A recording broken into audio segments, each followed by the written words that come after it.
How's it going, everybody? And welcome to For the Crown LAN in San Francisco.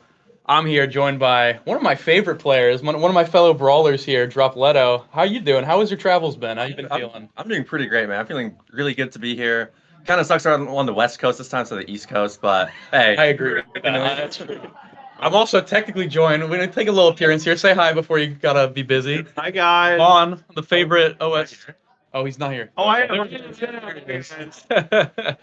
But me and Dropletto will be casting this first little block for you, and we got a pretty little stinky game here, a little banger here. It's gonna be Woe Chills versus Low Battery, which Low Battery is Mexi Casual, the guy that gets Yin Kirby. Woe Chills, if for those who somehow don't know, Cakes, Everlasting Taco. Now it's just Dot Taco and ZZZ.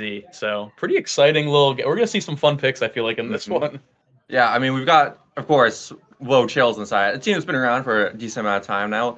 Is always pulling out really interesting picks, really mainly in ZZZ, really kind of picking whatever he wants, whenever he wants. I told him to pick Octavia with the siphoning one. Yeah. I told him to do it, and I don't think he's going to. But Wow. I actually hope he Hater. doesn't. But if he does, we'll have something fun to cast.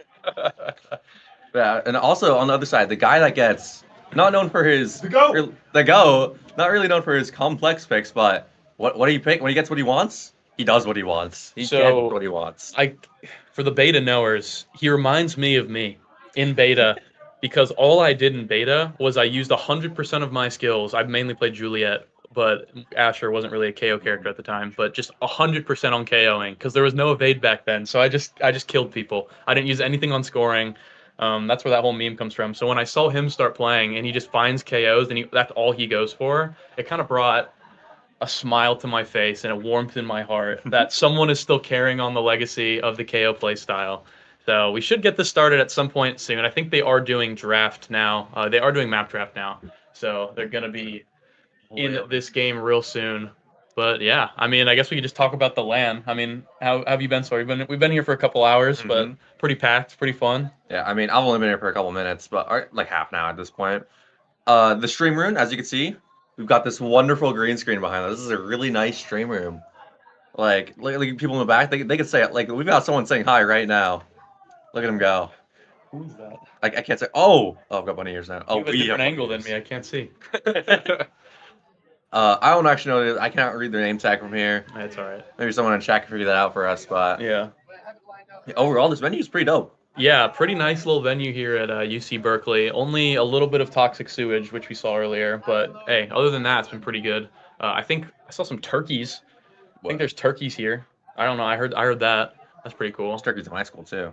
Other than that, I think we're kind of just getting into the flow of things here. What's going on? I can't see anything. Oh. Oh, I see. Okay, I'm reading the chat a little bit. Show me your name tag. I don't got my name tag somewhere else. I don't have a name tag. I was never checked in. Oh, there's no thing on the oh, so I didn't put labels on who we are. All right, well, for those joining again and who don't know already, I'm Borg, and that's I'm Dropletto. That's Dropletto right there. That is Dropletto, the man himself. So I would assume that's probably what they're asking. I feel like I've been on the stream too much. Yeah, I don't know. And I'm also on stream a decent amount. Or is it the people behind us you're asking? I mean, that's what I was saying. I think that was actually might have been Sir Skull. It was. The person behind us was Skull. Oh, there's my #1 fan. Oh. My #1 fan's in the chat. Oh, yeah.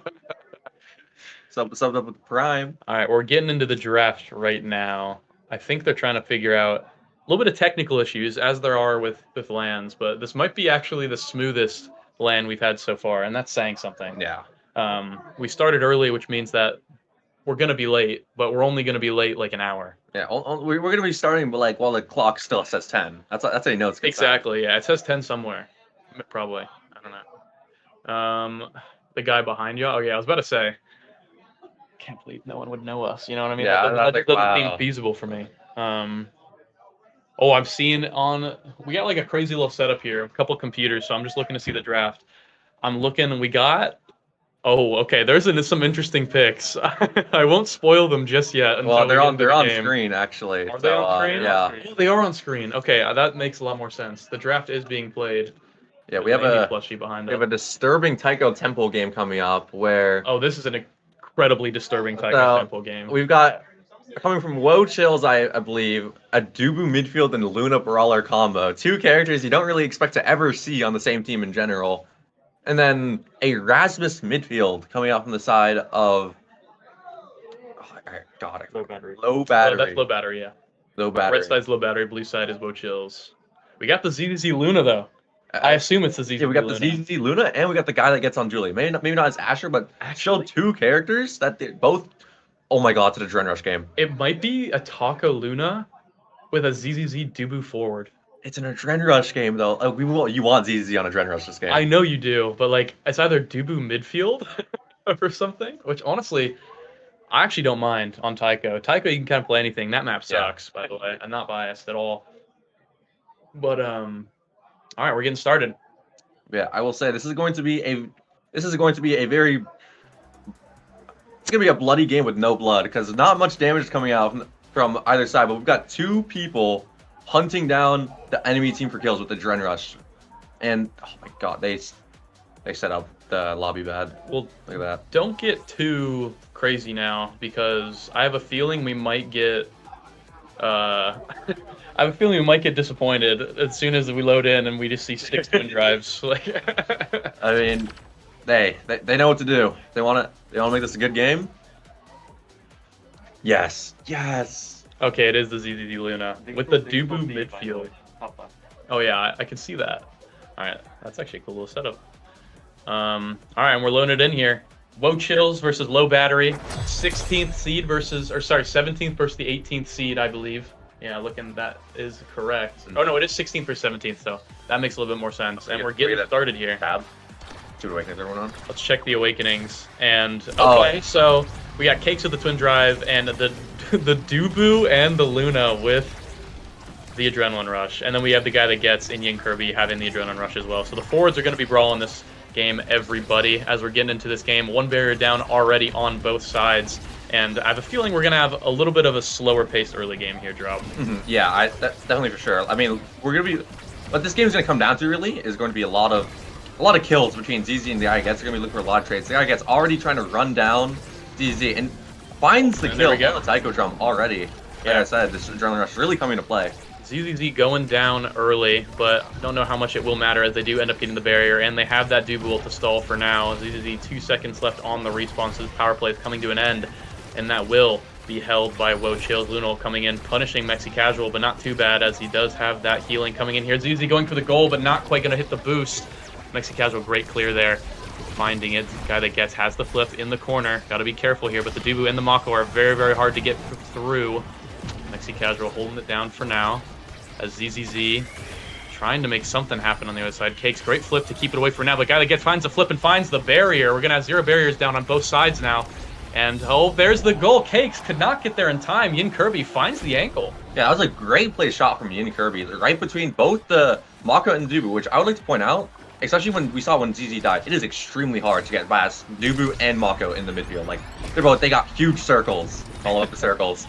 Yeah, kind of like a weird little forward duo here on both sides. You have Rasmus midfield with Julie forward, which you really only see on like Amy's app normally. Like you've seen it on Taiko maybe a few times, but not too often. And then the Luna forward with a Dubu midfield, I've probably only seen one time in my life, and that was me doing it. Yeah, first time for me here. But definitely a weird one here, as good little Mako from Cakes actually going to be getting that first barrier, and ZZ claiming the second one, almost has flip as well. Wo Chills has a great opportunity to get started here in this game early on to even it up at 1-1, but they have to get through Mexi Casual, who uses that flip. No energy now. Guy that gets looking incredibly low on the Juliet and going down. Oh my goodness, as ZZZ claims the adrenaline rush. Finding another KO here, maybe Yin Kirby, they're looking for him, but they cannot find it, but ZZ finds the goal anyway, and Taco actually gets the KO for the adrenaline rush reset, so they have full skills now coming into this next point. Yeah, things are looking super up for Wo Chills right now. 2 adrenaline rush procs in 1 point is insane for their ability economy coming into the next point. Yeah, guy that gets already getting low again, and I feel like the weakness of this Rasmus and Julie pick, right, is they don't have a lot of mobility. So if this Luna starts to get going with a Deadeye, with a missile prop, anything like that extra special, they really have pretty much nothing to actually fight it other than the Atlas ult, right? So Atlas getting that maybe extra special or getting even like a weird specialized training Atlas actually wouldn't be too bad this game. Yeah, like and anything that's increase the amount of healing coming out, like what thing? Timeless, yeah, creation duration. Timeless, good, yeah. Spec, like you said, I think, of course, I think extra special will be the biggest pickup for this game. If Luna can get it, there's gonna be so many little baits coming out. But a huge kill still coming from the guy against. It is now their turn to run up to the point with adrenaline rush. But great defense coming out from Cakes and manages to defend the onslaught until the guy gets manages to find it with the secondary. And a great strike war managing to get through the Mako primary at the end of the day. Yeah, that was actually great forwarding by Yin Kirby and guy that gets kept Cakes in check. Yin Kirby kept the core up front. ZZ was not quite able to find his way into that play to keep it going for now. So it's gonna be 2-1 in the favor of low battery, but that is an early KO from ZZ. Little pocket rocket on to the guy that gets, but they're gonna actually be losing a barrier here, but they're getting a lot of damage on Yin Kirby, so I have a feeling Wo Chills have a little bit more momentum going into this point now. Mexi Casual whiffing that strike a little bit, so gonna be losing out on that last barrier. Cakes keeping it forward as long as he can for now, slowing it down, bringing it to Taco up top, who's trying to set something up for ZZ, but cannot find the shot, now has the flip. Wo Chills, they have everything in their toolbox right now, they just need to find the right tool to use to break the Atlas wall, and they just kill him instead with the Luna ult plus the flip. That's adrenaline rush being propped. ZZ Taco, they're trying to find something here, but the guy that gets forwards in the net are holding it down right now, and they're gonna get the second barrier, and I mean, Mexi Casual's coming back up. I can't believe it. Yeah, that might just be what low battery needs to steal this point away. Well, things are looking they're really bad with the ZZ and managed to find 2 kills already this round. No. With good strikes into the bumper, manages to find a goal right out of Cakes' range. No pass or anything to catch it. You know, a little bit of inside information. Cakes did say he was feeling really awkward right now. He does play on a laptop. He is a laptop gamer, and right now he cannot be playing on a laptop. He has a keyboard with a monitor. So a little bit out of the comfort zone there. Maybe a couple misclears there. Maybe that can explain it. And the guy that goes with the Super Surge. I'm loving that pick, but we do have the Deadeye here, actually, that could be picked up by... And they give it to the Luna! So they actually give it to the Luna, who gets the Deadeye here. This is about to be a little bit more of an explosive game, I think, Joe. Yeah, some really strong wings. The guy that gets, he's known. It's a favorite rating. Super Surge to him. Oh, yeah. It's the most damage on the spot. It's better than 1-2 punch because it's 30% instead of 26. It is. But despite that, there's some disturbing pickups coming up from both sides. Yeah. ZZ may have gotten Deadeye, which might just be the game breaker. He's already finding a lot of kills, but he might be able to start pulling more kills out of nowhere. The guy that gets not managed to find a dash punch through the Mako, and it's really just it's so scary here. Like with the Luna just sitting below you, waiting just to find some random primary secondary kill. Yeah, ZZ hunting on this bottom side, trying to find a kill on the top side. Taco is kind of 1v2ing in the midfield right now. on this Dubu, looking incredibly low. Actually needs to be careful as ZZ manages to get that first barrier, wins that 1v1 against Mexi Casual, finds a little midfield interaction there too, so keeping it forward for now. Taco and ZZZ kind of switch their roles a little bit here. They'll let Taco heal up. ZZ now finally going back to that Luna position on the bottom side. Cakes holding it down as well for now. Mexi Casual forced to find the flip on that bottom side. And the Luna ult plus the dash actually going to be putting Mexi really, really low and out of position, but not much is actually going to come for it just yet. Guy that gets finding the flip, but not going to be going too much here. And really, I feel like the win condition, like we were saying earlier for both teams, is just which team can really get that KO first. I mean, Adrenaline Rush, of course, gives you all the bullets, but the really important part for it is that you just have a almost it was a permanent speed boost for such a long time. Look, you play the power play that you just got super well, and it's super hard for the enemy team to just kind of position around you on like what is it, 40% movement speed? Ooh. Well, a huge Deadeye nuke coming out from ZZ almost finds us another kill on Mexi Casual, but this is the first kill of the round. Like we said, this might just be what WoChills needs to close this out.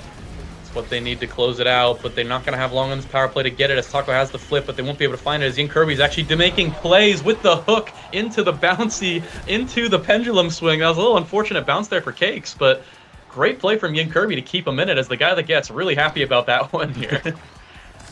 Yeah, that's pretty great from Yinkirby. I was a little bit questioning the Rasmus midfield pickup on Taiko Temple. He's got, oh my god, besides that, the Rasmus midfield, but another revenge kill coming up from the guy that gets. Like, so both these KOs are going back and forth, but the guy that gets unable to find a kill on ZZ whiffs 2 abilities and is just dribbling up the field.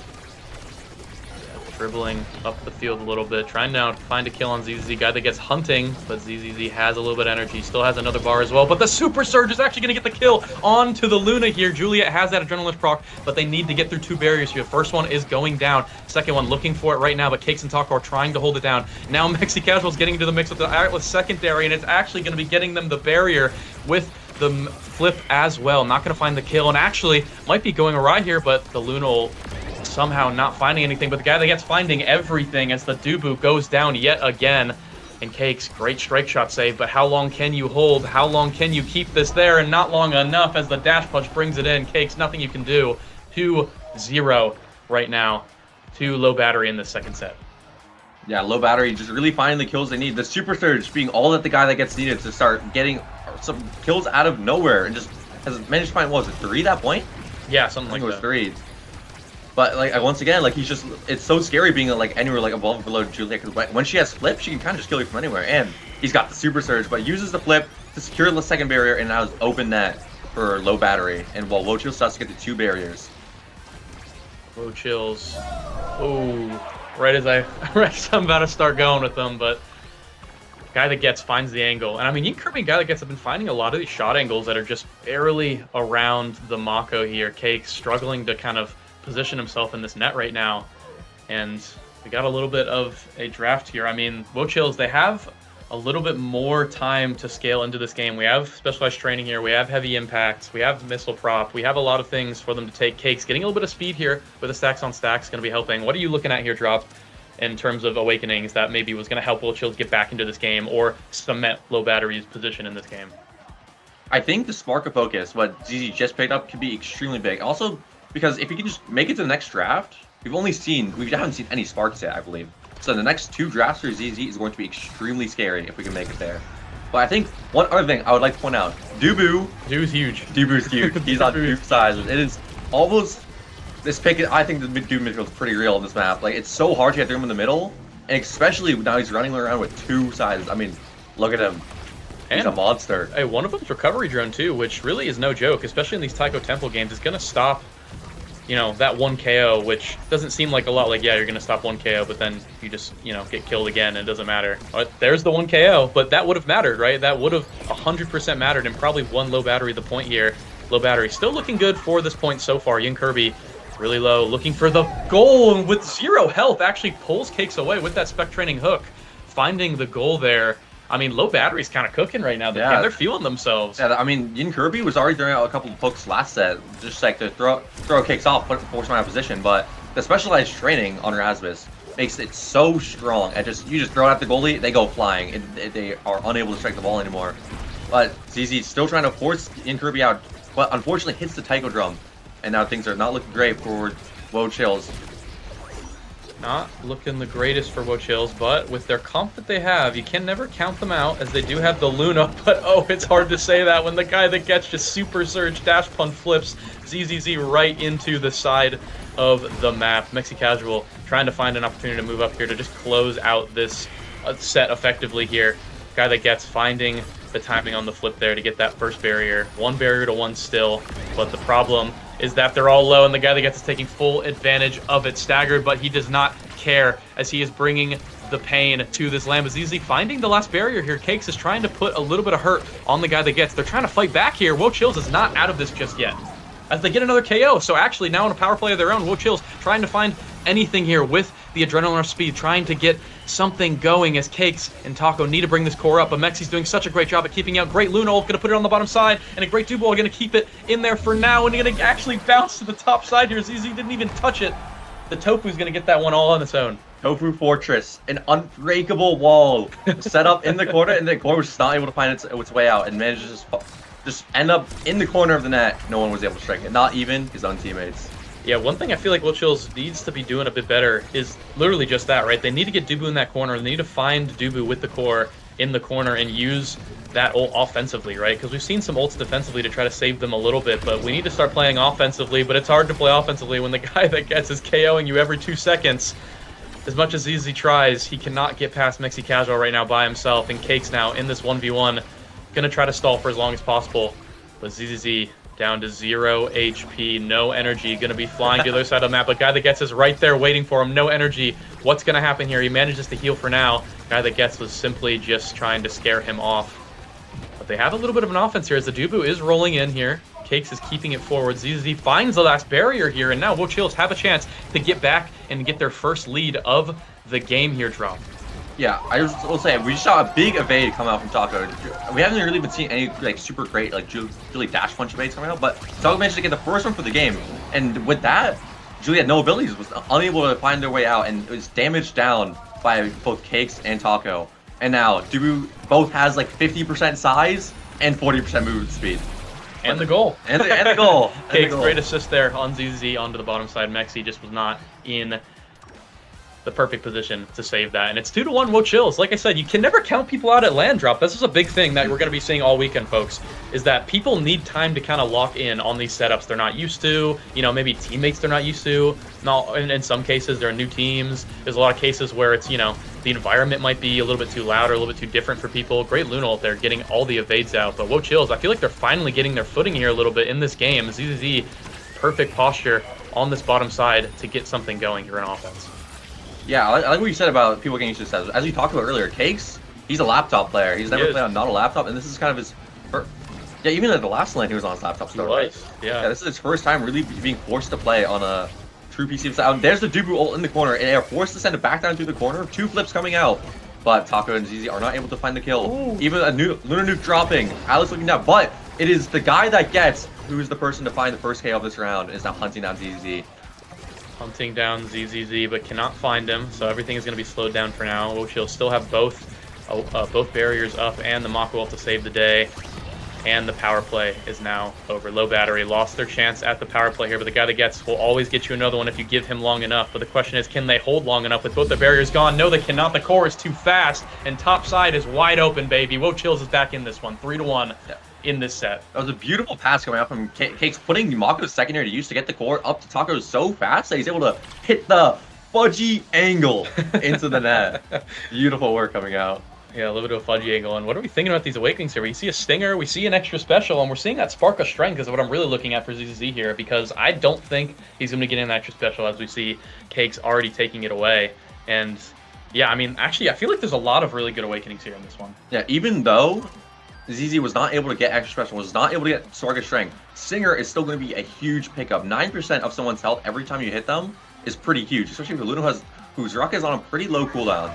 But happy to see that Cakes did deny the extra special from the Atlas, because I've had to deal with that before. It is not possible to kill anyone when Atlas has extra special, so that was a big draft pick to make sure that they're still able to find the kills that ZZ's looking for.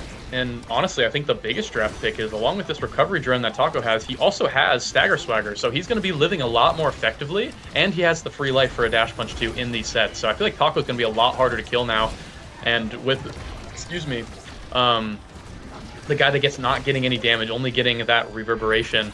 You know, this is as strong as the Juliet's really getting, at least for the moment. So as long as you can avoid some of these dash punches on the side, which Taco this set so far has been doing a great job of, I think Wochills is having a lot better of a time. Now I say that ZZ just blew the flip trying to find this KO. Yinkrbi is in a little bit of trouble, but is still surviving for now. But as I say, that gets taken out, and the core goes right through the middle just by the Tofu with the crazy bounce there. Mexi Casual looking incredibly low. ZZ is going to be looking for this KO just any moment now, but they can't quite find the goal as Yinkrbi comes back online. No barriers on either side. ZZ is really hunting for this Atlas KO here, but is not quite able to find it. But just as I say that, yet again, the Adrenaline Rush is going to be putting him away, and the core putting away on the bot side. Wochills, like I said, I think has completely found their footing in this matchup. I like to say, ZZZ just spent that entire round, or the second half of that round, just throwing rockets at Mexi Casual.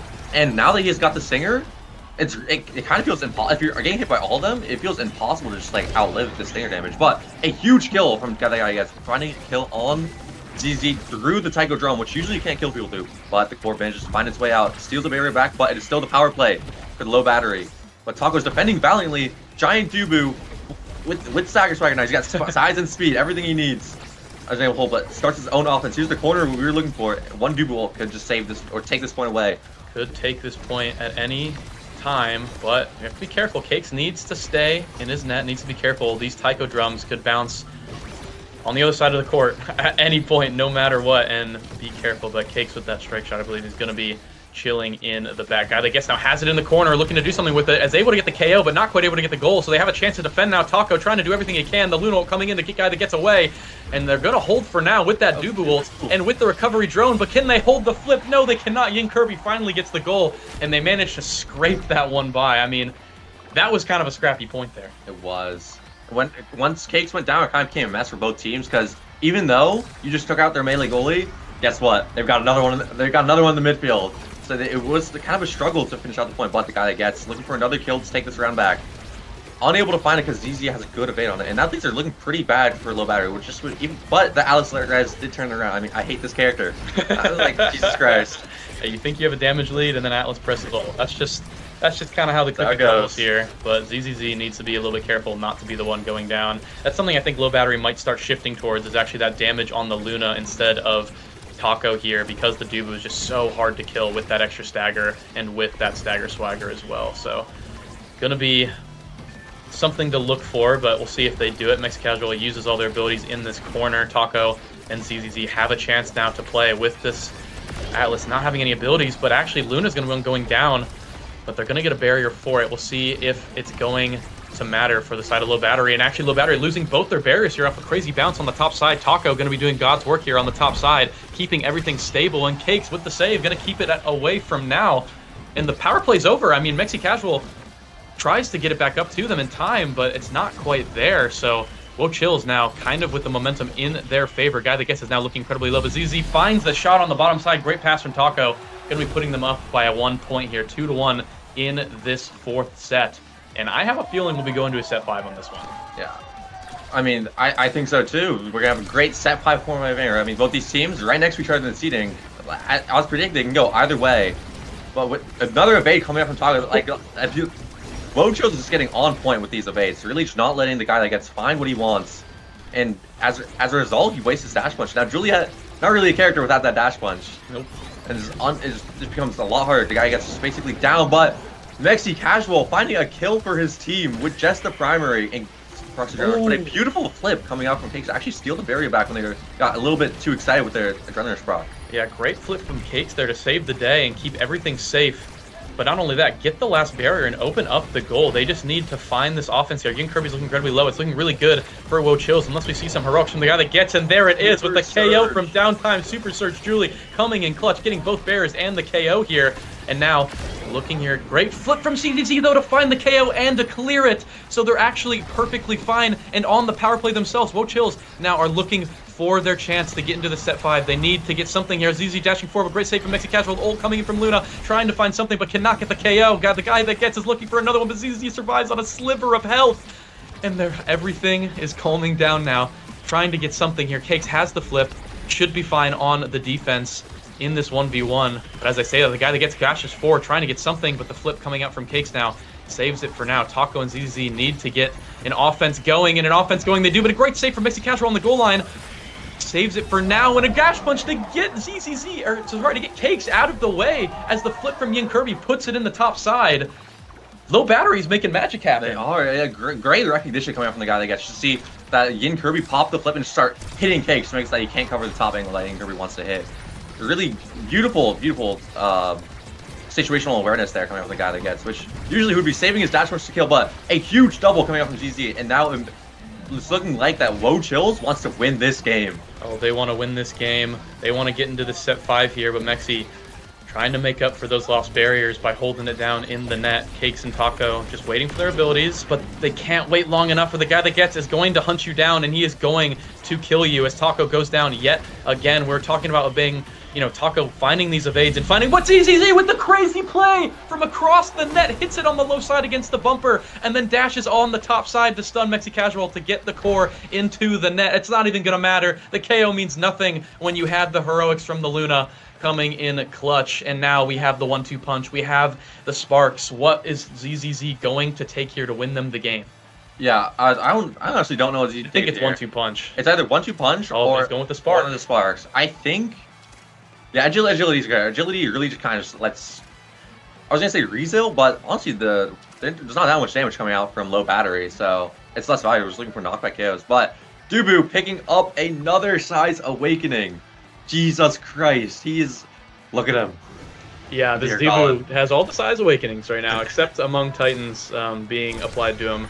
The guy that gets that Spark of Stagger, which is actually going to be really, really good for him with that reverberation as well. So definitely not a bad pickup there. 1-2 punch getting denied from him by Cakes as well, which actually is pretty good on the Luna in my opinion, or on the Mako rather, on my opinion. And then I actually think the Spark of Jody was the correct pick on ZZZ, as we are getting the Spark of cooldown finally kind of being activated, right? And then that extra speed also never hurts. But you know what else also hurts a lot is both the KOs here. The guy that gets in ZZZ finding KOs, but the guy that gets one more onto ZZZ, trying to prove himself as the better brawler in this matchup. Cake's going to be coming back online, but not before the first barrier falls, and the second one about to follow shortly. But Taco actually winning the strike war and getting that Dubu ult, managing to keeps it away from their net for now. Guy that gets actually manages to find the last barrier. A little bit of an oopsie there from Woe Chills, managing to get another save, but they find 2 KOs. Guy that gets 1 dash punch. I think that was actually just a regular Julie punch. Getting both KOs on the bottom side. Taco now does not have that recovery drone, and they're behind a point in this set 5. That's not what you want to see from Woe Chills. Yeah, finding the kill near the end there was huge from the guy that gets not only getting the Adrenaline Rush buck, but also stealing away Taco's recovery drone, making he's now a valid target to look for dash punch KOs again, which is super big coming out for just any Juliet, but a huge flip coming out from, well, the combo of the flip and I give up. I got lost. Hey, it's alright. And tensions are rising. The game is exciting. And Taco might die very, very soon if he gets dash punched right now. Gets punched, gets hit by the Rasmus as well. Taco trying to survive. Gonna be surviving for now, but is so incredibly low. Yin Kirby is also low. Both are gonna be looking for a KO. Who can get it first? I have a feeling the Brawlers will be deciding it as ZZZ with the flip finds the KO onto Yin Kirby. Now this could be it for this point. The Luna going to be clearing house here. Mexi Casual looking incredibly low. Needs to be careful as they're kind of conversing here on the goal here. Cake's walking up a little bit with that secondary. Taco waiting for the abilities. Might have this Dubu wall shortly, but I don't know the cooldown. It should be up soon, but a great play from the guy that gets the Super Surge. Going to be getting that last barrier, winning the strike where they're almost getting the goal as well. But a great KO from ZZZ. Going to be coming in clutch on this top side, but they can't be careful, or they can't they have to be careful rather. The guy that had that flip, but managing to survive by using it for now. But ZZZ finding another KO as the Mexi Casual, the Atlas, going to be going down. They're just getting one KO after another, and here comes another one. The Luna coming in clutch, and ZZZ is taking everything from low battery right now as they tie it up 1-1. Oh my gosh, this Luna is insane. I mean, it was the guy that gets turn to get a bunch of Adrenaline Rush KOs back to back, but this time it was ZZZ's turn. I mean, as we said at the beginning of the game, it's going to come down to whoever can find these kills first and just make huge power plays with the Adrenaline Rush and really just chain these KOs together. Just take this point and take it out of control.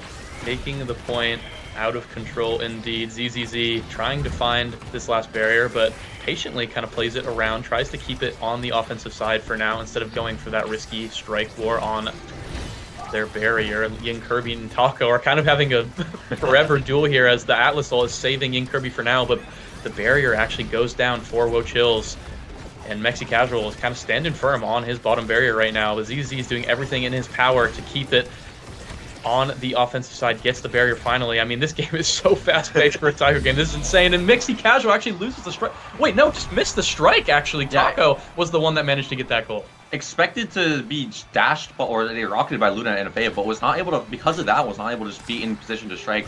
And yeah, Wochills managed to steal that point away and steals a double barrier at the start. Things are not looking good for low battery, but looking great for Wochills. Yeah, Wochills trying to take this reverse sweep now, getting both barriers immediately, and the guy that gets incredibly low with no evade right away. They need to be careful. Can guy that gets do some heroics to get the first barrier. Julio trying to get the second one, cannot get it. Great evade from Cakes and Taco to keep that at bay. The guy that gets now really low is stinging right now from the stinger on ZZZ, but the Atlas Soul's going to stabilize things for the side of low battery. Mexi Casual needs to be careful on that goal line as ZZZ is hunting for these KOs. This one, I think, will be decided by the Brawlers, Dropletto. I think the Brawlers are going to find a KO here to decide this game. Yin Kirby, half HP. Taco, almost dead, looking for a KO, but these heals are just coming in just in time. Everything is so close in this set right now. Cakes, manages to clear up. ZZZ almost gets the KO onto Mexi Casual.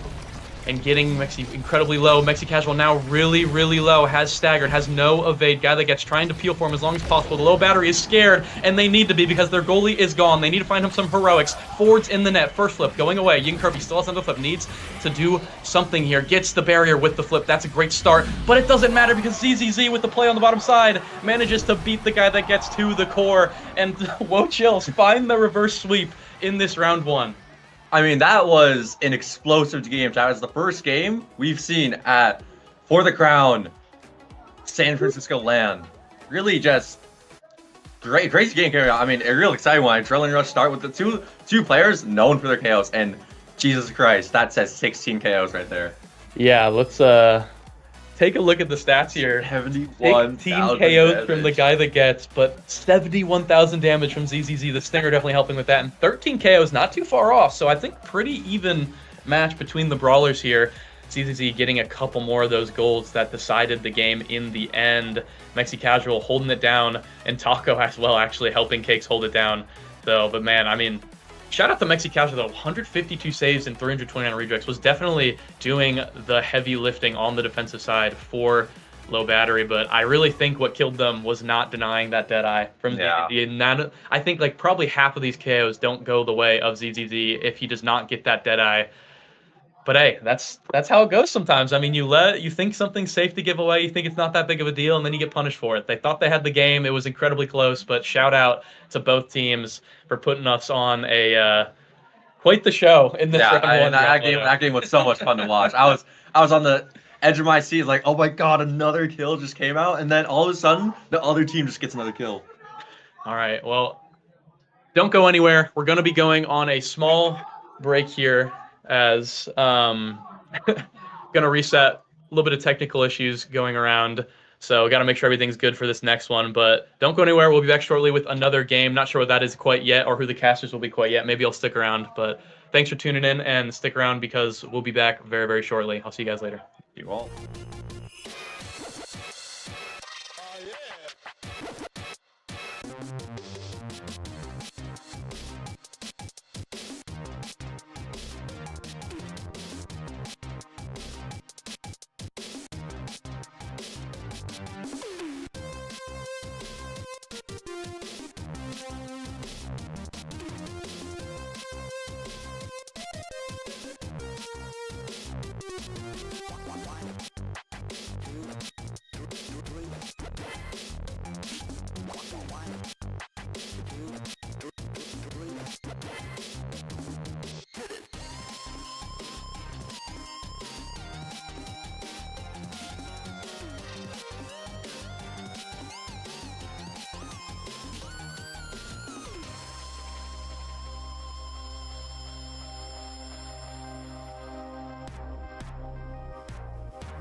Welcome back, everybody. We're back. We did not make a Yeah. change up quite yet. We got one more game for you with me and Drop. So you got to see our prefaces a little bit longer.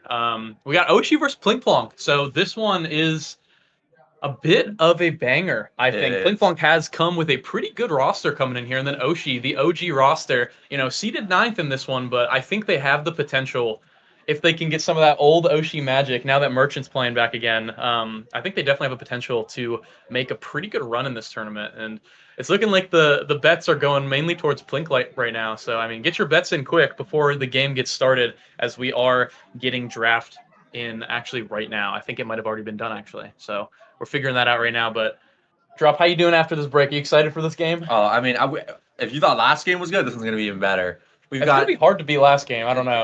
You're right. I mean, We'll see see. it start. Oh, cast to last start. Maybe not. Oh yeah. Okay. Yeah. Hey, Ooh. so if you take a look at the maps, we got Atlas Lab being played. So definitely the map I want to be played against these two teams, to say the least. I think for sure. So glad we're getting that one, and then getting to the bans here. We got Oshi banning away the Juno away from Jay. Definitely makes a lot of sense there. Plink rather banning the Asher away from Meg. So bit of respect bans coming through here, and then we got Amy still. Oh, we got some explosive comps on both sides here. Drop. You want to talk about it? Yeah. So Vice, Merchant's signature pick. We even got his little Vice icon over on the screen. Oh yeah. But it's a very uncontested pick right now. At least I think so. I don't really see her in the midfield. You never see her goalie because eject goalies have died out recently. Real shame. Sheb really got to everyone. But Merchant is going to be able to get this Vice pretty much, I think, uncontested most games. And he is way scarier on the Vice than really anyone else on the character, both midfield and goalie. So I think him getting on this pick every game, I think it's going to be really fun to watch. See him go to work on it. I wonder when people are going to start banning it away, because it's something you don't want to ban, because it's like, oh, Vice, who cares? She hasn't been relevant in like 2 patches. But I think after this patch, with the Awakenings coming back and just with damage mattering a little bit more for sure, I think Vice actually, if played well, is still really good. And I do think Vice midfield, Hook Resets kind of put me back onto Vice midfield. I used to play it back in my midfield days. We don't talk about those days. But definitely a big fan of the Vice in general. So I'm excited to see it coming in clutch here. Amy, Vice, and Tara, very, very powerful damage Awakening comp. All of them are going to probably be running prime time as well. But they're up against a Finny Estelle Kazan, which definitely has some teeth as well in the damage department. And they can move the ball around as well. So that's probably the biggest, I guess, threat is, can just Logan and Jay move the ball around, find a lot of offensive momentum before they can get chipped down and killed. Yeah, I'd also like to point out, like, Merchant is really good. Like, this, like, the teammate not look like, but their offense is very organized. Even with like Amy Zentaros, like all 3 of them just get in at the same time. Very good at collapse. That's what we're seeing right now. Actually, Merchant already getting there with the eject button. But I'd like to point out, Plank's team are really good at throwing random things at you. Like, we've got a card coming in, we don't know when Estelle's gonna press all her abilities. Kazan's like, did you see that lingering hook, by the way? Yeah, disturbing. Disturbing. A team that's really good at like throwing random stuff at them, and it is a lot of scary stuff. It's not just like, oh, okay, it's like really easy to find. Like, it is scary being, like, especially open net against this team. Yeah, Plinkblock kind of is running like the Punisher comp, right? You make one mistake, they have like 18 different projectiles to punish you with a hook and a Kazan in your face as well, which is never fun. But, you know, I think if Oshi can play it well, they can, you know, be steady, not get hit by this random cards, these random things kind of coming at them. They definitely have a little bit of an edge in terms of team comps. But as I say that, first goal going over for Plinkblanc. Just getting started now. It's only prime time on the board, which I believe everybody on the field is going to have, as you can see with the Awakening overlay, by the way.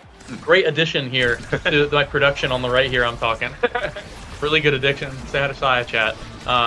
Yeah, Merchant coming in already in this point with that Visal. Not going to need too much. A little bit of damage on just Logan, but nothing crazy. And as you were talking about before, Merchant, so good with that Vice teleport. Puts it in the perfect spot to help out with that offense and keep the core forward so that you can't get punished for kind of being out of position, right? So definitely one of the best, if not the best, at using that ability. Miriameg now finding the flip on the bottom side. Going to be getting a lot of damage in and getting that last barrier as well. Kachikoma now getting a perfect pass straight to Miriameg. Merchant now puts it in the top side. Doesn't even need the flip. Great pass up to Miriameg, who puts it in the top corner. It's looking like the energy is starting to favor one side or the other here, Drop. Yeah, I want to talk about it, but even though there's some pretty heavy artillery coming from the back from Moffin and Jay, the damage coming out from Oshi is pretty insane, especially when Miriameg has opted to go for a Wand Centauro this game. The longer the points go, the scarier it gets for Plinkblanc, because they're slowly losing energy, they're losing health, and eventually, like, there's one person dies and like it's just all over because it makes it easier for the next person. It's like what we saw last game where like one person just killed the Adrenaline Rush, but it's just raw damage this time. Yeah, it's going to be more about the damage than the KOs, if that makes sense. Like, people getting forced out because their health bars are low, that type of thing. There's not actually a ton of KO potential on these rosters in terms of, like, they don't have the Juliet, they don't have the Luna, they don't have things that just instantly kill you. They have things that chip you down, right? But like we were talking about earlier, just Logan and Jay on that forward duo with the Estelle Kazan, it's really scary. And when you don't have that defense goalie to really hold it down, it's any mistake, you're going to get punished, just like there. They lost both their barriers early on, and they could not recover in time. So we'll see how this game ends up scaling. First barrier going to be going down to Plinkblanc, saving both theirs. But like I said, there you go. Miriameg uses that flip to actually secure that KO after getting the damage done. Now just Logan taking the punishment here. It looks like it is just Oshi's turn to win this one. 2-2 now in the sets, going to a 0.5. Already starting off kind of a banger of a series, but if it keeps going with how it's been going so far, Plinkblanc's going to score here because they've kind of been trading points back and forth. Yeah, I will say drafts are going to be looking super important for these teams. I mean, CDR on Estelle Finney, or even Kazan, like, it's more random things just going at your net. They get like more CDRs, like, hard, especially with prime time. Super scary pickup for, I won't say Kazan, but a beautiful kill coming out from just hunting down the Kazan throughout the point. But still, like I said, the corner offense coming out from these teams, like Morshan doing such a good job at just keeping it in there for as long as possible. And the turret almost putting it in. Kachikoa gets the energy from that and finds the goal all on his own. Beautiful point coming out from Oshi. Yeah, Oshi managing to get that kill. Miriameg securing the kill on Just Logan early on to allow the power play, get the momentum, get those barriers. Kachikoma with a great play with that flip on the bottom side, finishing it off. And now they get the first pick here. First round of Awakenings going through. Nothing too crazy. The heavy impact is what I'm looking forward here the most. I think if they do not deny it from the Vice, they're going to be very, very sad. But Zentaro doesn't even want to worry about that. Taking it anyway, Zentaro with the heavy, definitely nothing to shy at here as Vice. Going to be getting Prize Fighter. Oh, actually taking the aerials, does not want a stealth to be unlocked in this game whatsoever. And Orb Replicator coming in for Jay. So I actually do like that. As long as the Orb Replicator is working correctly, which I've been hearing rumors that it's not, but I think it is. Well, it's working correctly. Let's just say the correct way to work is a little questionable. It's not that useful, but hey, you know what is useful is blinking in and just taking both your barriers. So well done there to Plinkplong getting the barriers early on, but it's definitely just the beginning. Has a great save from Merchant on the goal line, standing at the perfect position in order to not get scored on. And the barriers going back down both sides. It's going right back and forth here. Kashikoma Mirrormeg are looking for the goal instead, as Kashikoma takes away the middle. Just Logan's health bar is looking incredibly low here, and now has no evade on the Kazan secondary, so needs to be careful. Mirrormeg looking for the KO. The evade coming through, and Merchant going to be putting it in. A great pass to the Vice teleport from Kashikoma, and great awareness from Merchant to take that teleport and score in the top side. I mean, I just want to keep talking about these Vice teleports. They have They're been so good this game. I miss man. Merchant so much. But twice that point. Like when he took the double barrier, he got in there, and also, I'm gonna be honest. A lot of when these goalies when they're on eject, they have no idea where they're striking the core. I'm gonna be honest. Like they're just like hitting it in. It's like, oh boy, I hope this goes in. But Merchant has a really good awareness of where right, not just like where the core should be, where his teammates want the core to be. I think it's a good point. That is a good point, because I think the biggest thing with these Vice teleports, and honestly, with the recent patches of a lot of defense goalies coming, goalies have gotten a little bit lazy. They're relying on their abilities.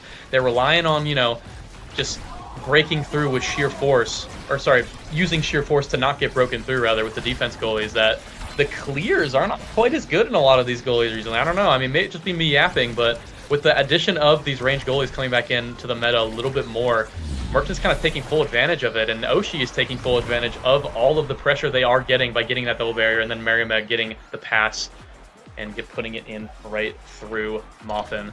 Plinkplong looking a little bit worse for wear now. Yeah, they've not been able to find just like that much with their like super. I don't want to say core control, but their high range abilities. But a huge kill came out from Merchant. Jay just not able to survive a raw Vice stun, which by the way hits really hard. I mean that ability is disturbing, and the damage is again coming out from Oshi. It's like such giant circles. It's just giant circles, and they hurt a lot.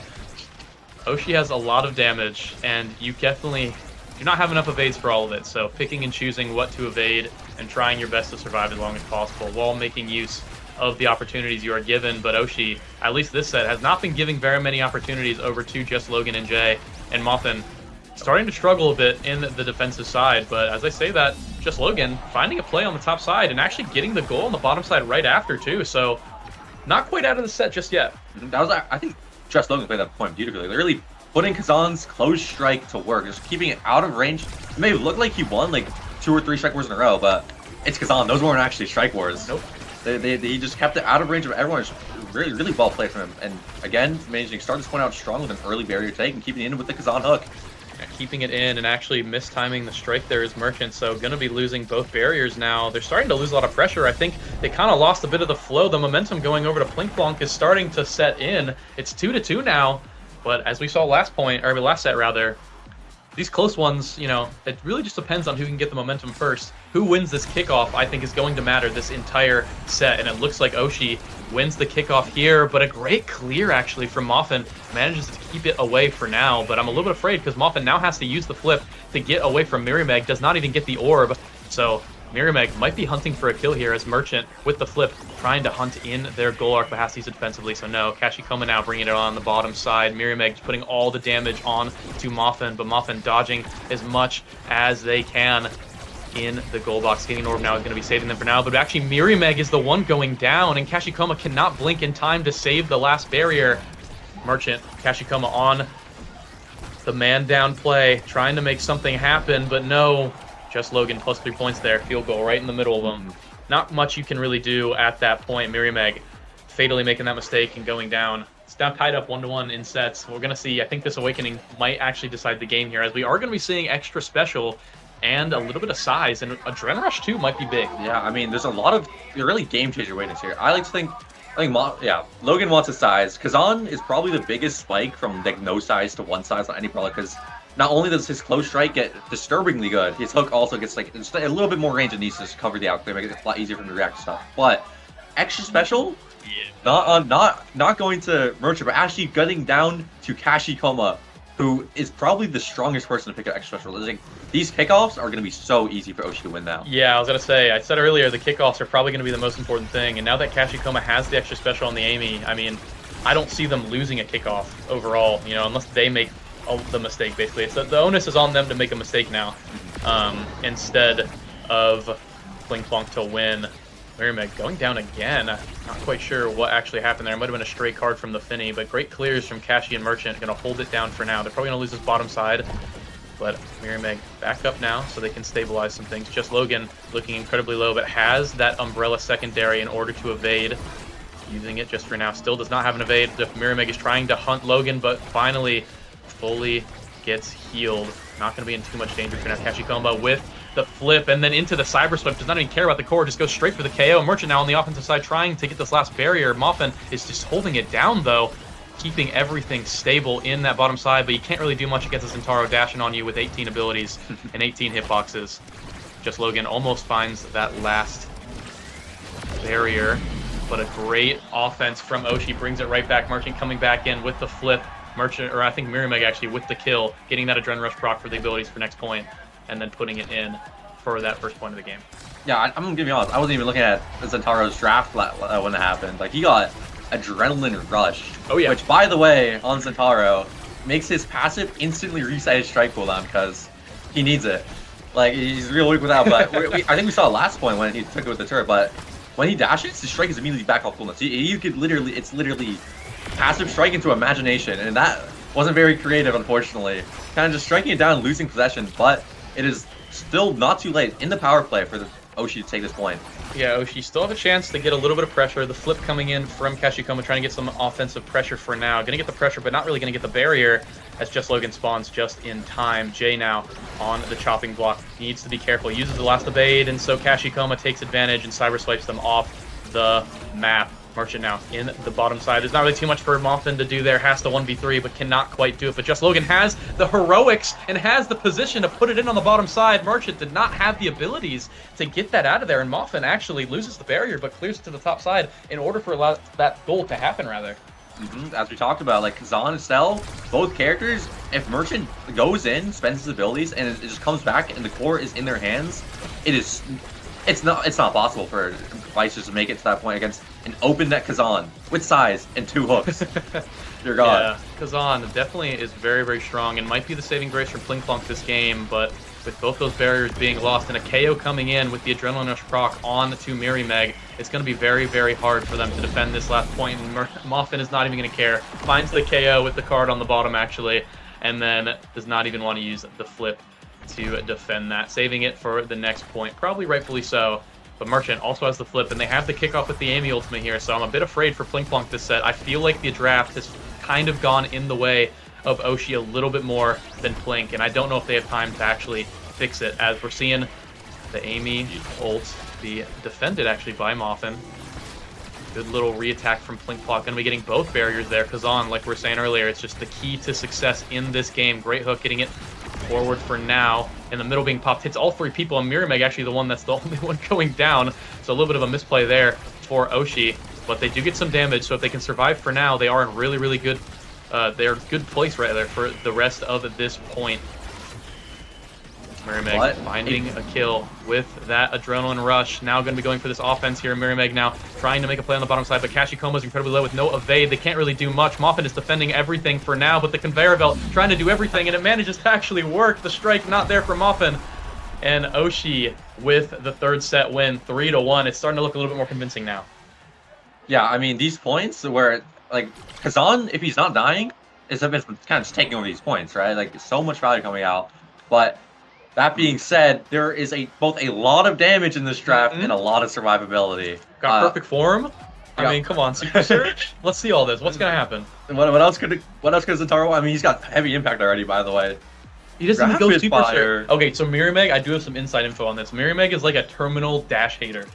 Mirameg does not run dash trainings on anything, I feel like. I never see him do it. I've never talked to him about it, but I'm just assuming he never does because I never see it. Super Surge Zentaro, I think, definitely was the pick here, but if you're more comfortable with the Rapid Fire Prime Time with heavy impact as well, it's definitely not a weak takeaway, for sure. So, definitely not the greatest kickoff there, though, for Oshi coming into this first point, but going to be taking it right back away with that bottom side barrier. Mirameg now trying to get both barriers, but Kashikoma actually going to be ganking it with the glitch pop, but Mirameg has to defend 1v1 against Just Logan and manages to pop the Vice Ult to do it. Mirameg, or rather Muffin Curry, needs to be careful here, manages to dodge both the Zentaro abilities to stay alive for now.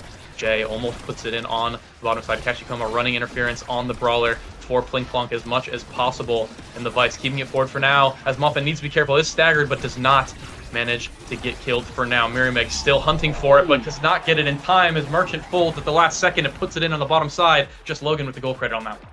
Yeah, I believe Kashikoma went for a tight glitch swap to really get it past the black hole, but I was unfortunately not able to find it. And unfortunately, I think own gold in that last point.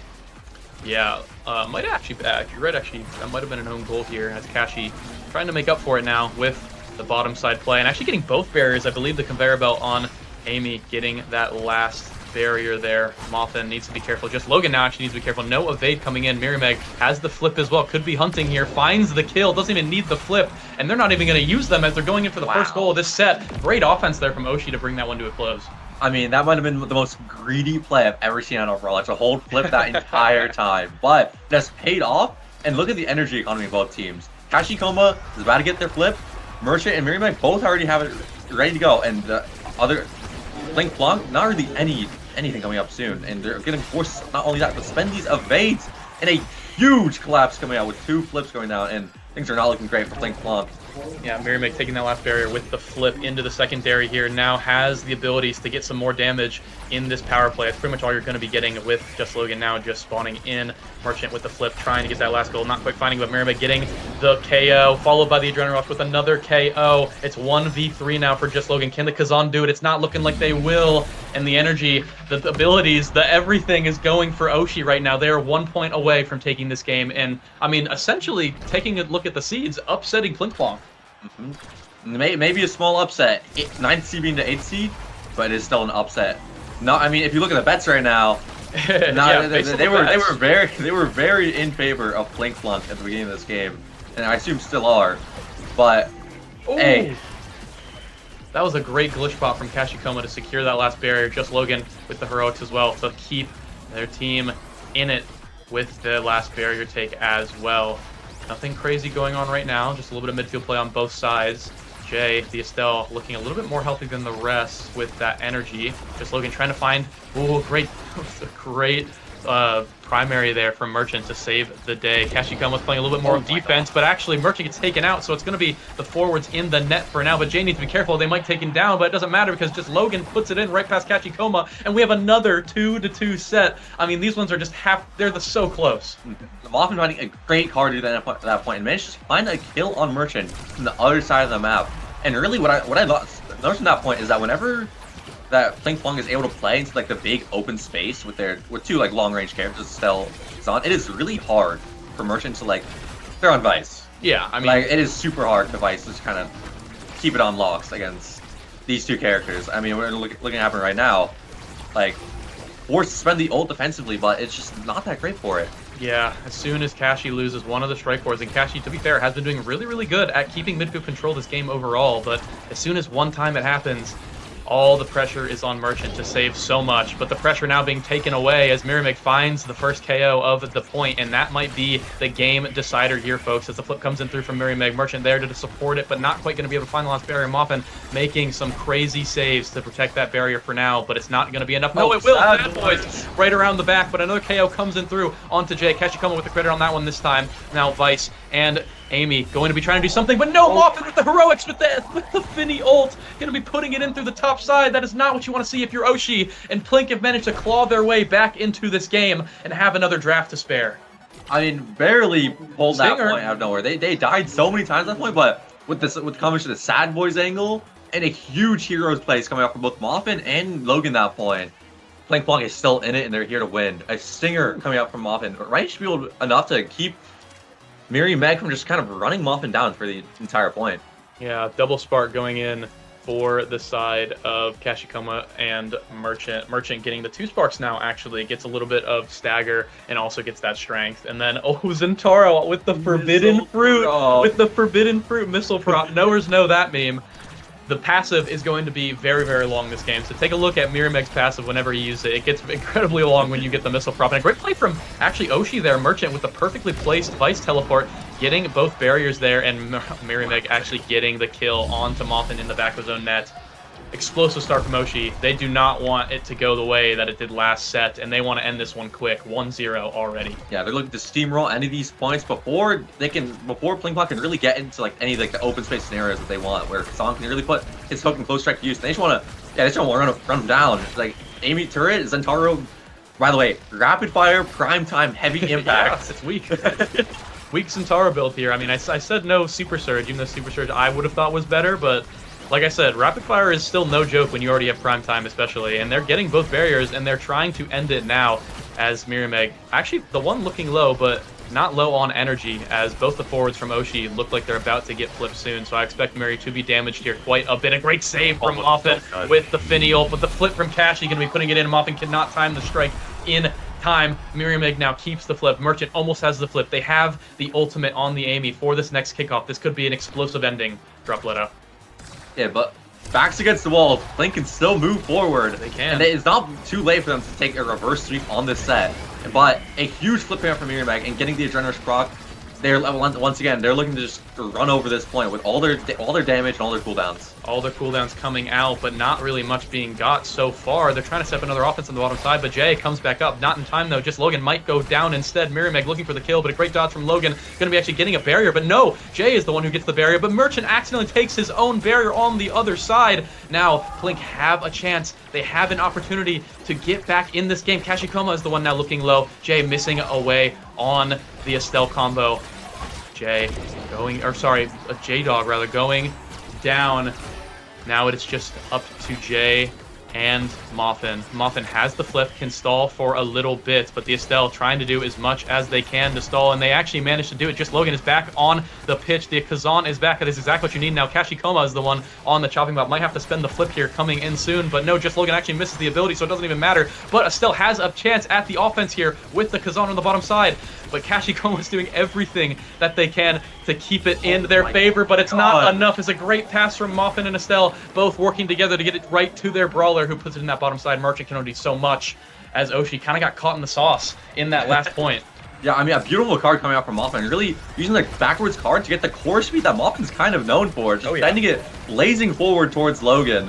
And still, open strike, or my close strike on the Kazan, that just goes flying with a good pass. It was absolutely flying, especially in overtime, but it might not even get to overtime at this point, as both barriers are down for Oshi. Merchant has the ultimate to keep things stabilized for now, but if they can't find a KO, if they can't find anything right now, I don't know if it will be saved, as the Kazan is doing so much, but no, the Estelle actually manages to go down first, and they can stabilize it for now. The power play. This is Oshi's chance to bring it back and to calm things down. They might get damage, and they might be able to kill Just Logan as well to extend this power play, but we have to keep watching. Merchant, dangerous pass on the bottom side, but Just Logan could not take advantage of it. They get the bottom side barrier. Moffin, now with no secondary, and a KO onto Just Logan, are in trouble. Moffin needs to find some heroics again. We need to get what we had last set, but another KO is going to make that even harder. It is all on Moffin Curry, but no, you can't do it all by yourself, as Merchant with the flip comes in from the goal box and ends the game just how it started, with a goal, baby. That's Oshi taking this game and the minor upset away from Plinkplonk. A beautiful collapse from Oshi. Like, once again, Merchant knowing exactly where to put these TPs, and right there for the last point, gets in right in their face with their flip and puts it right in. Whew. I can't wait to see the stats for this one. Let's take a look.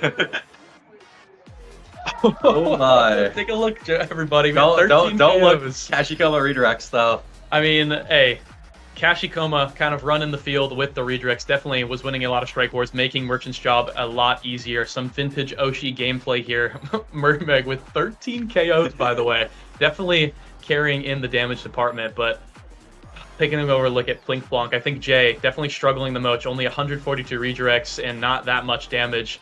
To be fair, all the pressure was kind of going on the Estelle. Estelle, one of the hardest characters probably to play against all this damage, because you don't have that much mobility. You don't have that much power to fight back.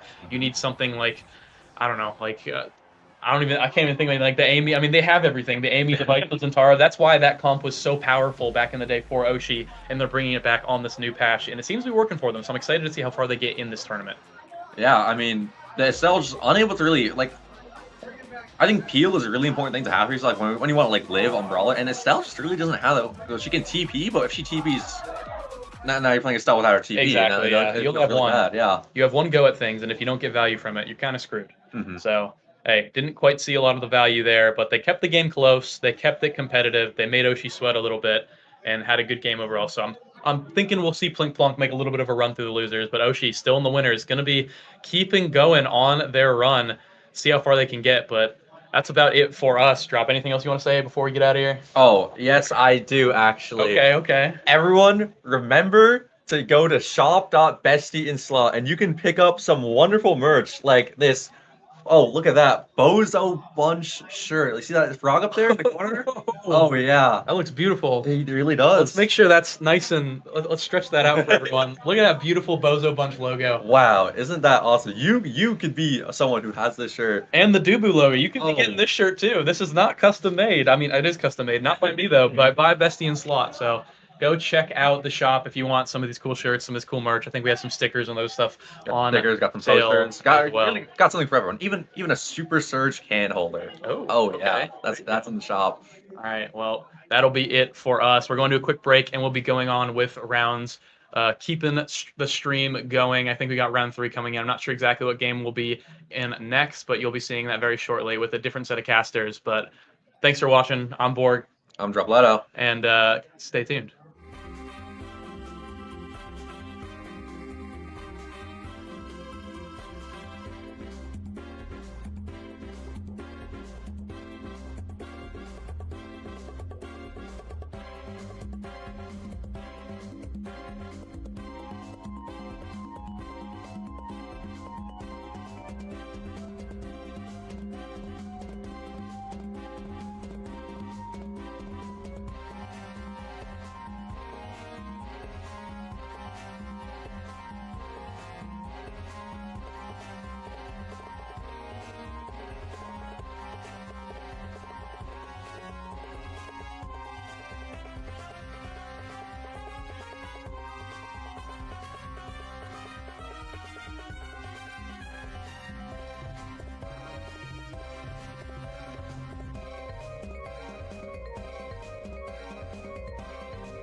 Hello, everyone, and welcome back here to For the Crown. Today we have a pretty good game on our hands with the Toon Jubilee Strikers here versus the EKC. And, well, it's going to be a pretty fun game. A lot of blood, a lot of very high tier play here for UK. Going to be taking us to Taiko Temple there. What do you think about the game? This is definitely going to be interesting, right? Dave Kissick, that guy has played a lot in recent times, up there for Bad Boys. I'm pretty sure won most valuable sub, right? Maybe, yeah. Yeah, so this is a big Suzumu roster. He's 455 players against for Aero Skating Club, who have always been so consistent here. We'll see how they do on land. Yeah. Land is a bit of a different environment, though, but now the players have got a little bit of a chance to adjust to it. So there's good for the players at their strongest and most even. So, really, it's going to be good. On the top here, we have the standard stuff, right up here, stuff now. Primary sum for kind of weak for there. The standard Mako play that forward pressure off. But if you do that first barrier, all those guys up there after dash not enough to pick up things. If though not able to take out the players top next. That one just got the barrier. There you have over on the corner triple up past rather. Oh, nice pass protection into that secondary as well. Touch the defense and the narrow cut on the angle of the barrier means they're going to stay alive for so long. In the end, a concerted effort from the next pressure up. Right shot goes more into his own goal gate. It's going to mean that his barrier stays up as well. Come back to Asher going forward, gets the barrier. Oh, wow, so much pressure in the goal box. WKC extracted, sends it forward once again. Shapeshifting now, the one in trouble. But Thermella and Freezer are now forward. And it's Mel and Asher, right, in the Taiko Temple. They have a lot of reach and a lot of power. And Freezy hits coming forward, making the strike forward so difficult. Yeah, I think he's going to take that first goal. I don't think any blood was actually drawn in that game, despite the very low health bar from up to that. Players still in high spirits, one percent top six in the world, and there's a lot more from here. Combo without the lift opportunity yet. We have Gramella going for him with Rose Orb, not going to get Ash direction forward, but not enough either. The kill flip from Freezy Breezy, first blood over to the Spoon Jubilee Strikers. The Snare Drum's going to whiff as well, pass down, intercept by NXT, who gets a very off back within the negative power play. Really well played there by the Jubilee, not a traditional, really good midfield pick there, but when it's the only one you have, and a kill flip as well onto Freezy. Double kill from Soren, found from downtown. And Shapeshift can hold this in the face of this double power play. Use the corpse to catch it out by so much time. 3 seconds till Freezy's on the field. 3 now until Estelle as well. NXT dribbling off the drum as well, but now they are back on the team. Barrage does not connect. The strike shot goes into the corner, but everyone is back on the field. The barrier still stands. The barrier still stands, and now it's a big opportunity for the Sundubu Strikers. Katsuna and NXTD are in a little bit of trouble here. Low meter on the Juliet, but Katsuna is playing the corner so confidently here. NXTD with a flame flurry, claiming the barrier once again. Thorin with a missed strike shot though might spell doom as Grimella advances forward, but it gets NXTD once again. A great save by shapeshifting out of the corner. Now Freezy with a great debate around in snare drum for the missed strike war against NXTD. It's all over the place. That it is, and the dribble up off the drum is not going to connect. Grimella is really good on these intercepts. The core flip whiff from Katsuna as well, trying to stun up the goalie to make things go through. Giga Blast comes out, but it's a different awkward angle into the corner there. It doesn't go in. Breezy very low, but still good. Has that defensive buff from that Asher secondary piercing shot. Countered by a timely corpse from Thorin as well. Dribble off the drum goes from NXT to Grimella, the other midfielder there, unfortunately. And we have the Asher projection sending it forward as well. Over to Freezy, who puts it down into the corner there, getting that last little tag there. But I think it might have even gone in just off the outlet.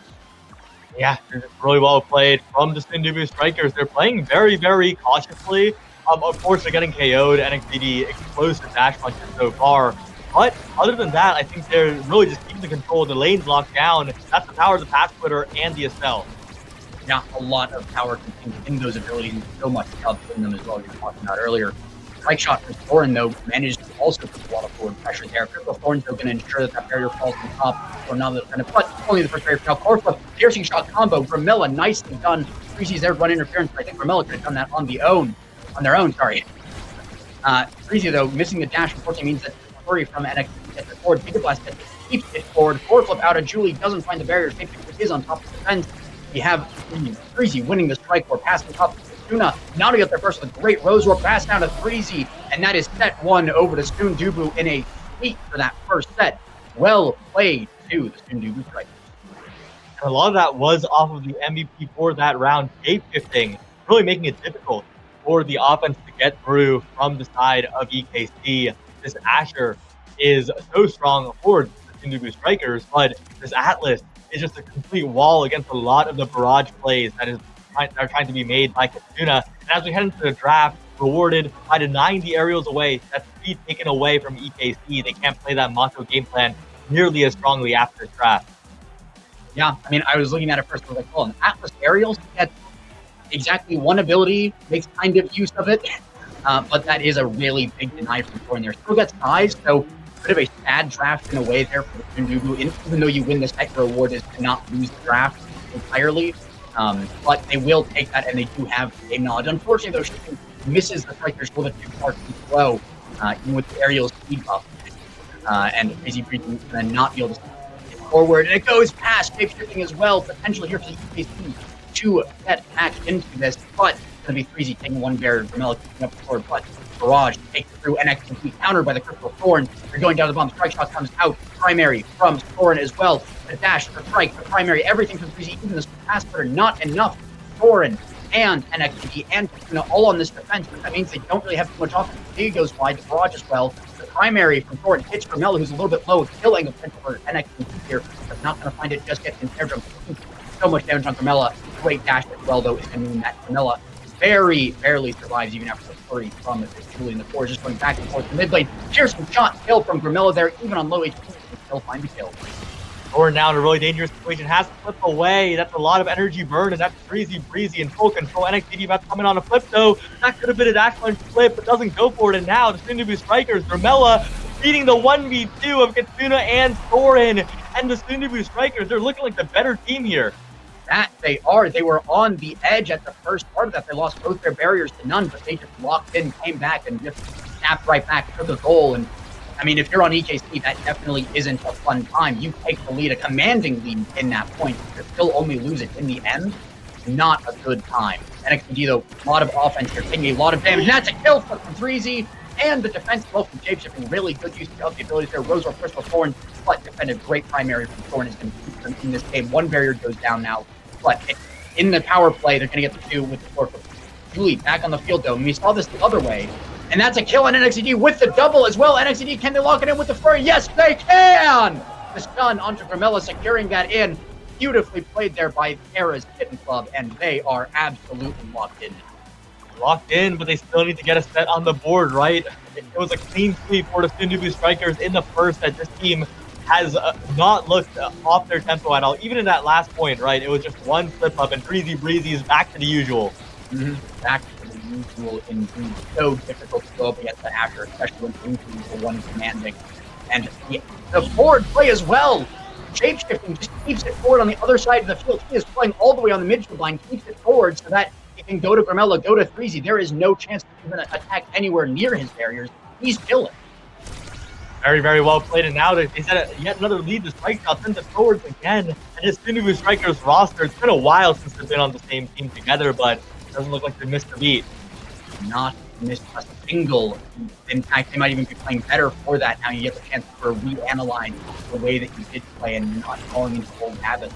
So great pass up from Shapeshifting over to Gramella. Freezy has the force to potentially block out the set. Shapeshifting used the secondary to get it forward, but Freezy a little bit down and away, not able to use it here. NXT can find one barrier on the top. Shapeshifting goes down to the bottom there. Katuna forward, but countered by the Crystal Thorns and the primary as well. Freezy's on top of it, but a strike war won by Katuna against the flip. Really nicely done. Shapeshifting no counters, another flip on the other side of the field.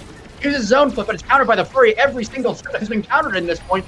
Rosorp goes through, tries to bounce it off the center drum, but Shapeshifting is a little too far away to actually get through and get the barrier. The Inspire Drums comes out as well. Piercing shot hits 2 and the core, but not enough to get it through. The secondary, Gramella with the core, with the Crystal Thorns, going to be able to potentially put it in here off of this. Goes up and around with Piercing shot, but doesn't get the perfect timing. Freezy forces out the core from score, and so much aggression here. The Rosorp comes out as well, but it's not enough. NXT goes to the other side, Shapeshifting, using Astral Projection, but it's not quite enough to get it through. Strike roll won by NXT in the center of the field there, and Dash punched it in. 2-2 tie-up, EKC 1 point away from taking their own set. Really well composed by EKC. They didn't really let that point take them. They held on until the very end, and you saw on the other end, Shapeshifting might have been shaking a little bit, struck it right into NXT's Dash punch. The nerves are really setting in here for the Sundubu Strikers. Yeah, we were talking earlier, 2 barriers and losing a point is pretty bad, but 2 goals and losing this set is more Dash punch from NXT. Is going to find Gramella on the top there. Freezy also pretty low on HP. Not going to find the kill onto Katuna there just because of the drum. Good position for Katuna to be aware of that one. Corflip forced out from Shapeshifting as well. The energy, never mind Breezy taking out the energy vastly in advantage here for BKC, who has almost 2 Corflips there. Soren still building up his little bit, but it's nowhere near Gramella. Almost nothing to their name. Being back on the field there. Giga Blast Barrage, not enough to get it through either. Bounce off the drum at the bottom of the field. Corflip comes out, but it's countered by Freezy goes down into the corner there. Not quite enough. Soren is just so good on this defense. Now he is blocking in. They're not able to barrier. They finally get the first barrier. The second one soon to fall with a great piercing shot. This could be it for the Sundubu Strikers. They could block it in right here. Soren though on the fantastic Corflip, and he uses it there. Just barely hits it with that Corflip, gets it out of there. And XTG has his own Corflip though. Gonna use it. Not now. Yes, will use it to get the kill, but timely save to save in the game.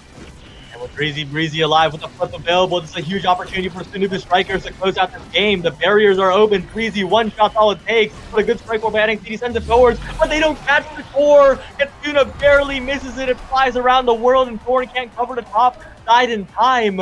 And the Sundubu Strikers, they barely get out of there alive. Yeah, that is an incredible point. The way that it ended, there were so many Corflip counters, and the way it ended is just going on into the top. You always got to be careful with that. But we have a lot of options here in the draft, and you can pick back to 1 to 9. He does still get that Corflip sprinkle. It's a little unfortunate because that's a lot of power on NXT who's already been playing so much. Yeah, it is a little unfortunate, but it is not the worst case scenario. And also, that stack on stack onto Breezy. So much speed available. Same. It's a team. Speed, Glass Cannon on Shapeshifting. And of course, it's also going to have Stagger's Swagger. The speed has gone up, but I think that Shape and Breezy are going to be very happy with what they got. Yeah, I would be happy indeed with that. I mean, 1-2 punches on those clouds on XL usually don't kick better on a lot of other people, but the ability to strike Piercing Shot or Crystal Thorn and have it go so quickly. Unfortunate misplay from Shapeshifting. He's in good spirits about it with the Flubbo happy, but definitely not an ideal play there. Broad for Piercing Shot gets to the other side, though, for the midfield war pass down from Freezy to NXT. The midfield pass to each other until the Brawlers decided that it was their turn, but this time it's going to connect over to NXT. And NXT going to take a barrier, not quite hold there, not quite secure on that dash punch. And Freezy wasn't able to close Tuna on the other side. He was now regenerated with that Tiger Swagger. Raj catches it in the corner, but it's not going to go in the goal just yet. Still staying alive are the Sundubu Strikers in this point, but they need to be very careful. Thorin, that flip was a little bit too preemptive there, and I think Sundubu are going to be very happy about burning that resource for basically nothing. But good strikes by Thorin keeps the barrier up. Kitsuna with the strike over to the bottom side. But that bounce was great from Shapeshifting, mixing Kitsuna completely. And Patrizi Breezy set up perfectly in front of the net. Now Grimella has flipped as well. Sundubu Strikers in a commanding position right now. Yeah, but they both still have open goals. It's such a fragile position, especially if that happens. Unfortunate bounce. Breezy not getting a connection. Good intercept from Kitsuna and just sending it right up to the top. Not a whole lot that Atlas can do about that. And even with 2 forfeits on the field, Sundubu Strikers were not able to secure that goal. And now I think for the first time, EKC is in the lead in a set. They've not had that just yet. Yeah, it's looking decent for them, but look at the energy, right? Breezy and Grimella, even Shapeshifting could cash out at any moment here. Big opportunity to score this goal quickly for the Sundubu Strikers. And 2 barriers already down, looking for the bounce all the way around the world. Breezy pops recovery drone, extra credit, and evens up the set. Yeah, sadly not a kill flip, so I love to shout that out, but really good find by Breezy. Soren with a good pickup on the recovery drone, knowing that is an option, but no longer has that tool available for the rest of the set, of course. And so it's just going to go back to this midfield play here in the beginning. We have the strike shots coming out, NXT trying to get some dash punch here. The Brawlers trying to brawl and find some kills in the early stages before the midfielders find that position. Piercing shot, though, with pass splitter, got to find 1 barrier. On the other side, the barrage, not enough. Ash direction whiffs. The secondary, good hold there on the Corvus from NXT, force out the secondary from Atlas, but it isn't going to be enough to get that barrier. Dash punch, but a good save from Shapeshifting means that Breezy is still on the field here. And finally, Grimella getting into the corner, but it's not quite enough. Strike shot is an awful bounce as well. Unfortunately, goes backwards. Still, though, Thorin on the defense. Thorin on the defense, and take a look, right? Melee goalies still rating supreme in this particular game. Double strike shot despite the nerf. But a big KO onto Grimella gives a big opportunity to EKC. Yeah, you always want to be able to pick up in midfielders. That is so brutal here. And you were not able to get the barrier as well. Shapeshifting score from his, but NXT finds the almost on kill onto Grimella. Unfortunately, last time hit by Shapeshifting as well. Basically right on the line of the barrier. Forfeit catch from Breezy. Just going to center for a bit of around the world here, being very low on health. And that is a kill on a personal attack. That can happen, but not quite yet. Piercing shot catches up with Breezy. The cosmic advance as well means that is almost going to go to Breezy, but good interception here from EK2. Barrage goes down, but Shapeshifting went high and is going for another strike on 50 shots. I'm not finding the amazing strike Grimella has been finding. Right shot, though, combo from Thor means is a red ball all the way across. Shapeshifting able to defend against the score there. Here's the shot comes through, but it's going to miss the forward and unfortunately Breezy finally gets the forward, but it's forward over to Thor and finally gets it through. The first performance comes out, but it's not quite enough. They're trying to get it forward, but they run out of speed before they get the goal. Their drums really making it difficult. So now Breezy's in position. He expands into it around the world, forces Thor to use a secondary, and there's a snipe from Grimella. Perfect coverage on the cross. Nowhere for Thorin left suspended. And the Sundubu Strikers, they're 1 goal away from a 3-0 against EKC. Yeah, not exactly an upset, but definitely an unexpected thing there. Teams were both barely evenly matched. Anything. Oh, another kill as well. This time, Breezy finds NXTD in vengeance. I think that one might be personal on that one. There we go. Breezy finding the barrier, Shapeshifting, finding the defense as well. Finally, though, Kitsuna in the negative power play, finding a barrier. Absolutely incredible to do that. So much pressure on you, but turning that into offense. Such a good strategy, but such a delicate one as well. Breezy finds the barrier pass from Kitsuna. Rose Rope as well, not enough. Shapeshifting playing up here with that Corporal, looking to use a quick piercing shot, not enough to get his strike shot as well, right on that line. And Breezy sends it in. And that is the Sundubu Strikers sweeping EKC, who only got a couple of goals in that entire thing. They were so close for so long. They got so many KOs in so many positions, but every single time there was some clutch play from everyone on Sundubu. They played absolutely mental, but Shapeshifting was going to be the one that gets a very well-deserved MVP on that. The defense was immaculate. So many times I thought it was a guaranteed barrier, that there's no way that anyone can save this. And then he passed it right along the edge of the barrier, cutting the angle so close that it looked like the core is up. Yeah, and this is a crazy result for the Sundubu Strikers, right? The return of this ancient team. They're back. They're against EKC, who have been so consistent. Last LAN, they got second. At a LAN, second is incredible here, especially since every event is so stacked, and now they're losers this early. Sundubu Strikers have vanished EKC this early into the bracket. Yeah, there's always the opportunity for the Sad Boys run, go to go to the losers bracket early, make it all the way to the end.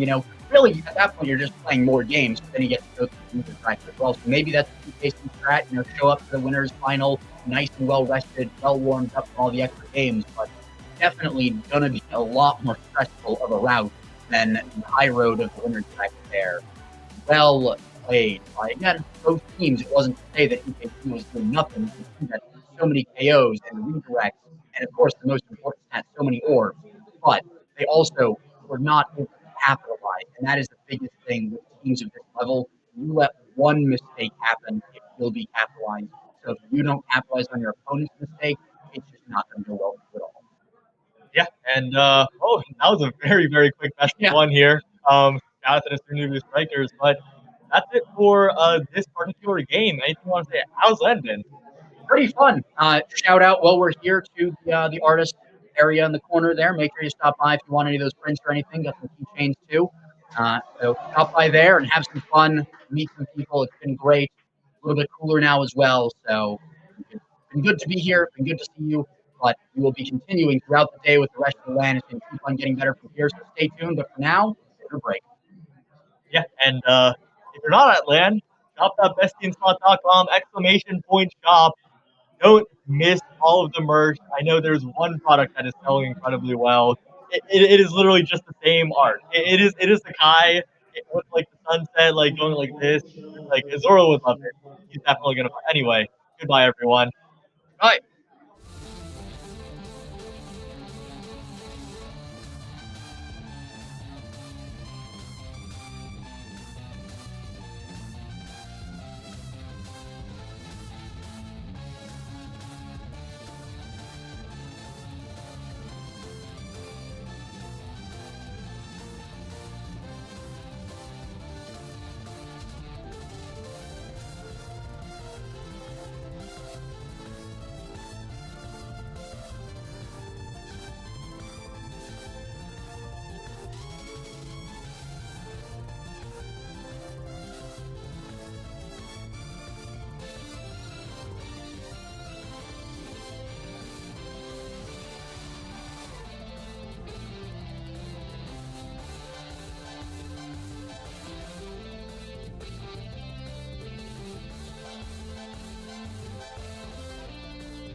Hello, everyone, and welcome back here.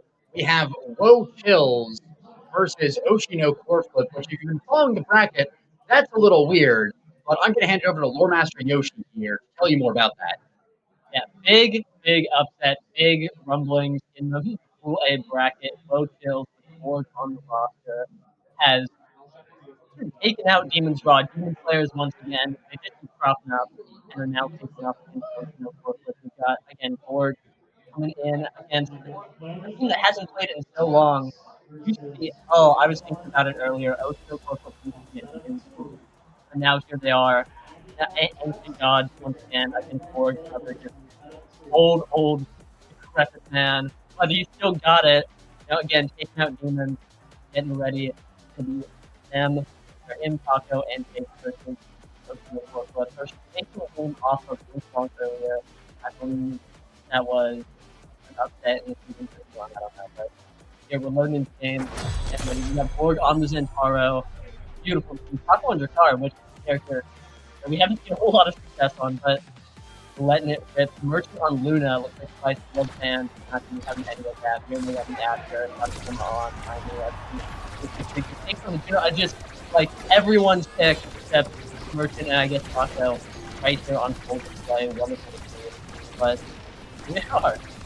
Yeah, and it's already off to a race to start. One barrier falling for the first 10 seconds here. And Woe Chills, the one taking the lead. Borg, kind of trying to get through here. Killing right there. Merchant getting sent off the map a little bit too close to the edge of the map with that Luna. You always got to protect for that, especially against Borg. Is on top of him. Our shot that's not going to help that carry the line going super far up there, but round and round Black Hole, it goes off there. Well, down to the bottom. That is a very low IME. It's not going to matter though because Taco sends it in. That's so much spared, just barely, but at what cost the goal? First one. A brutal display by Woe Chills. It's like they said back in beta, you're either Bells or you're Borg. You either Torch Control or you KO, and Borg right there doing some dash punch on Zentaro is really showing that he's still right there. He's still Borging it up all these years later. Beautiful piece. But I wonder how this match is going to go because Merchant on main goalie and Taco playing too far up. Not right now, but I think it's Luna, but obviously Asher is going to couple on the defense.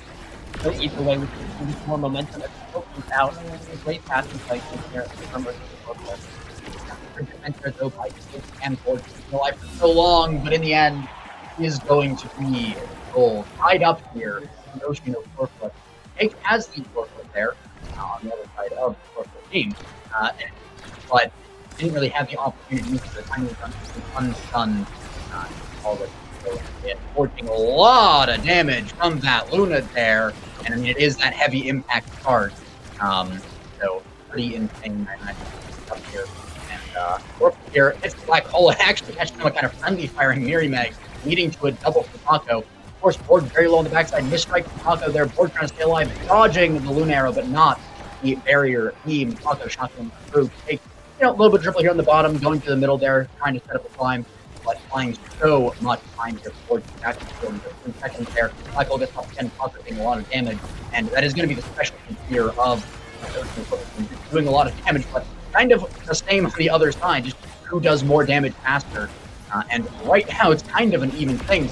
Great nuke there by Case, getting this climb past Merchant Dash, and also Taco calling those, so kind of a win and a loss across the map. Both sides winning, both sides losing at the same time. So close, but at the end of it right now, Light Edge Woe Chills with that barrier. Hopefully, don't test her too much. Case taking a lot of damage there, getting this climb forward. Red coring though in overtime, and it might not be too long before that goes down. Yeah, it's great hold by Cake in the power play there.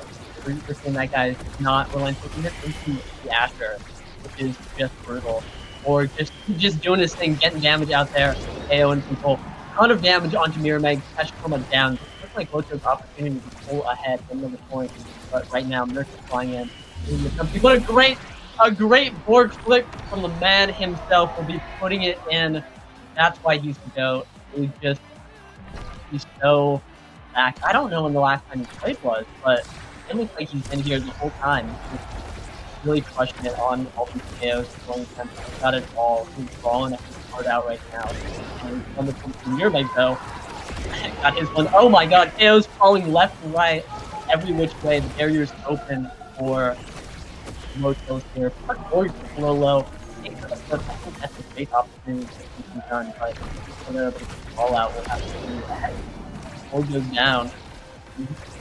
Yeah, Eric coming out as well for a little bit of forward pressure here. They're trying to maintain a power play, but really, the low Chill's team is still good at putting these down for the most part. Eric takes Merc and Cash across the map to the barrier in a power play there. But the slime from Cake juking him out. Ford there as well with Dash Towers to try and help out, but it wasn't even necessary. Low Chills taking a 3-1 set against Oceano Core Flip. Low Chills, that MVP, making very good use of those bombs to turn around. And potential angle here with the rapid fire on Juno, amazing. Tiger Striker is also available though. Yeah, really, really great. Like just putting in so much work, to provide advantage. I'm worried a little bit about Perfect Form Asher or Perfect Form Ivy, whichever one. There it is. Tiger Striker on the Asher. That's pretty devastating. Asher, one of the best characters to stay on the field, has the secondary and damage and knockback position. And now has that health again on Tiger Striker. He all the time. And even though Borg is which is huge, real game changer for that kind of how he's been playing. I wonder if they're going to get through the Asher has been the Tiger in the game but it looks like they're fine. No worries here. Stagger Striker, who cares? Going to be getting those KOs, doesn't matter. Takashima or Stagger Striker looking low. First pop, I think, could be putting it in. Unfortunate goal, but really, I think Tiger Striker and Ash can get out of control, but looking like Tokyo has everything they want right now. Yeah, they have a lot there, but Merchant trying to get through the barriers there, not quite able to get the double there. Good defense by Cake. Taco as well on the assist board around trying to get it up there. Doesn't want to play too far back, but does have to go pretty far back there in the end. Black Hole actually made it with a ton of damage to Borg, but even the goalie or the other doesn't have. Trying to get a lot of damage, trying to get a dribble at the timing there as well. The ult comes out, was really nice to pass as well. So here's one barrier, 2 barriers there for Borg on the side of Woe Chills, but does die for his efforts. The only question now is, can Ocean capitalize on that, or will it be another fallout from Woe Chills just trying to stay alive? No, Mirmeg says it is enough. Will take that barrier, but now Borg back on the field, tying up all the barriers at the end of the day, passing a lot, and Mirmeg sends it right through. So difficult to go around that Asher, so difficult to go through that Asher, especially when you have that midfield Ashikoma as a resource to pass and basically to dribble off of when you play together. Even though Ocean and Core Flip, they've not played in a while, but they still have that buried in there, that team play instinct that has been so good at keeping them in these plays as they lock in. Yeah, absolutely. It was one of the big draws of their, rise to power, rise to natural, is that they just play so well together, greater than some of their parts. And in that last point, we saw that they were able to get a KO on board, and then everything looked so much easier. They were flat on the barrier, and of course, that really difficult situation and get the goal. And I think that they need to do a little bit more of that. Right now, they do have the advantage here, are pushing forward, but their barrier just went down. It has a flip, Kashima is staggered. Things are looking rough, but they have an opportunity to get it in here. Kashima down, and then the Oni's Blade going to be putting it in. Woe Chill's looking so dominant here. Oshi still has a chance. Again, if they can get these KOs, if they can get the damage forced, these tough situations onto the Juno goalie, it's going to be able to do it. But Woe Chill's is looking in peak form right now. Yeah, peak form indeed. But Mirmeg almost gets a double. There it is with Kashima on the assist. And, Ocean Core Flip, they are trying to not let this happen. They're trying to keep Woe Chills in check. And for the most part, they're doing a pretty good job of it. They're just slightly missing on that last bit of execution. The Core Flip comes out, but denied. Good job by Kashima. Merchant going forward, countered by a timely Juno sign from Cake. But Borg going off the map to Black Hole as well. And Luna, Merchant putting it in with the Crater Maker from downtown, tying it up 2-2, and potentially getting ready to take a set off of Woe Chills, tying it up. Yeah, just beautifully played by Oshi there. Great double barrier, great KO. They've got everything they need. Really explosive potential, I feel like this team has, especially with the Luna in the back. Just looking great. They have all of these opportunities. They just need to position this Asher into the front, get on the barriers, get the KO, 2 down, Miramax getting back up with Stagger Swagger, forcing the Path Splitter onto Cakes, trying to get an opportunity here. Tacos just dribbling it up, waiting for Borg to come back. Merchant trying to get something done. Has a flip. Could be really big to make something happen. Taco takes a lot of damage too. Might get knocked out. But until then, the barriers are down. This is Oshi's opportunity right here. Yeah, and that's going to be Ricard going down as well. The power play just extends one to another. Mirmeg, though, very low on HP. The Cyber Swipe not enough. The Barrier Beam as well, not enough to catch it. Merchant passes up to catch Goma. Glitch Pop. Great clear by Cakes there, unfortunately, for Yoshino Corpus. Cakes, Taco is now back on the field after the defense from Cakes. Mirmeg taking a lot of damage as well. The Black Hole goes off. Bit of a dribble from Kashikoma, gets it up the corner into the Firewall Sentry there. The dash is Barrier Beam, not enough for Mirmeg. Even the Path Splitter is used there, but it's still not enough. Finally, though, Mirmeg sends it down there. Had to go the whole 9 yards, 2 power plays, so many abilities used. But in the end, Ocean Ocorflip is on the board. They have that first set. Luna with the MVP, getting the option to pick up Missile Prop, Spark of Focus. Even a Super Surge is really good. Yeah, just great showing from Oshi. I'm really hoping, yep, the Missile Prop goes straight to Merchant because that is what you like to see. That's so much damage, which, again, I really think is their opportunity to get round in this game. And more range from the goal box is always appreciated. Reverb on the Cake is going to be really nice. Spark going to Mirmeg. I don't know if he has any other sparks, but it would be a great opportunity to scale up. The Super Surge denied from Borg. Great.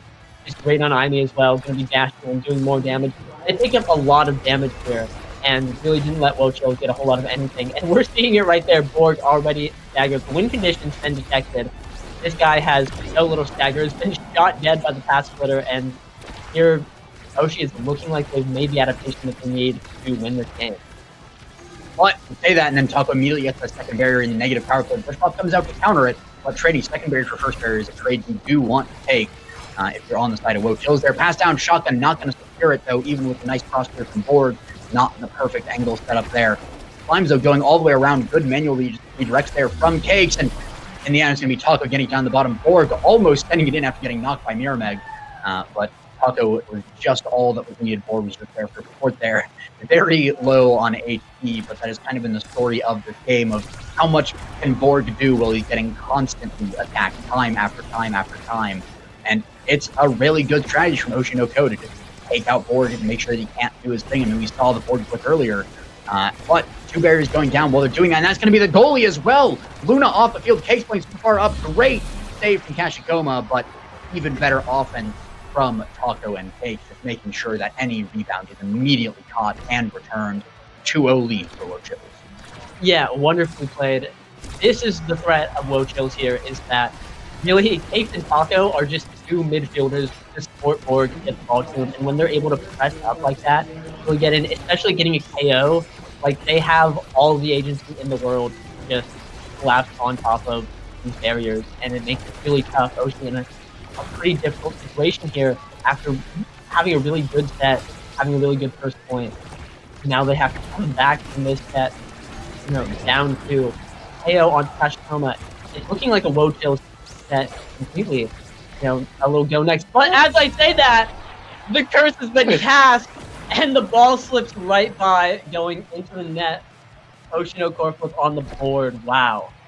All right, the instant caster curse there. You've got Yoshi on the side. Oshi no Corflip over here. But really good Corflip there from Taco to use that entire situation. But that means he has no energy to dodge the Crater Maker. So much damage off from that potential kill angle. But instead, it's a double angle there. Both berries going down. Drakkar soon to follow, but Corflip forced out from Mirmeg there. Stall out. Merchant countered by everything from Cakes. Really nice setup there with the jump and the manual redirect. Does lose one, both barriers there, but gets it up to Borg, who has that core flip. Gonna use it, go up to the top, but Merchant was on top of it this time, but loses the strike. We're in the goal, and that is going to be a set here for Wochills once again. 3-1. I believe the first one was also that, but or was the first one asleep? I don't remember, but crazy strike roll right there. Borg in first. Might be rewarded with the 1-2 punch, which would be absolutely brutal. I'm also looking at Jedi. It's going to be tough to call the Merchant fourth, but it would have to be either Borg or Taco denying it. And I don't know how strong we're feeling about Jedi Ricard here. But Necessary Evil, got to take that down. And the Twin Drive instead, though, which is, I think, a really big deal. It gives him so much more agency from the box. going to be really nice before getting in there. Another spark straight from Miramax. That's really scary as well. A lot of sparks from the Asher. Going to be getting in there. This is looking like Oshi's set to win, I think. Yeah, it is looking pretty good for them, but also I believe that's all the sparks from the draft now. So there are no more sparks, no triple sparks. I think we had Weasel and Tofu in the same draft earlier. And there we go, the shotgun going right through as well. Taco getting a nice connection there. Climb used from Cakes, not quite fast enough. And your redirect also not quite enough. A little too far away, but Miramax getting a nice trip on Cakes there, and that's going to be Borg going down off the field. Miramax getting a great stall into pass up to Yoshikoma, going for the other barrier, striking out Cakes entirely. Merchant using the twin drive to go forward as well. The Firewall Sentry gets it down. Miramax not able to connect with the barrier, just get great dribbles from Cakes going around the Asher there, and that's going to be Borg getting it through with Yoni's blade, sending it all the way into the goal from downtown, and just great stuff there. Yeah, just the classic. If Borg's on the field, you know he's going to be doing it up hard style, and that was a great ult on the midline. Put it right in there to the pass to Oshi. But they're deciding to respond in kind. Taco looking really low. Both barriers down. Again, this is their opportunity. They have so much going for them right now at this point. Merchant has a flip. They've got both barriers locked down right there. The turret going in. They just have to steer it in the flip. Almost did it, just barely off. Taco getting the save right there. They're just gunning for Cakes' life, not letting any of that happen. The flip is burned. Kashikoma looking to get in there, get something done. Miramax gets the ball, but this shotgun, this car is just covering so much space. It's really tough to get through him here, and I feel like the work he's been doing this game has been underestimated, because every time he gets KO'd, things start to get really tough, and every time he's on the board, he's able to get these saves, get some defenses, but crazy core flip is going to be taking him out. Another power play for us in that core flip. Great saves by Cakes, though, on the line with the jump there. Borg just barely missing the dash there. Unfortunately, Blitzpop also missing, though. Corporate from Borg sends it across the map. Straight to Merchant, but does stall at the game lock. Kashikoma very low. We might see that recovery drone being popped here. But Cakes again with the great save. Kashikoma, Taco's lining up the kill. Got the Molten Bolt there, even with the Deadeye, though. Not enough. There we go, though. Finally, the shotgun takes out Kashikoma, but Cakes on the line, saving it even with all that. And the Borg flick again! 2-0! Is Woe Chills about to beat Oshinoko? This next goal could be it, taking them all the way to the winners final for Pool A. It's just always so beautiful to see the master of the craft just committed. I've seen so many Borg clips all the time, but seeing Borg himself do it is just like magical. He's only done it twice, but both times he's goal, and it's just immaculate. Anyway, a lot of damage onto the Oshi core flip forward. Taco's been shot dead. Lots happening at this point. It's looking really good for Oshi here. You know, they might be staggered, but they have power play. They have an opportunity trying to get it forward. Borg on Kashikoma. Both Borg and Taco look for the KOs. Both kills get locked and looking to end this right now. They know how they want to win. They have the opportunity. The barrier's not down yet, but there's so much pressure from both sides in the corners here. Yeah, we just had Taco keep sending it into the corner there, waiting for the cooldowns to come back, waiting for the Scorpion Twitch to come through with his cooldowns, but not quite getting it through into the barrier just yet. Merchant going forward as well. That twin drive is so good on the Luna. That is Borg going off, but again, trading his life for the barrier, just keeps on doing that, and kind of works out as long as they keep the barrier alive. But there we go, Oshinoko going to get the barrier, open up the goal. Molten Bolt was so much speed with both of the... Oh, never mind! Sniper Swipe from Kashikoma is going to secure it from Cakes.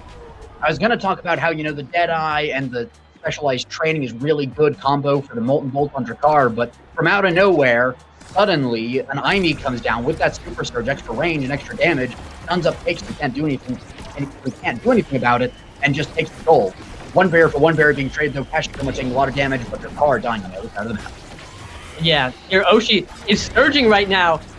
Borg taking out Kashikoma, but second barrier down. Miramax with a great dribble, getting it straight to Merchant, who's unfortunately losing the barrier right there. Miramax looking to get it in. Merchant with the great save. They're able to hold on to the power play. Taco not able to get it through right here. Merchant just holding on. Iron Wall, three-man defense right here. Merchant looking low on the breakaway, making some hero plays, trying to get it through. Borg unable to get through, but oh no, Taco with the shot. And the Crater Maker is going to be putting it in. Low Chills taking this 3-1 in another 3-1 set. That's the team that beat Demon's Raw. Like, I believe it. Really well done. Yeah, they have locked in. And, there's a lot of talk about, it's you'd be like Borg carrying or something like that. But MVP Cakes does it all.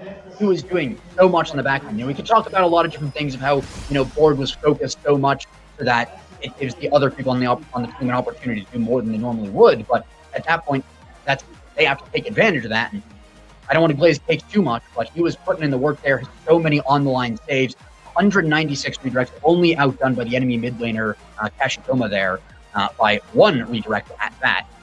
And so, phenomenal play there from Wochills. I think, deserved win over Kashikoma and Demon's Raw. They are putting in the work. They've been playing so well together, making good use of the opportunities and making good use of the fact that everyone's targeting Borg. So that there's, we'll just play two midfielders. Doesn't matter. We'll just pass around. We'll just do everything. You can control Borg. We'll control the goal.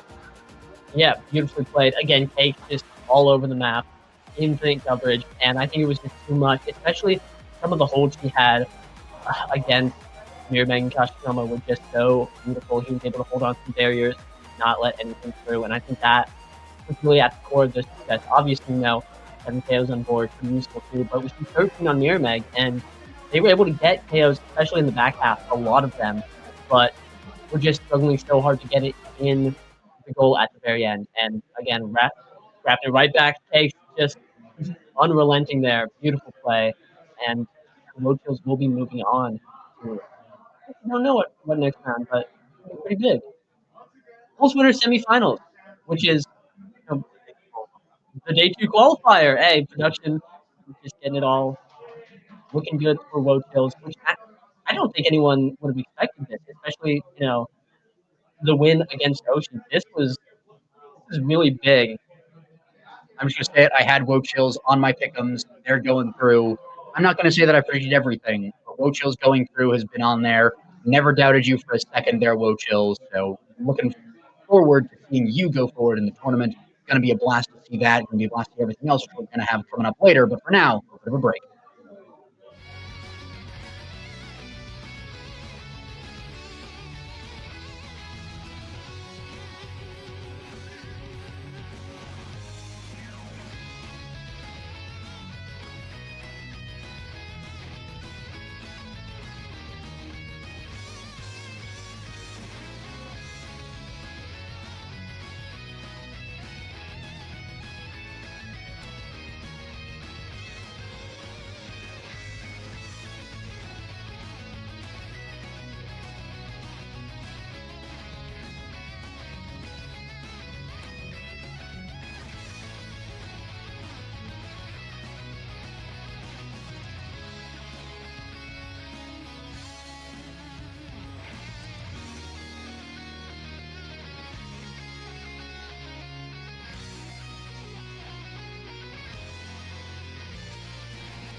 hello there.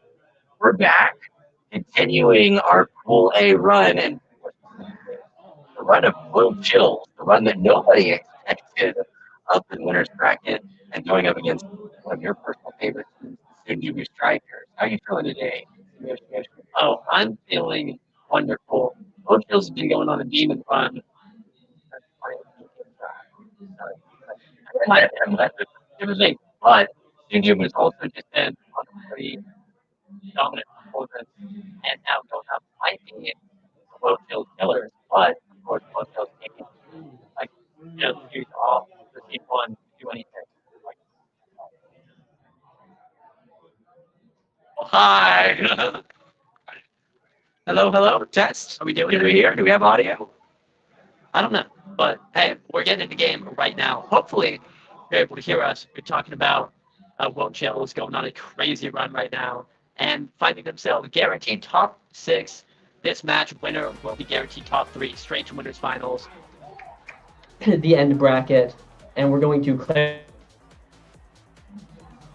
Is in for Will Chills. The draft right there. The Luna is online. It's going to be a crazy game.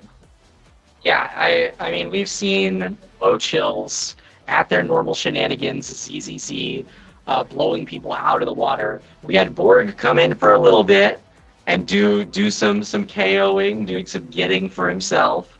But we're back to the classic, and I'm here for it. We also have a Zen on the table here. Who's a Centauro? I didn't notice that one, but it's going to be Taco on the Centauro midfield. A pick. Kind of funny. Pioneered by Borg. Going to be coming out right now. Through Taco and piloting it. It is teammate Stead. And going in right here. Yeah, Sunjubu has so far just been on an incredibly dominant run. Their last match, they won 3-0 against EKC. You know, the 4th seed, I believe, seed higher than them. And meanwhile, Will Chills taking out the 1st seed. You know, a lot of upsets coming out here. But Breezy getting upset, and he's not on the field anymore, taken down. And obviously the damage, the KOs are going to be incredibly prevalent here. I think Taco is going into the Centauro midfield, I just realized, because of the Super Surge start. That's 30% more damage coming out from your midfielder, and that's going to be really real to take care of. Sunjubu is just going to have to try and survive throughout all of this. They still Rasmus, great comp for core control, but obviously not really going out there and brawling it up. They do have the open net, but they just have to find an opportunity to get in there. Yeah, well, and I mean, you were mentioning the Centauro being kind of pioneered by Borg, popularized by Borg, but I've also seen Will Chills kind of putting on the last call pants in general here, because the Centauro midfield Luna forward was a popular pick for the Freezy Breezy Borg variant of last call. And now here they are getting KOs in the goal box. ZZZ takes out shape-shifting, and we're on a power play now. Cake still has a flip in the back, but not too long until ZZZ finds the goal there in the top corner. That's the first point of the match, a longer one than I anticipated. Yeah, definitely. I didn't think it would. I thought this would be like a lightning fast game, you know, just KOs back to back to back, blown up. But we have been seeing the KOs, but both goalies holding really well. A great strike from ZZZ though. Will be First point, just crazy, like seal the deal. Well played, but now they're still having this dominance, crushing it in the corner right here. Got one barrier, looking for more, looking really good, and this is absolutely to be expected from the team that has been going on this crazy run, taking out Gramella right there. Both barriers open, but both barriers down on both sides. Just great work. I don't know. This might just be their set to take. Taco just closing it right there, looking to get something done. Another KO. It's unbelievable. The prize fighter stacks are in full swing, and ZZZ is continuing his lust for blood. Taco with a nice little slice and dice into passive will find the second goal there, and it's an early 2-point lead for Will Chills. Yeah, I think if you told me before this game, and I was told, and kind of disingenuous to say that, but that it would be ZZZ instead of Borg. Big fan of the guy, but obviously Borg, Nassau player, super successful. played really well in this last game that we saw. You know, you tell me all that, and I'd be like, okay, this should be a pretty nice Sundubu win. But they're really turning that narrative upside down. Just ZZZ gotta be max prize fighter stacks, blowing them up. The damage on that's being found on Sundubu is just so brutal. Yeah, and they're trying to send some of it back, right? We're seeing ZZZ take a lot more damage in this point in particular. They recognize that he's kind of the big threat here, but they're not finding a kill. It's still 3Z that's the one that's staggered in the midfield. Taco almost kills him there with the eye rush. Yeah, the KOs aren't stopping anytime soon. And Cakes is just kind of left to defend the goal. He's doing perfectly fine at it right now. Yeah, holding it down, not letting 3Z just not able to play. Grimella catching a pass from 3Z though, able to put it in. What a full bar of stagger is able to do for you. Really nice. But here, might be able to come back. We are on Borg's Bouncy Barn. You know, staple of the guy. Not here right now. Really sad. Really just a tragedy. But one barrier down. A flip on Grimella might be able to get the second one. And it looks like it will be. A lot of damage coming out from the crater. But Grimella looking for it all right here. The Estelle Rasmus is looking in full effect, even though 3Z is on death's door. Great passes, though, up from 3Z to Grimella, back down into the bottom corner, and suddenly, we're all tied up. Yeah, that was some really effective baiting of all the Estelle and Rasmus abilities by Wochills, but at the end of the day, Grimella and 3Z, those guys might know how to left click a little bit. They're pretty good at the strikes. They find it. They'll tie it up 2-2 here, and we're back at the Era's orb map for the final Clarion variant of this set. It's going to be a hot contention, and ZZZ is already creating another power play for Chills. Yeah, Grimella dropping down, going to be back in 6 seconds, and in the meantime, one barrier's gone down. Cakes is just playing on this midfield line, you know, getting his midfielder reps in right now. 3Z almost KO'd by the flip. Grimella down again, though, and we've got another power play for Wochills. 3Z getting the orb, looking big, has a lot of stats, just taking down Taco with the hook, smiting that guy, taking a lot of damage, losing that extra stagger you get from the orb. But Grimella going for it all on the barrier, unable to, saved by Cakes' flip. And here, barrier down. Sundubu has the opportunity, despite the 2 power plays. It goes to show how strong this team is. But ZZZ jumps in, and the Expanse is unable to take it. Either team could win right here. And oh my god! Great strike from ZZZ there off the pass from Taco. Holy moly, Wochills taking the first set. And I have to imagine he was rocking 200 power there with the Era orb power Yeah, and the prize fighter stacks. That thing went so fast. Insane draft for them. Walk me through this. Walk me through this. This is crazy. Perfect form Zentaro. Bang. Heavy impact coming in the back. Someone on Sundubu is going to have to take that Deadeye. It's going to be shapeshifting. Never...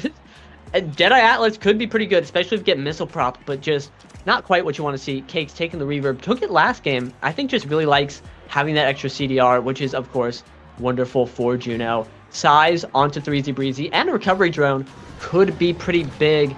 I don't know. All of this damage coming out from Wochills might be too much for a single recovery drone, but the opportunity to get one good save, one good revive could be really nice. Other than that, specialized training onto ZZZ is pretty big. Things were looking pretty undeniable against Saluna here. You know, big benefit of the pick, and oh my god, a KO has been found. Shapeshifting is down. ZZZ is also down, equalizing the prize fighter stacks back to 1, but big KO, no goalie is always just such a big deal. Yeah, you know, flashing back to the Cakes reverb pick, I also have to feel like it's playing into the KO win condition, right? If you're taking the survivability, they can't get survivability. But Grimella says, I don't need stagger to score goals. Wins the strike war in the enemy goal box. We'll get a 1-point lead for the Sundubu Strikers. Coming out with a little bit more heat in this first set. No longer dying as much as they were.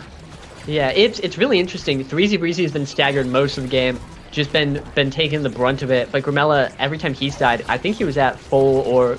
you know, most of his stagger. It seems like they're really able to find all of these hits onto 3Z, and Grimella is just maneuvering around all of it. But of course, still finding himself next to the wall. ZZZ though, getting real beat up right here. Just full Crystal Thorns. They're giving it their all to take down this guy, which makes sense. You do not want to see him with 3 prize fighter stacks. We saw it last set, and it was just terrifying. And we're seeing Oh him my here God. just on the core control too. Doesn't need Chaos to get insane value, getting that barrier looking great. And Caked is just unrelenting, not letting this one barrier down.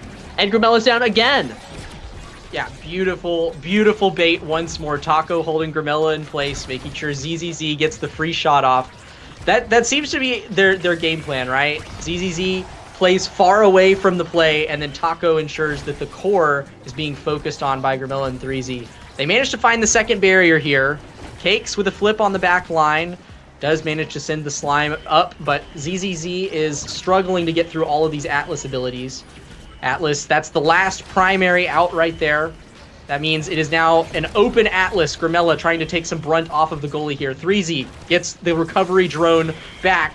Tries to flip it in. Gramella, the Crystal Thorns, not enough to find it. And now 3Z's off the map. ZZZ with a flip in the enemy net. Shapeshifting has cooldowns back up, but will they be enough to keep the point alive? Gramella trying to make a solo goal here.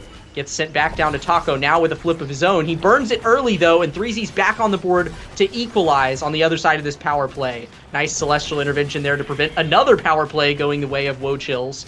And the core is going red all over the bouncy castle. Gramella finds it in a shocking turn from last set. Now it is Sundubu Strikers with a 2-point lead. Yeah, despite all the KOs coming out, all the damage, and it is really coming out. Sundubu's able to just hold on, especially in the open net. Really, really well played there. And, eventually you're able to get your opportunities. Gramella, though, got the orb, shot down. He's so big. Cannot miss that guy. Dash punch by ZZZ. I think he's had 3 prize fighter stacks by now. Just he's everywhere. He's always getting these KOs. Almost got the barrier there, but good ball movement from Sundubu, able to get it around. 3Z, though, looking low, and it's just the story of this game. Just try to get an orb, denied by Cakes on the jump, looking for this barrier, but Cakes just won't let this barrier drop. The Iron Wall on the Juno of all things, just really, really impressive. There it goes, but, it's Sundubu, I think, has just been having a lot of trouble getting their offense together. Oh, that was a very nice clean board flick attempt there by Taco, but 3Z gets a nice breakaway here. This is Sundubu's attempt to hopefully just equalize the sets here. They're making progress. 3Z almost catches it there with a nice dribble, but Cakes is there to catch it with the jump. Another power play for Woe Chills, and the barriers are down. They're looking to turn the set around. A nice strike from Shapeshifting will send it away. 3Z hooks it, misses the strike. ZZZ can't take the shot. 3Z holds it back until Gramella is there. The orb's about to be cracked again as well. ZZZ going in for it, but 3Z's the one who ends up with all that size, power, and cooldown. He's massive now, but Woe Chills managed to clear it around him once again. They find a kill on to ZZZ. Massive, massive value, reducing those prize fighter stacks and getting a power play here. Taco burns the core flip. Passes from Gramella and 3Z in front of the net.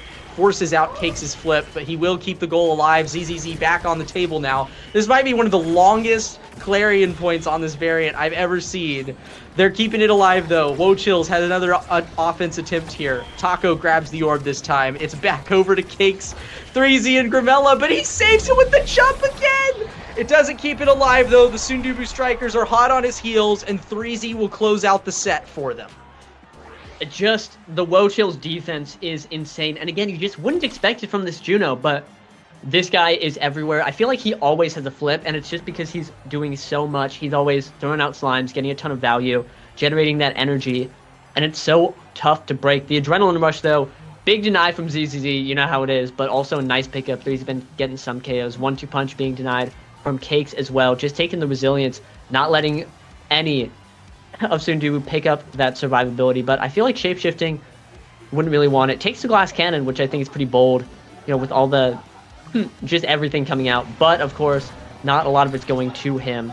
Dinger on ZZZ, though, could be pretty influential if he's able to just get he's already getting enough damage, so this is just going overboard all the way, making sure that no one has a full stagger bar on Sundubu.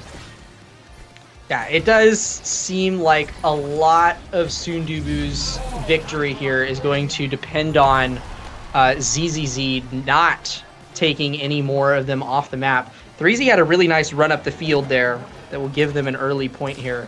They seem to be doing really solid in the core control department. It is literally just a matter of how many power plays Sundubu can prevent Woe Chills from getting, because, I mean, they make the most of them. 3Z's back at it. 10 seconds in, and we've already got both barriers down.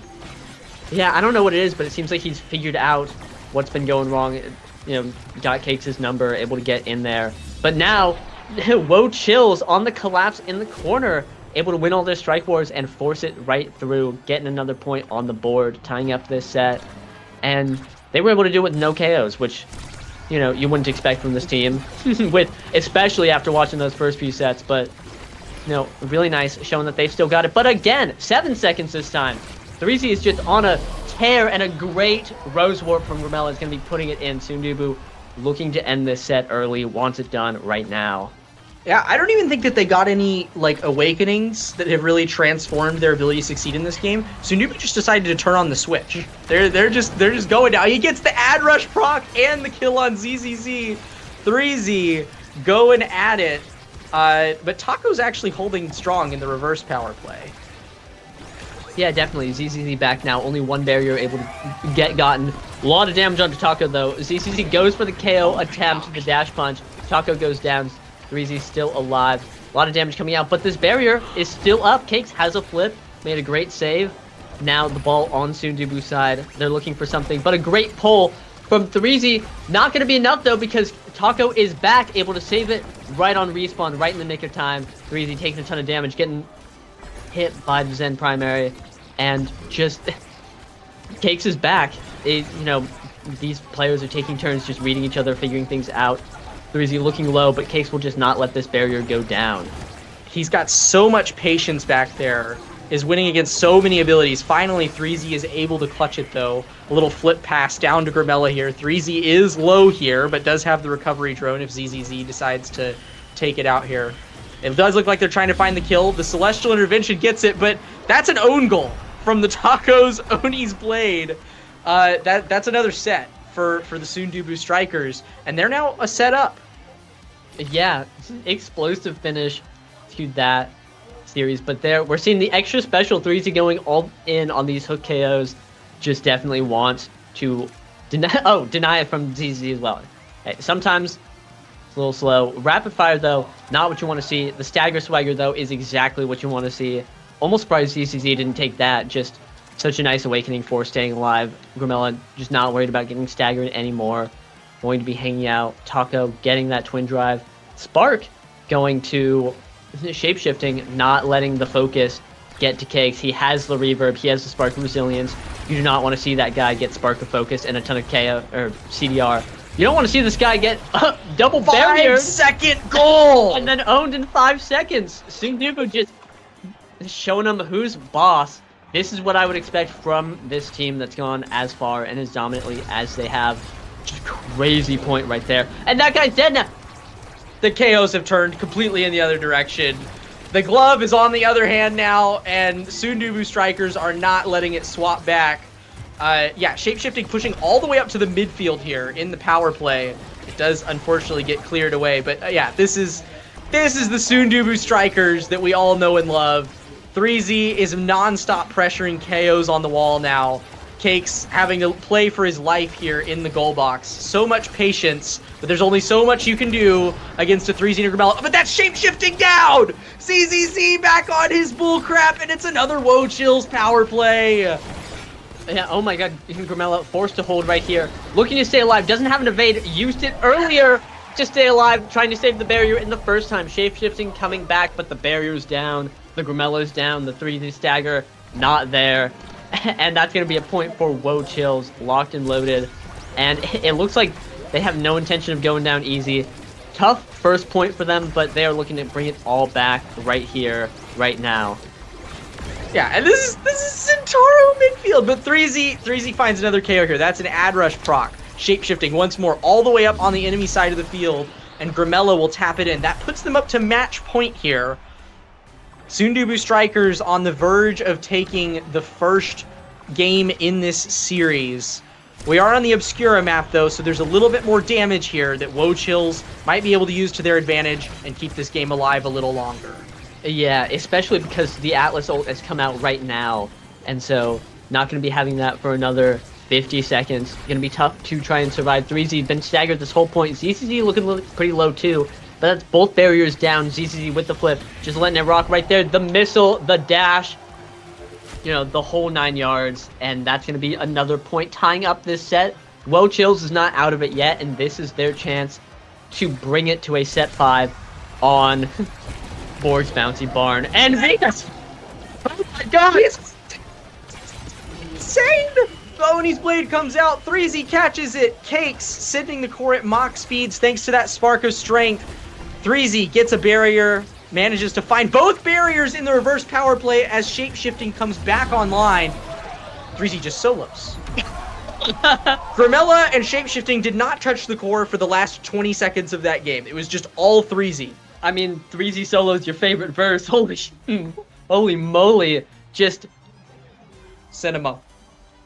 cinema. I wouldn't have expected it. That point was just disastrous from the start. You would not expect Sundubu to be bringing it back like that, but they did. Again, 3Z just rocking it right there. Beautifully well done, and that's going to be first game of this BO3 to the Sundubu Strikers. Woe Chills, you know, can bring it back in the next 2 games, but I really feel like on Clarion, on the Super Surge Prizefighter start, that was a great opportunity for them, and things are going to be pretty rough in these next few games. Yeah, that was kind of the Woe Chills ideal start, right? And they put up one heck of a fight. I mean, taking a set off of the Sundubu Strikers is impressive enough. And then they were in hot contention for the sets from there on out. Like it was a very close game, and I'm hopeful that it's going to be a close series. But I think that your prediction is right. We're headed to Oni Village now. That takes a lot of the KO potential off of the field, for sure. It's not too common to be putting up some crazy KO numbers on Oni Village, but this is ZZZ we're talking about. Yeah, although I think they might be bringing in Borg. ZZZ has left the lobby. Oh, shoot! Yeah, different game. You know, whole different thing. And again, Borg played last game, has been playing the last few games for Woe Chills. I believe was there to defeat Demon's Raw. This guy, I said it earlier, but it's like he never left. Gonna be exciting to see if he comes back. If not, like you said, Oni Village, not the most KO heavy map, but ZZZ makes it happen on any map, especially because of how prevalent the speed lanes are on the sides. Really nice to just get those, like knockback KOs, dash punches, you know, especially with the Luna from downtown, people on the line. It looks like ZZZ will be back in, so we'll be seeing him. You know, I'm curious to see what Sundubu's going to ban, because if they want to, today I will look at the screen and we will figure out that they are banning Atlas. W. Where are you seeing that? Oh, you're seeing it there. Opposite. Oh, okay. My bad. They have banned Octavia, which is really fair. Octavia on Oni Village, just don't want to deal with that. And it looks like Sundubu then banned Atlas, not dealing with that at all. And hey, that's pretty fair. Just not letting that pick go through on Oni Village. They have a different plan. We're seeing the first pick, Luna, And that's coming out. that's for Sundubu, right? Is it? Oh no. Sides on the bottom. Okay. on the bottom. It's what got switched again. Okay, yeah. So this is Woe Chills with the Luna. Okay, yeah. Is that the Borg Luna? It is the Borg Luna, almost certainly. Okay, Borg Luna, Taco on the Rasmus, and Cakes on the Juno. I mean, if this guy can figure out a way to make Juno goalie work on Oni Village, I'm going to be absolutely blown away. Yeah. Funnily enough, on a side stream, we saw EKC Soren playing Juno on Oni Village, and that guy. Oh yeah, it is ZZZ. My bad. I keep forgetting it's not Borg. It's ZZZ. ZZZ Luna. I'll say it. I just love watching Borg. It gets me excited. But hey, here we are. ZZZ again. ZZZ on the Luna. Gonna be really nice. I really think even a team like Sundubu can get caught off guard by these downtown dash punches. You just don't expect them, and it's so easy to play in the speed lanes along the sides. You know, you load in and you're like, no Juliet, no X, no character that can really like get these dash punches super confidently. You see Luna and you're like, she can do it, but but I'll just watch out. I'll just pay attention, and then you You get don't pay smoked. attention. Yeah, easier said than done. You let Shot your dead. guard up for 1 second, and ZZZ has punched you off the map. This is another Sundubu classic, though. Yeah. This is the Asher Estelle comp. If I'm not Asher. Yeah, is it Asher Estelle? Hold on. Yep. Things have been shaking up. Yeah, it's Asher Estelle. Okay, yeah. Mako Asher Estelle. Yeah, this comp had its heyday a while back. Mm-hmm. It was a little more common when you had it was like Asher before her primary rework. You would play her on the wall, and then Estelle would just hold all of the out clears. It's still a crazy good comp. You just play it a little differently now.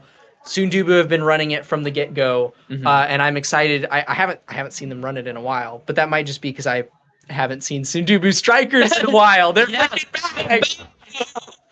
It's beautiful. I love this Estelle Asher comp. I've always called it the finesse comp because that's what finesse would play all the time. It would be Puffy on the Estelle, Joker on the Asher, and they would just bulldoze people because it's just two characters with incredible stuffing potential, and that's exactly what you need. The Mako in the back going to be providing so much speed, and it's wonderful.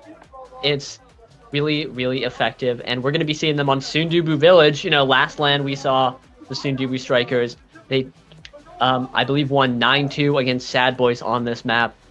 Really, it's their map, and they haven't been playing since then, so it's been their map. You can't take it away from them until they lose.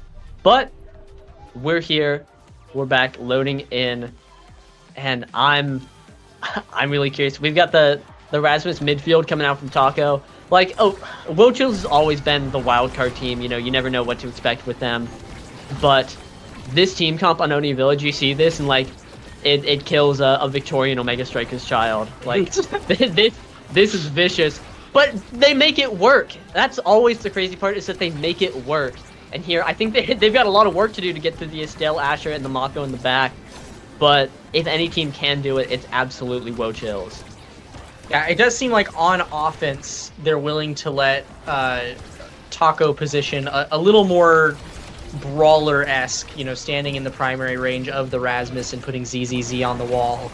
But when it comes to who comes back and defends, it's still Taco that's running back and trying to strike the core off of Grimella here.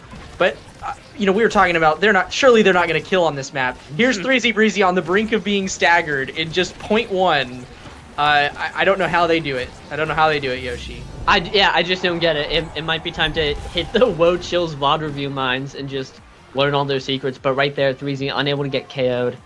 Staying alive, just holding on, barely not getting staggered. Has the slick kicks, which is really interesting. Just looking to be on the enemy side of the field and just tear it up with the slick kick speed in the enemy net. Really, really nice. I think that sounds awesome, especially into this Juno. We've seen Cakes just hold crazy style. We see 3Z going for an attempt on ZZZ's life, able to burn the flip, not let any of that happen. But gonna be nice getting in there, just bulldozing that. Oh my gosh. The 1v2, not dropping that barrier. There it goes. But I don't know. Sundubu Strikers are they've been so dominant all day, and it's looking like it's continuing. I struggle to see how Woe Chills gets their footing unless they can find this stray KO and make something happen. Well, judging from ZZZ picking up the pummelers here, they're not looking for stray KOs. They're looking for KOs the whole way through, but it is the power play that falls the way of the Sundubu Strikers here. Shoes on the other foot for Woe Chills, but a nice Luna ult there from ZZZ pushes 3Z. Too many Z names in this lobby out of the goal box, but another attempt from Sundubu will send it in. Early 2-point lead here. It's like you said, the stray KO is normally what you need, on Oni if you're gonna play a comp like this. I'm gonna be honest though, they're gonna need more than stray. They're gonna need more stray. They're gonna need the constant power play to overcome the power of the Sundubu Strikers. Yeah, absolutely. And of course, it's only set 1. Anything can happen later on, but things are looking pretty rough. I think this is supposed to look rough for Woe Chills set 1. It's the Estelle and the Asher. These two characters are just demons out the box. No setup required, not like an Octavia where you gotta wait and get your awakenings, not a Zen where you're looking for your perfect form, your super surge. You're just in there, you know, and we're seeing it. We're seeing the KOs come out. This team just has a lot of damage potential, you know, hitting people and the core at the same time, just crushing it. This team has all the stuff and potential they need, especially to get through the Juno. It's really tough for Woe Chills, but a great pass from 3Z up to Shapeshifting on the strike shot. Looking to just keep possession right there. Shape has no energy. Could be an opportunity for Woe Chills, especially with Cakes on the flip. But, you know, just kind of neutraling it out right now, waiting for any sort of opportunity. And there it is! A flip from 3Z on the midfield line, finding an opening in the defense. Going to be taking it right there, 3-0. Yeah, another thing that's unfortunate about the Woe Chills comp is they don't really have anything to mark this Mako. So the Mako secondary just goes off. It just goes off for free. Luckily, though, there's no haste awakenings in this draft, so they won't have to worry about the Mako giving even more devilish speed to our teammates. But Grimella will be grabbing stacks on stacks regardless. So still plenty of speed going the way of the Sundubu midfielder. Rapid fire picked away by 3Z. I have to imagine that that's more of a deny from ZZZ, but the question becomes, if you're denying ZZZ, why are you letting him have Ad Rush? And speaking of insane picks, Among Titans Rasmus? I mean, if you're playing this dude in the midfield, I guess I get it. You really want him to have speed, but this guy loves size. And seeing someone grab Among Titans on Rasmus, it's a first time for me. The only other time I've seen this is Tempo Melon grabbing it as a troll pick in in-houses. But here Taco is playing it at one of the biggest Omega Strikers tournaments that's ever been. Yeah, I'm telling you, the Victorian Omega Strikers players, the beta players are just screaming right now, rolling in their graves. Just, it's brutal. But 3Z just taking all of this damage, deftly evading the hook. Very well done. But just he's a big sponge. He's got a lot of HP, not very quick, and moving around. But they have the net open. They have the flip. Looking for the angle, but Grimella on the strike war. Let that guy defend, but unfortunately, Grimella's going to be winning that and putting it in right there. Yeah, Sundubu showing no signs of stopping, but 3Z is without evade here. So there's a decent chance for KO potential here. ZZZ is going for him with the ult, but he uses the dash to escape. And Shapeshifting is holding that barrier down strong. I don't think Sundubu is going to have any trouble if all three of them are on the board, but ZZZ is still going to go for it. It looks like they've kind of given up on KOing to some extent. I don't see them going the full-on kit dump. And Sundubu just roll over them once more. Yeah, I think that they're... If I'm Woe Chills, I'm sitting here and I'm like, we've got the Adrenaline Rush on ZZZ, looking good. We can just phone it in for another set, get some damage, and then the game begins. And any sort of damage comp, you know, the first two sets are fake. It only gets rolling on that third set. You know, do or die, and ideally a lot of people are going to die. And, oh, just beautiful defense. Masterclass from Cakes right there against the Mako cage in that corner, saving the barrier. Has a flip still. Again, this guy's just doing so much. He is so prevalent, always has a flip. Look at Grimella marking ZZZ, putting his life on the line to save his goalie, but he has to leave to make the offense happen, and Shapeshifting is staggered in the midfield. But mad respect to Grimella for defending Shapeshifting there for a solid 7 seconds or so. Taco will find the KO here. No Ad Rush proc for ZZZ, but it is a power play for Woe Chills. Yeah, and 3Z walking back, and the nice part about Asher Brawler is that you can always just have an Asher goalie if yours goes down, and just lock it in. The barrier down, Shapeshifting back though. Grimella with a flip, could be big. Yeah, playing into it, 3Z passing to him, able to get it on his own on the clear right there. Things are looking rough for Woe Chills. I'm feeling it in my bones. Grimella's looking for this flip right here. There it is, defended by Taco though. Not gonna matter. 3Z close to his own though. Things, again, it's the only thought that I have. Keeps rolling. Things are looking tough. This looks so difficult. What are you supposed to do against these, you know, storied veterans, these titans of Omega Strikers? There it is. 3Z just pushes it in with the barrier beam. And you know what? Let's see if the prediction plays out, Yoshi. You said Woe Chill's gonna phone it in. It all comes down to this draft. Do they have the damage win condition here? They have Stinger on the board.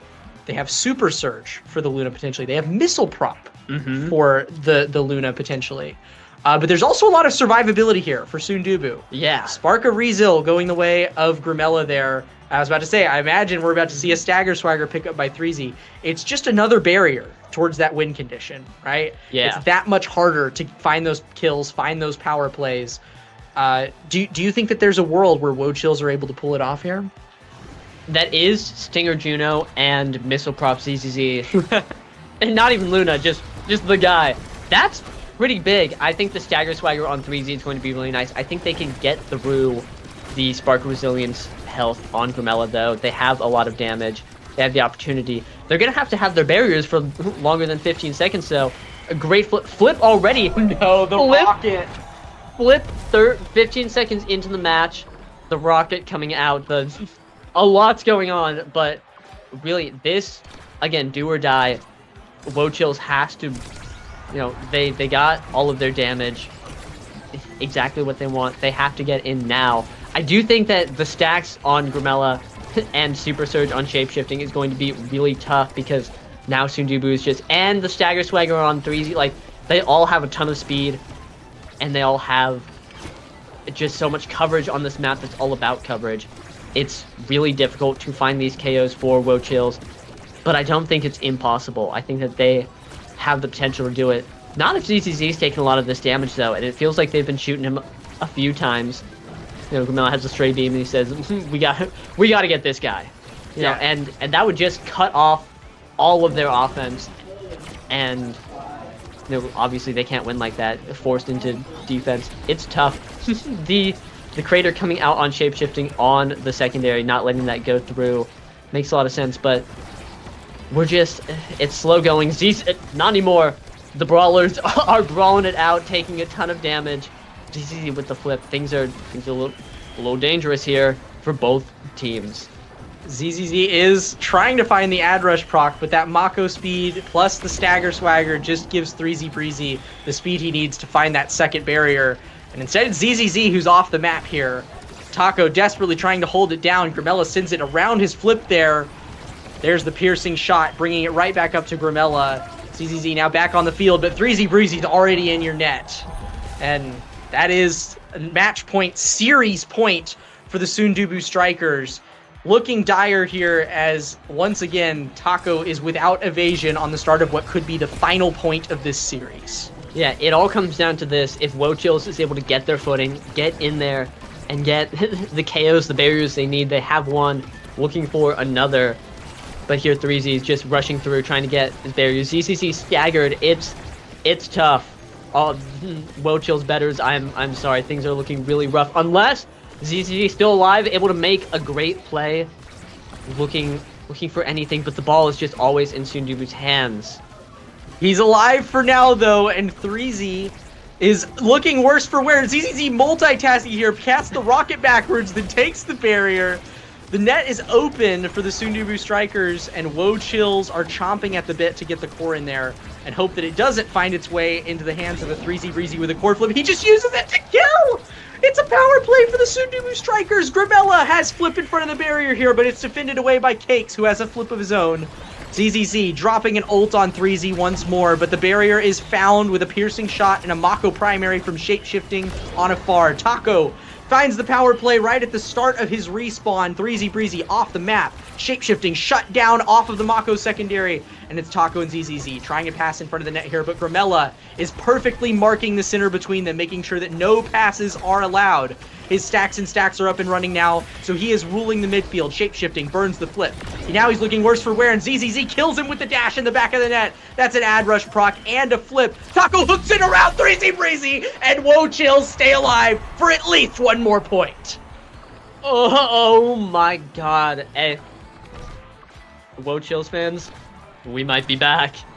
Because that was just the perfect series of events for Woe Chills to get everything that they needed. Just the KO on Shapeshifting, the hook around 3Z. It was, just Sundubu had to put it in right there, and they weren't able to. And now, both barriers down for Sundubu again. This is their chance. I mean, they are just so back, chefing it up, looking for anything. Grimella on the breakaway, though, looking to get the core. 3Z posted up for a pass. Great save by Shapeshifting. Every player in this match is just going and firing off on all cylinders. Its shape almost dies, barely evades the rocket flip, going to ZZZ. Trying to put it in. Grimella just not letting anything past him right now, though. The Mag Souls, the beam almost puts it in. Cake's able to save it, has a flip. 3Z burns his, and the pass! Oh my god, ZZZ puts it in the bottom. Third point, we've been on match point for the past 2, but Wochills is here to tie it up. And if they can win this, I think that they can start scaling beyond what they already have and bring us to, set 5, maybe even win, just go all the way. This is their chance. They have to take it. They're running in with an early energy advantage and grabbing the first barrier here, but 3Z is there to match it close behind.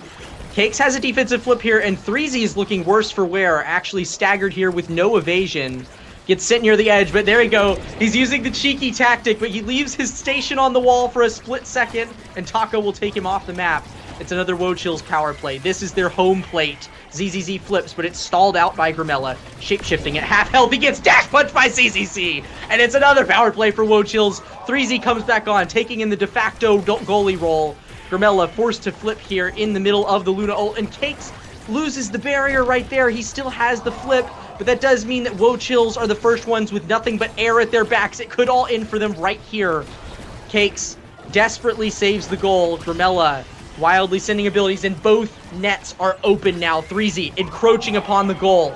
Stalls out the flip. Cakes luckily able to get it around, but 3Z is once more staggered. He gets hooked, but Grimella is there to save them just in time. That's the Sundubu Strikers taking the set at the game and the series. Well played. Oh my god, almost catastrophic for Sundubu Strikers. 3Z was on his way straight to the wall. Grimella there, clutched it at the very end, able to put it in, gets the MVP. Well deserved.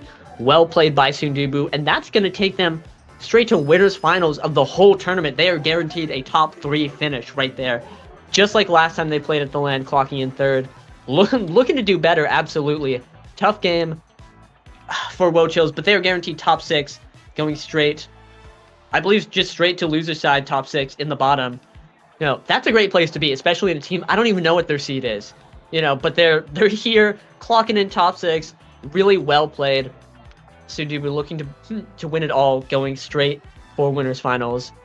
And I'm looking forward to seeing more Wochills tomorrow. Absolutely. Or do we get to see more of them today? No more today. They're clocked in for day 2. But yeah, we'll get to see more Wochills tomorrow.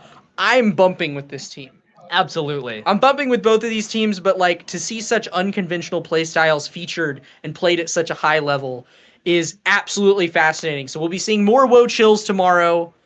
We still got Pool B going on, correct? We got Pool B shenanigans coming up. That was a fantastic series. Yeah, Great time absolutely. casting with you. Yeah. I think we that's to go to a everything. break. Yeah. Bye. You're done. Bye. We'll see you later.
Welcome back, everybody, to For the Crown, of course. We're in UC Berkeley. It's great to be here. We are going to be doing losers semifinals here in just a minute. EKC versus Oshino Coreflip. Two pretty strong contenders here in this tournament. Yeah, definitely. Both these teams have been in Nassau before. EKC currently in Nassau, and they even made playoffs this most recent season. Oshino Coreflip, of course, Merchant hasn't really been playing, and they haven't really been playing as a team, but they have been practicing a lot for this LAN, and they've been in Nassau before. So two very equally skilled teams, arguably. I don't know. Oh, 100%. Yeah, I saw Merchant with some crazy saves Yeah. earlier on the Vice, of course, known for that character. This is a stacked tournament. These teams are insane. Coming out here, if I won my first game, I had to play Bozo Bunch. W. Can you believe that? Yeah, W. Bozo But I did Bunch. not get a W, but Bozo Bunch definitely did. Yeah, Bozo Bunch, W team. We love everybody on there. Oh, Yeah. the maps. The maps. All right, looks like we're going to Gates of Obscura, right? Yeah. Yeah, Gates of Obscura, map number 1. What do you think about that? That map is really just a knowledge check on who can use the portals better. I actually have no clue which of these teams know it better. They probably know it equally, but I'm kind of interested to see how they use the portals and how their team synergy comes into this map. Oh, 100%. And what do you think about the Striker pick bans? Do you think we'll see the Vice ban coming out from EKC? Maybe they might just try to pick it. I'm curious though what Merchant wants to play if he doesn't get the Vice. Well, it looks like he got the Vice. Oh, okay. I see a Vice locked in there. We see Kazan, Luna as the bans here. Recovery Drone, Stinger start. Interesting draft, especially for these Awakenings, just because, one of them keeps you alive and the other one does the opposite. So interesting to see how these teams are going to lock in and select these different Awakenings. Yeah, we do see the Kazan instantly banned by EKC. Very, very good on side starts, and Beermeg very, very good on the pick. And as you said, Merchant got his Vice on Stinger start. So I'm wondering, and they got the Zen too on the same team. This Oshino Coreflip team is really, really good at using Stinger. And I want to see how EKC is going to combat this and even do more damage, possibly. Yeah, that has opportunity for a lot of damage, and we're going to be getting into map number 1 here of this series. This is a best of 1, by the way, so winner takes all and moves forward for this one. Oh no. And not necessarily off to a good start here, but NXTD? Okay, we're looks good. like we're good. We're good. There we go. Immediately, some damage coming out. We see NXTD already on half HP. Not even 15 seconds into this round here. One barrier will fall for the side of Oshino Coreflip. There's the second one coming out. Katsuna just has to now get it up to NXZD. But using that portal effectively, able to take one barrier. And Soren now is going to be playing so aggressively on this Asher. We saw this in a few more games, and a beautiful stun from Katsuna here will take point number 1 for EKC. EKC had control that entire point. They looked phenomenal on the start of this game. I want to see if they can use that momentum to keep it going. But Merchant trying to make something happen with the eject play, not able to quite get the barrier. Soren holding very well. Katsuna able to clear it out. But the Supernova coming out from Merchant is keeping it out. Soren looking very low, and 2 barriers fall to the side of EKC. Yeah, able to get that orb, but there's a lot of blobs just ticking away Soren's HP. Merchant now has the flip, saved away by Soren. A nice one there right away, as now the teleporter almost secures that first barrier. But Soren is in a tough spot now. EKC just trying to stay alive, looking for the KO on the Mirrymag, and there's that recovery drone pop for Soren. Yeah, Soren's been low this entire point. Mirrymag doing a phenomenal job at keeping him low, but the entire Goon Squad looked to come back to kill Mirrymag, and there he finally falls. Forwards in the net moment, and they're able to clear it, but Katsuna panic flips, and that's so unfortunate. But NXTD trying to keep control. Kashikoma trying to make something happen. Soren is back on the pitch, and same with Mirrymag, and now we are out of stalemate. Sorry, we're back to this 3v3 the way Odyssey intended. Katsuna trying to strike it through. That all coming through from Mirrymag, saving that goal, and another KO found on the side of EKC, and NXTD might be joining. Good positioning there to bounce off the side, but is so low and able to get that second barrier. Mirrymeg trying to cut off that pass through the teleporter. And NXZD now so low, stuck in this forward position, just waiting for the pass. There's the opportunity, rescued by the recovery drone. But Mirrymeg is putting on some force and a beautiful save from Merchant. Merchant playing so well today. He's such a good player, but Mirrymeg is able to shoot into the top side of the net with that red core in overtime. Now, Oshi no Core Flip's team comp is so much better, at least in the early game, at using Stinger, and they're really showing the power of this Awakening and abusing the damage of it so well. EKC, known for their damage or getting out damaged because this team comp is just so much better. But as I say that, Mirrymeg gets insta-staggered with the flip, and NXT is also looking quite low.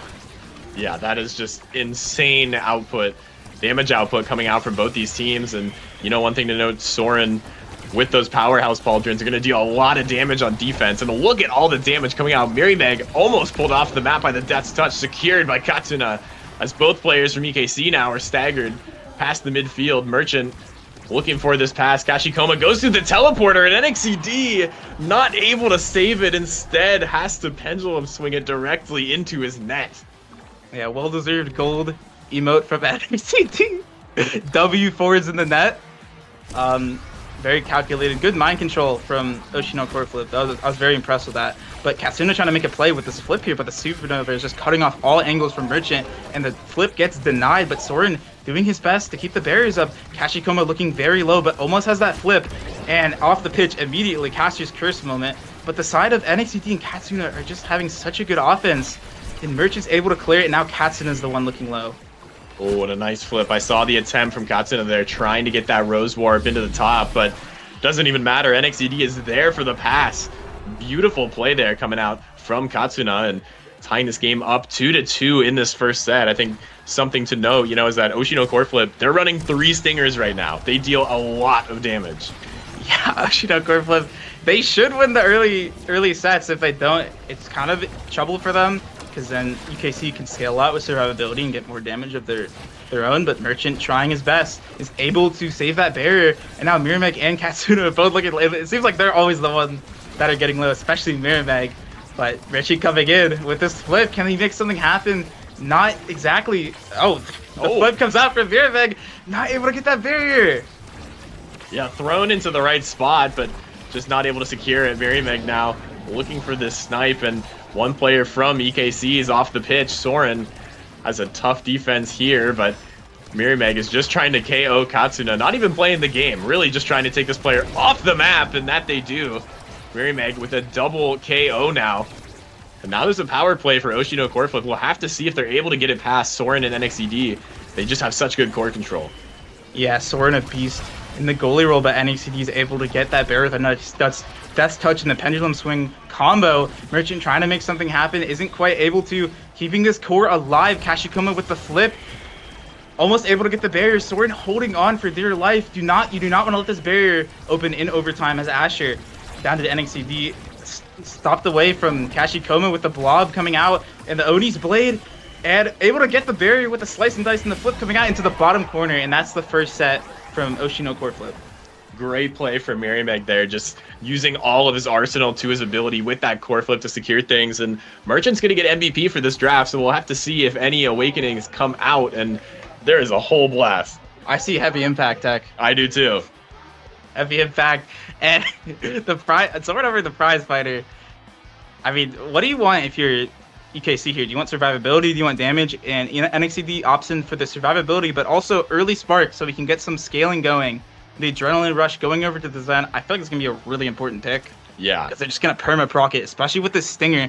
And actually, NXCD is the only one getting survivability when Katsuna was the one honestly dying more in the first set. So I'm curious to see if Oshi, how much value they're going to get out of this adrenaline rush. That's right, and you know NXCD is so good at controlling the core on that Rasmus. Just really knows how to pilot the striker well, so having that survivability is going to be huge, because if Katsuna is just dying like they're probably about to right now, NXCD and Soren can just stall this entire game out. We've seen them do it a few times this set, and they might have to do it again this point if things keep shaping up. Yeah, Katsuna looking low. again, like I said, they're gonna be abusing this damage, and both barriers fall from the side of EKC before Oshi even lost one. Soren trying his best to stall, but Merchant just standing there with some aura. Honestly, they're like looking really low. Katsuna as well.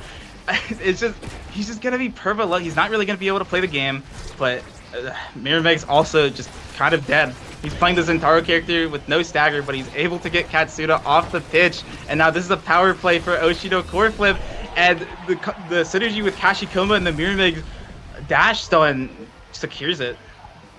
That's right, and that's just so big. Having to deal with Merchant, who obviously plays this Vice so well, is just so suffocating. We see more often than not Soren kind of can creep up to the midfield line, but after this point, he hasn't been doing that much. Yeah, he hasn't really been able to play up because his fours are just perma low because Oshino core flip is abusing the Stinger Awakening. Mirrormeg also looking quite low, but Soren's able to hold on to this barrier. Very important. They don't want to lose their barriers this early. Merchant trying to make something happen, but Mirrormeg's just not able to play the game. He's so low. He has no energy. He finally burned his last evade, but the core flip from Kashikoma does get stuffed away from the side of EKC. Mirrormeg trying to do something, but not able to find the kill on the Katsuna, and EKC blowing all their abilities, not quite getting the kill on Mirrormeg, but Merchant's just keeping this barrier alive, and EKC... Okay, my bad. They found a power play. Let's see if they can get this barrier. Yeah, this barrier's been standing for a while on Oshino core flip, and will continue. Not if Katsuna has something to say about it. There's the flip. Looking for the shot blocked away by Kashikoma, who's taken over the net here. As Merchant just trying to get it through this TP, install some time out. It's a scary situation for Soren right now. Mirrormeg looking for the flick, not able to find it just yet, and into the bottom corner it goes. NXCD scores yet another goal. Very well played by NXCD. Notice the small gap into the defense of Merchant and able to take advantage of that. Now we do see some signs of life from EKC. They looked like they were getting suffocated this entire set, and down to see some momentum on the side of EKC. It is kind of just looking like Oshino core flip's world, as Katsuna is very low with only the core, like I guess not only the core flip, but has the core flip, which you don't really want when you're low because you're going to burn all your energy. Merchant coming in for a play, able to get the top there, but Soren able to keep this second barrier alive. So important for EKC. They really don't want to let their barriers down, but Katsuna is just getting wailed on by Mirrormeg, not able to breathe. No energy, no stagger, nothing. Yeah, forced to take the orb from Merchant's net. Although proves out successful, both barriers dropping now for Oshino core flip, and Merchant's left with essentially an open net. Kashikoma and Merchant are going to have to lock this one down, and the stun is too much again from that pendulum swing. A great job there from NXZD. And this is just the stun and the core control that we keep seeing, the bread and butter of Rasmus. Yeah, the fours of EKC are playing this offense so well. They've adapted so well this set, able to get some breathing room, even though they didn't get any survivability. And honestly, Oshi got a lot more damage, but they're able to just not die. They're surviving so well. Soren's holding on very well. Very good adaptations, as NXCD is kind of just 1v3ing in the corner here, and Katsuna coming up. Again, it's very low. Katsuna is not really able to touch this core.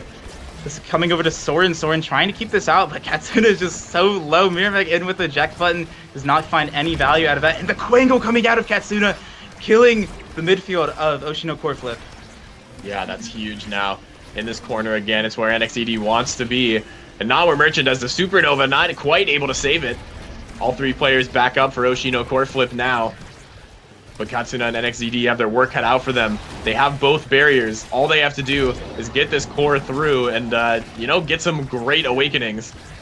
But look at Kashikoma putting on a show right now. Doing a great job getting this to Mirrormeg. Trying to find that last barrier. The flip from NXZD blocked away by Kashikoma. Yet again, into this death touch here. NXZD looking for something.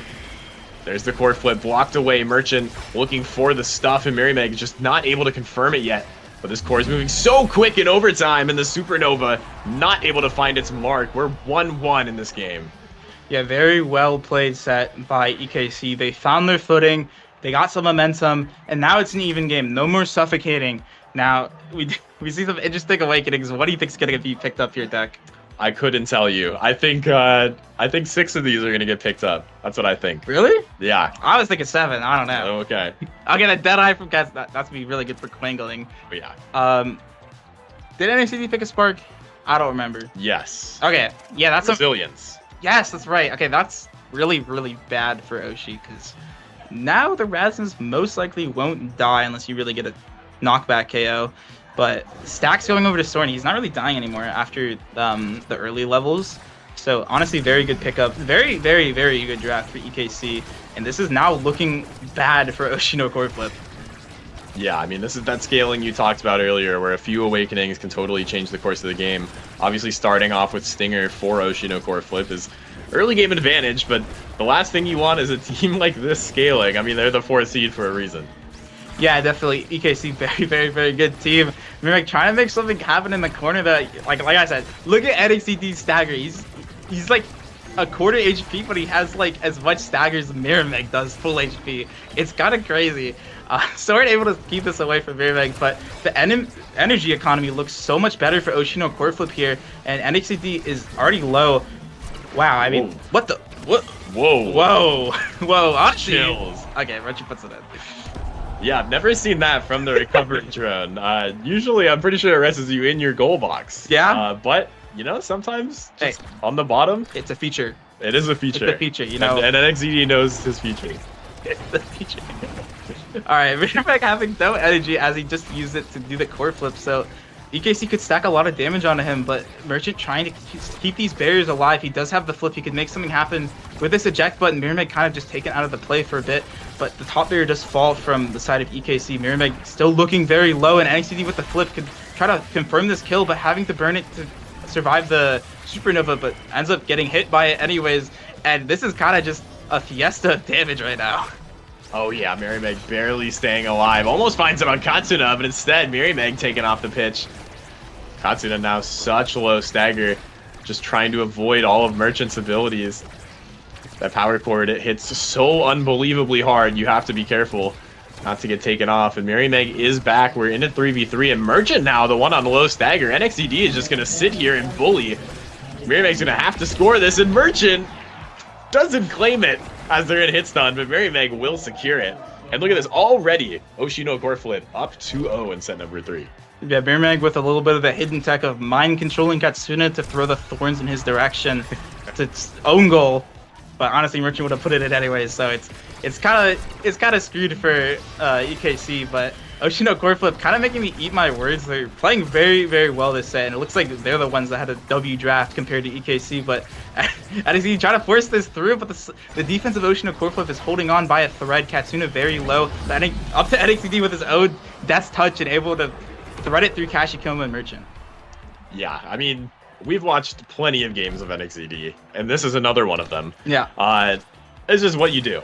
I mean, he has a whole ruler for a health bar right now. Everyone else has, like, I don't even know what they have. They have half of a ruler. It was not a good analogy, but they have something. More people are dead, and there's a barrier dropping already. Yeah, whole ruler of a play by NXTD getting the barrier. This is a power play for Oshino Core Flip. Not quite able to capitalize on it, though, as the defense from EKC, Soren specifically, I don't really know if NXTD did anything there on the defense. Yeah, Soren's just playing out of his mind on this Asher character, and Mirrormeg's looking very, very, very low, but honestly, kind of mind-controlling Soren to walk up there, but does get shot by Katsuna, and now this is a power play for EKC. Yeah, Katsuna, the hitman of EKC right now. We've seen so many times that piercing shot be aimed completely backwards towards Soren's net. Yet another instance, and this barrier will be kept alive for a second longer. As Soren now trying to get this pass up. Mirrormeg not ulting the right way, but a beautiful strike war win coming out from Oshino Core Flip. Making diamonds under this pressure. As NXTD now trying to throw through these blobs. We are in overtime, and this core is moving fast. I mean, the land buff of 20 ping Merchant, the defense of Merchant and Kashikoma are just frame perfect striking this away from the bear. This defense is so incredible to watch, and Merchant trying to get some action in. Soren holding on to the bear. What? I mean, that's just unfortunate. Mirrormeg trying a chalk outline of the barrier on some Valorant lore. The flip goes out from NXTD and able to find the barrier, and Katsuna, and honestly, I don't even think Kashikoma has been staggered a single time this game.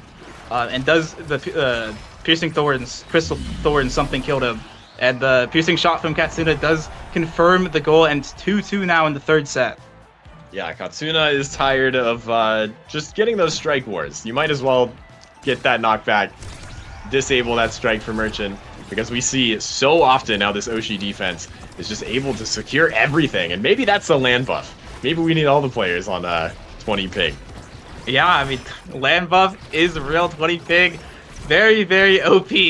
And Merchant is so good at abusing this ping. He's such a great player, and his strike was really on point today. And Katsuna desperately trying to take this barrier. He's very, very, very low. Merchant with the flip available. Will he opt to use it?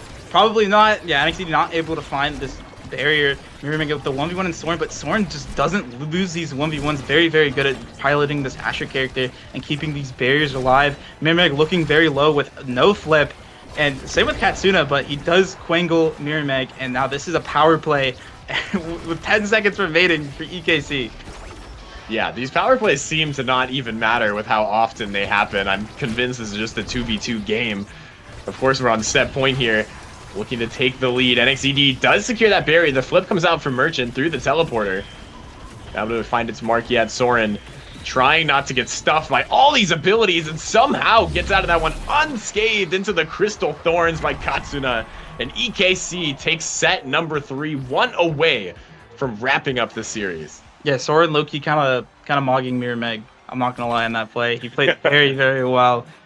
That was some insane defense. If you see the third spark for NXT, hey, the spark gamble paid off. He didn't get 3 in 1 set the next draft.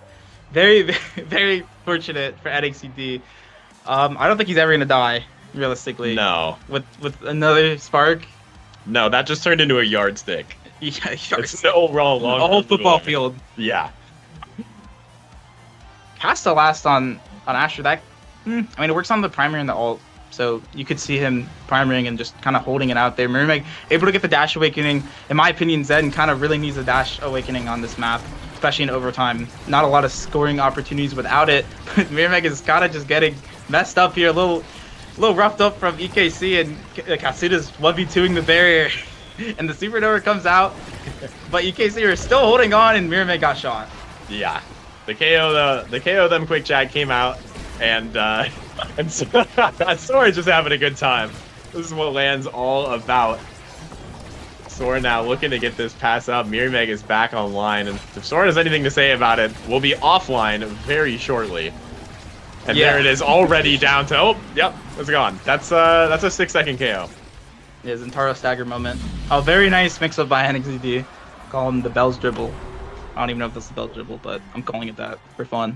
I like the name. Yeah. I think it fits based on what we've seen, and already, EKC up 1 point now, 2 away, and just looking at the awakenings, I mean, EKC has such a strong advantage over this team. They're dealing so much damage, and not only that, but while they're dealing damage, NXED is kind of just throwing the core around.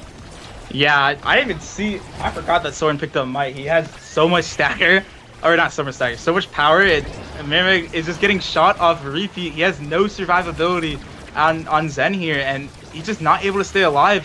The flip from Merchant trying to come out, or not trying to come out, came out defending the barrier. And again, like you said, these power plays really aren't making a difference. Everybody's dead so often. It doesn't really seem to matter in the slightest. Honestly, the team getting power played on are coming out on top in these interactions a lot of the time. Trying to make something happen with the Oni's blade, and is able to get it around Soren, but again, he's immediately staggered and taken off the pitch by NXED. Yeah, able to deny the orb, but that's about it. Piercing shot coming through from Katsuna will secure that second barrier. Just looking for this pass. Take your time and hit them around. NXED is bullying right now. Yeah, that was insane by NXED. Very good hit stun abuse usage there. EKC is kind of just rolling Oshino core flip now. They found their footing. They found their 3 sparks. Is that what it takes to be Oshino core flip on Stinger Star? Who knows? But EKC are playing very, very well here. They probably would have won without the sparks anyways, because Merchant is just getting shot off repeat. He's not able to live. This Zen character is so fragile, and not a lot of ways to live, honestly, like outside of his ult. So Mirror is kind of just dying. Yeah, you might not believe that they have Siphoning Wand, but they do. They're max level, and they're just taking 1,000,000 damage at all times. Here we go. Soren holding his last barrier up, forced to flip through the teleporter. Katsuna looking for this final angle. NXED trying to secure it. with this pendulum swing, not quite finding it, but unfortunately for Oshino core flip, Katsuna able to find that piercing shot, and that is all she wrote.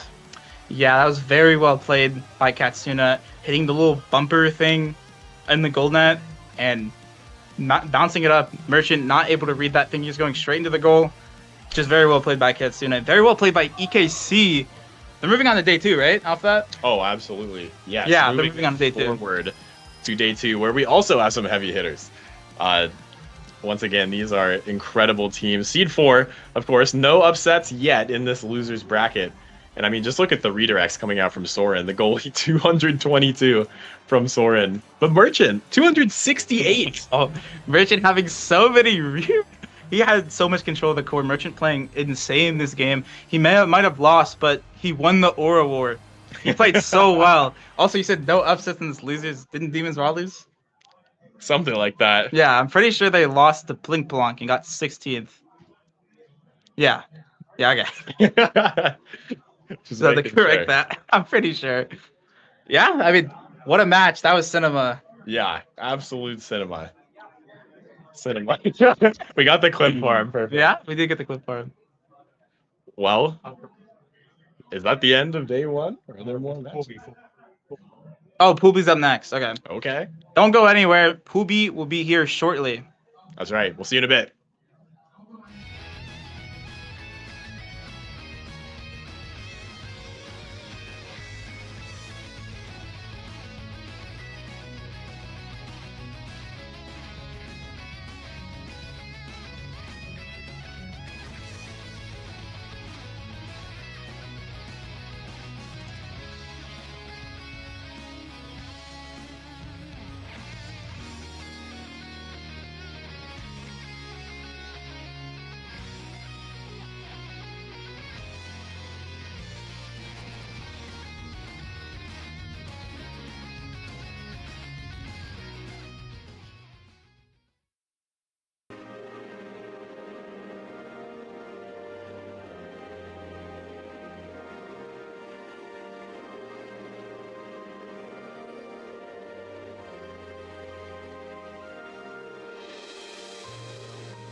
2, and 1.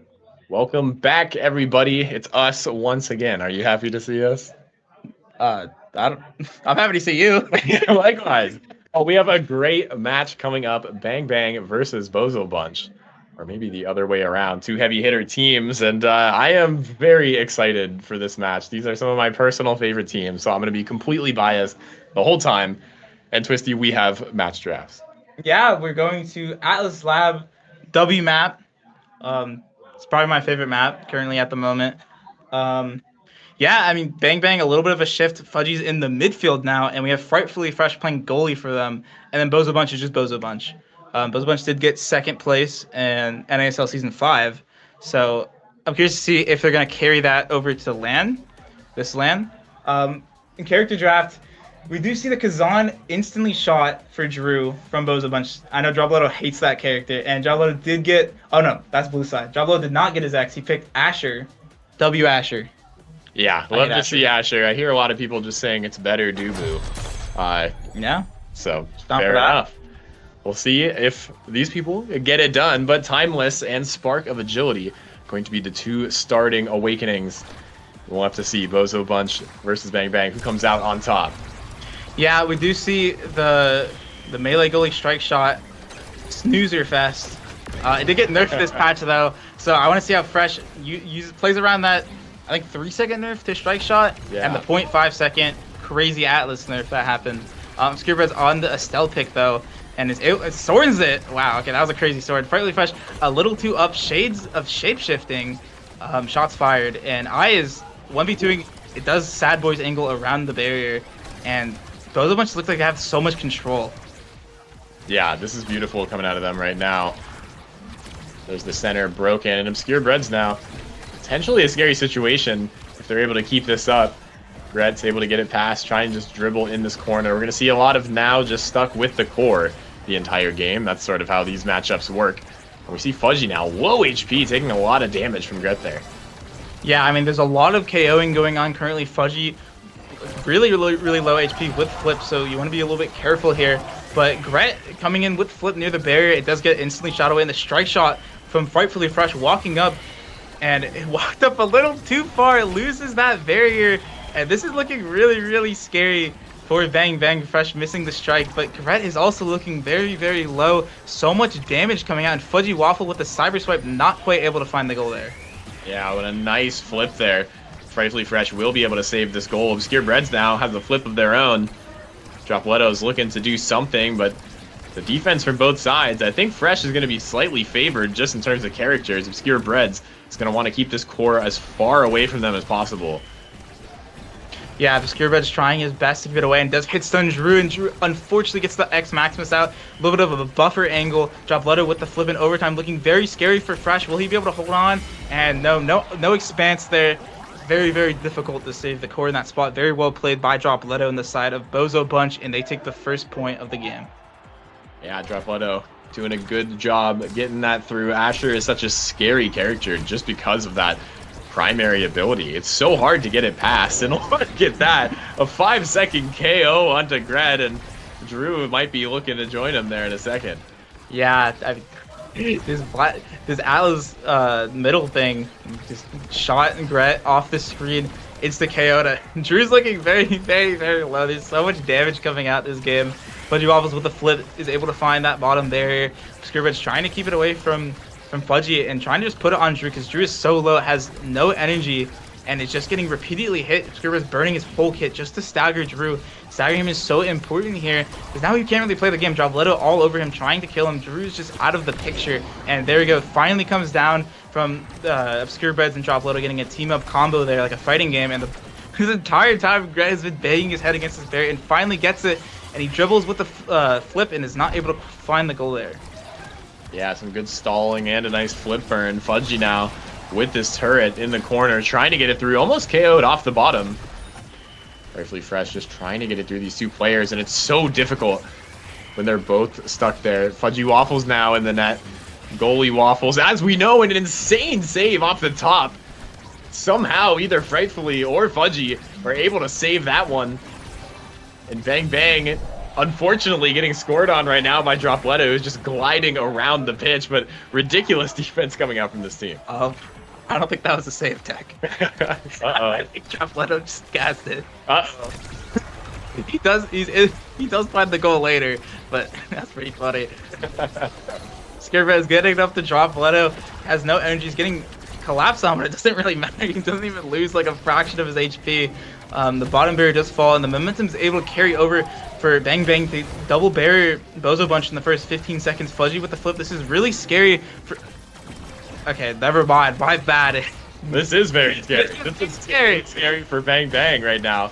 Having to deal with the full brunt of the Bozo Bunch abilities, but a flip by Drew secures it. Not much you can do on Estelle unless you have that Rose Warp and that court flip. But either way, Bozo Bunch up one in this set, still in their comfort zone. Has the opportunity to take it right here. No 5-second KO yet, but I'm sure we'll see one soon. I was hoping that Bellringer would come in and kill Dropletto as soon as he said that. Fudgy Waffles with the flip down, getting the bottom barrier. Scribbage trying to keep this away. Drew instantly shot, but the Atlas ult does come out and is able to heal Drew up. And an insane Rose Ward by Breads, keeping this barrier alive by the skin of his teeth. Fresh able to get this barrier up. Drew is just dying off repeat. This is a pattern we're really seeing. The Brawler is just getting shot off CD, and Dropletto has this flip now. Yeah, 2 flips on the side of Bozo. Unfortunately, just missing that angle, but it's okay. The clear up to Gret will secure that one. A 3-0 from Bozo Bunch. Dropletto might have to hit the aim labs after this. Yeah, I mean, okay. It could be he has mouse acceleration on his setup. Oh, you're so right. Yeah, I don't know. Cope. Cope.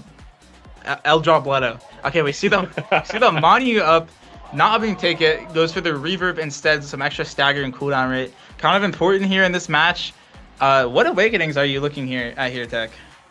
Oh, I mean, I think reverb is really big right now. Is just such a strong character, and that increased cooldown rate is obnoxious. Yeah. I mean, it feels like now it controls the core so well that it's like that the whole time. But also, Twin Drive on Atlas. Give that to Frightfully Fresh. Yeah, love Atlas. Hopefully he doesn't get perfect form later. Smile.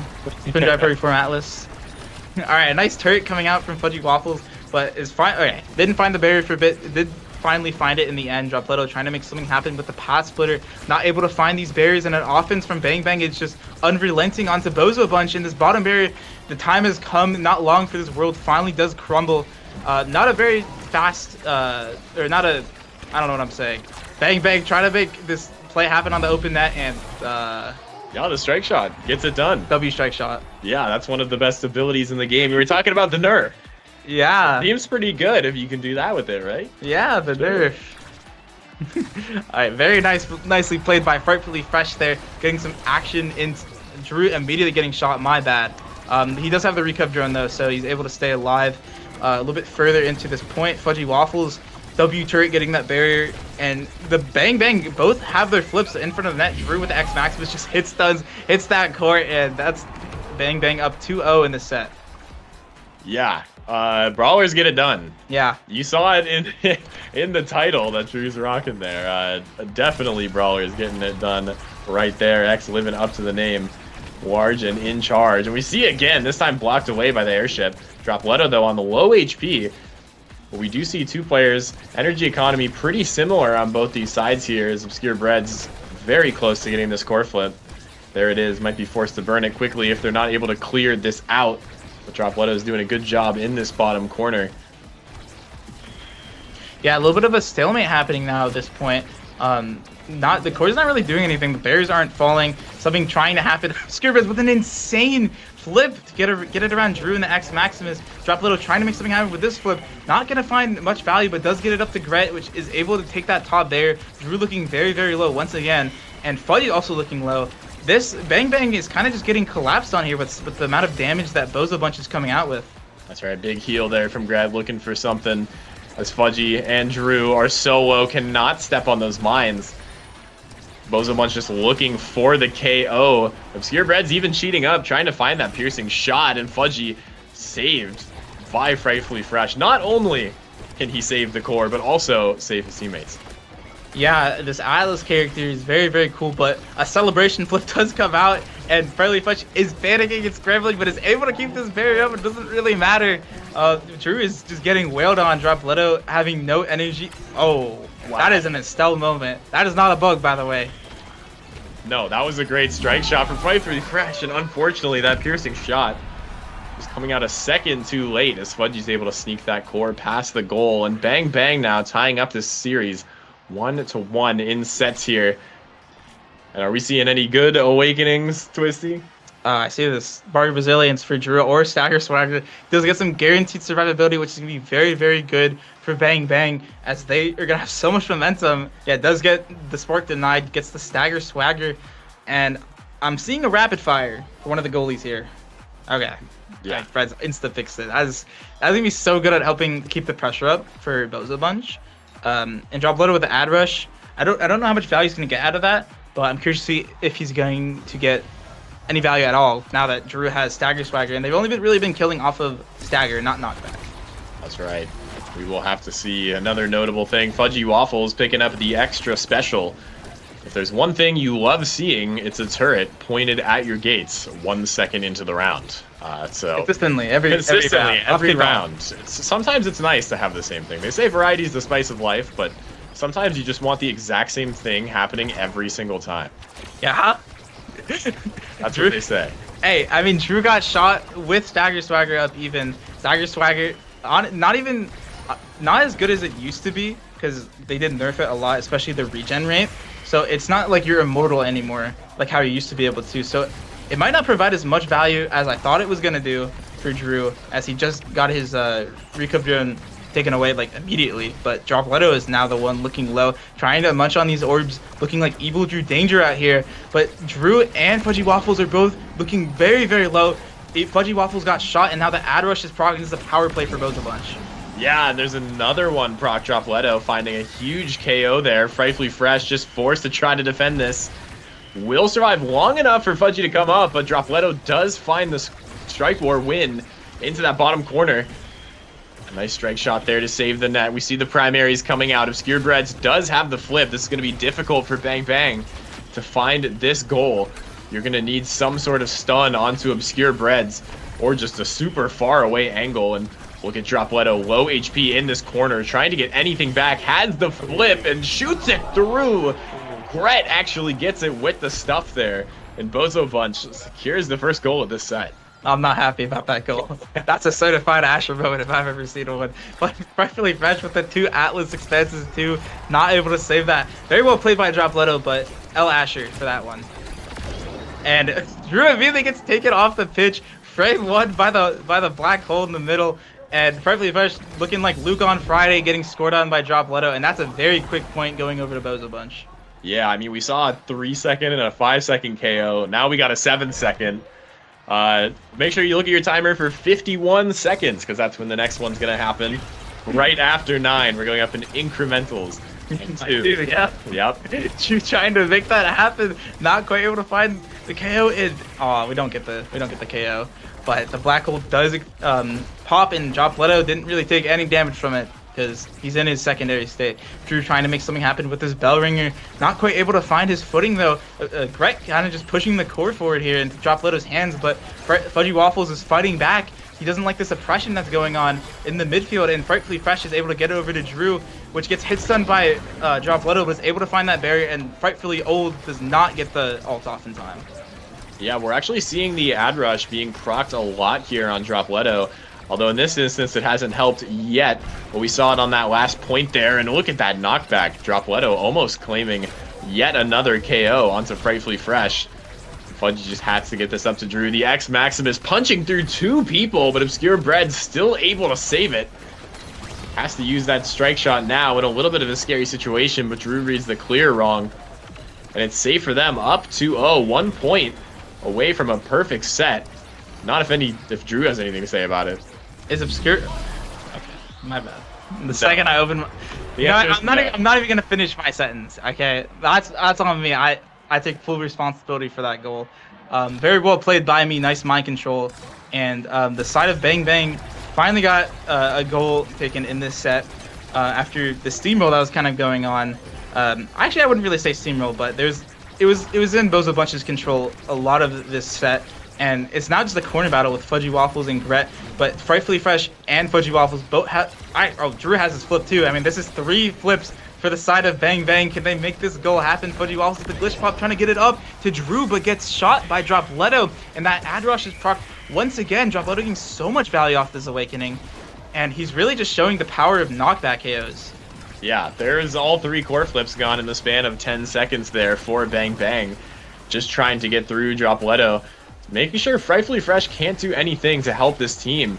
Really blocking all these clears and projectiles that can come out. There's a glitch pop, not quite finding its mark from Fudgy. He's playing pretty defensive right now. Dropletto is on low HP, but finds the KO onto Frightfully Fresh, who's saved by the recovery drone.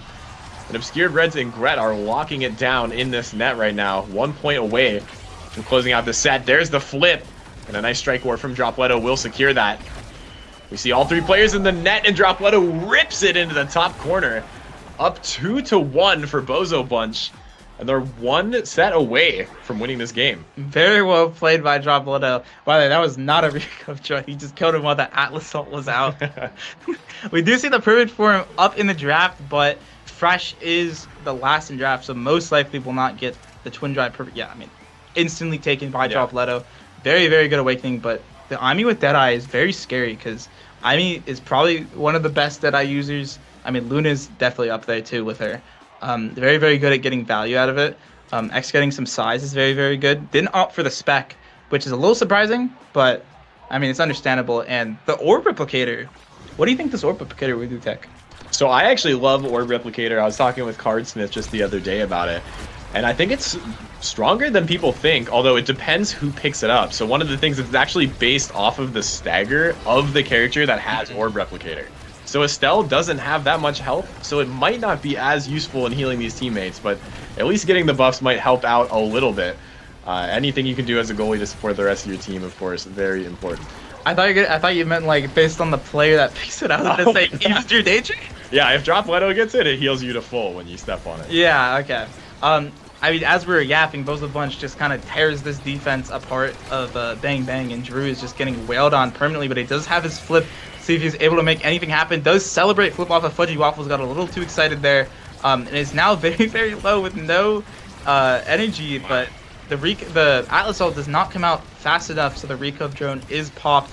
Little unfortunate for Drew as he's still getting shot off CD, but the very nice Rose Warp by Obscure Beds to save the core, and Dropletto not able to find that goal into the open net of Fresh, and Drew finally falls down, and now it's a tower play for Bozo Bunch. Yeah, this is going to be huge. We'll see if they can pass it by. We have the 2 goalies of Bang Bang defending this net. We'll have to see. Fudgy gets 1 save. The airship comes out, and a great save from Fudgy. The glitch pop is well read, but unfortunately that core flip was there. Nice strike shot there, trying to strike it through. Fudgy on such low HP in the net. Dropletto is hunting, able to get this orb, and Drew in a 1v1, looking for the strike, able to get it. The core flip not working out for Gret. Bang Bang's able to secure the first goal of the set. Yeah, Bang Bang played that so beautifully on the offense. The way Fudgy played, nobody can push the buttons like him, like how he just did there. Scarebet's forced to use that flip there. Little unfortunate for Breads, but Fudgy played it so well and is just able to set up Drew there for the X Maximus, but Drew is getting shot a lot. Wow, that's that Deadeye. That's that Deadeye. That Amy Deadeye value, Fudgy finding it pretty fast onto Gret, and Fresh own barriers. I didn't really see what happened there. Yeah, trying to get the clear up as he knows if he strikes it forward, Dropletto instantly taking that barrier, and what a save from Obscure Breads. The turret, though, coming out and securing that, but there are only 2 members of Bang Bang up right now. The flip into the Fudgy angle, not quite finding its mark. It's Frightfully Fresh now, a great primary to stall things up, and Drew's back online. Yeah, very nice KO found by Dropletto. You can get that ad rush, proc, and he wails. He does the Asher combo on Fresh, and that's another goal for Dropletto in the books. Dropletto playing very, very well in this Asher character, abusing that ad rush, getting a lot of value out of it, and he's just showing how good he can play when he's locked in, and the Black Hole does come out and takes the barrier for Fresh. Obscure Bed's trying to find the needle, and he does thread the needle to Gret, and what an insane save. Yeah, that is unfortunate for Bang Bang. You got to be feeling the pressure right now, too, as you're down one set. And that's certainly not helping out. Fudgy trying to clear this through, and Drew is just getting damage dumped on. And there's a KO yet again by Dropletto, an 8 streak. Just being a warhorse for Bozo Bunch right now. Looking to get this pass. Dropletto pass up to Gret into the top corner. Bozo Bunch is looking strong. Yeah, Bozo Bunch is playing this match phenomenally, very good at neutralizing Drew and making it just a 3v2 all the time. I mean, this is how the game was intended to be played. Always a 3v2, smile. Dropletto's trying to make something happen with Gret here. Gret, honestly, last time you said that, I'm going to use the reference, looking like a yardstick of a health bar over here. But Drew with the X Maximus is able to take that top barrier in combination with the Firewall Sentry, and Fudgy Waffle's trying to find a play here with Drew, but the defense of Bozo Bunch is just so... Okay, my bad. I don't know what happened in my mouth. Yeah, you go, Ted. No, I mean, their defense is looking great, despite Obscure Breads being on the Estelle Striker. You know, of course, someone that doesn't really deal well with people sitting on them, like Drew has been able to a lot of the game, but all things considered, Obscure Bread's been doing an amazing job locking down this net. Although against these sentry turrets, it's so difficult. And there's that center coming up right away to thwart off the efforts. Drew barely living, but not for long. Taken off the pitch, and yet another power play. I'm curious to see how many KOs are going to be on that end screen after this match, because I feel like Bozo Bunch are just absolute brawlers right now. Yeah, Bozo Bunch doing so well in the damage department in this game. And Fresh is keeping this barrier up like his life depends on it. He really does not want to lose this point. He does not want to lose this match. He's very, very locked in. And trying to make a play with Fudgy Waffles over to Drew. And what an insane play by Drew, but what insane reaction by Obscure Breads. Able to save this in such a close point. It could go either way at any point. And Dropletto with an insane dribble is able to get it into the goal around Fudgy Waffles. And that is a 3-1 set victory for the Bozo Bunch. Yeah, and we saw some reference, some context for that game in the match chat. We did see Dropletto say that he had to pee before the game. And he wanted to make it a quick 3-0, but it went a 3-1. So Dropletto, I hope you make it in time, brother. Yeah. Wait, so he hasn't peed? I don't think so. Bro wanted to get out of there. Yeah, he quick. plays Ad Rush. Yeah, I mean, W Ad Rush. Dropletto getting... We gotta wait for the progression screen. Getting 8 KOs. Pretty impressive with how... I didn't see how long the match went for, but it wasn't that. Okay, Sai is gonna move it over. Okay. Yeah, oh, wait, minutes. that was a long match. Okay. I mean, pretty average match.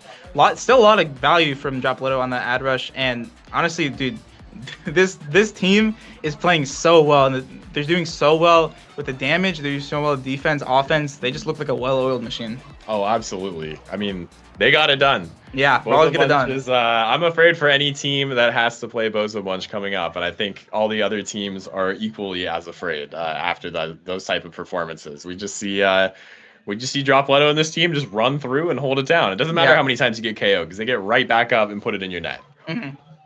Yeah, well, do we have more matches coming up?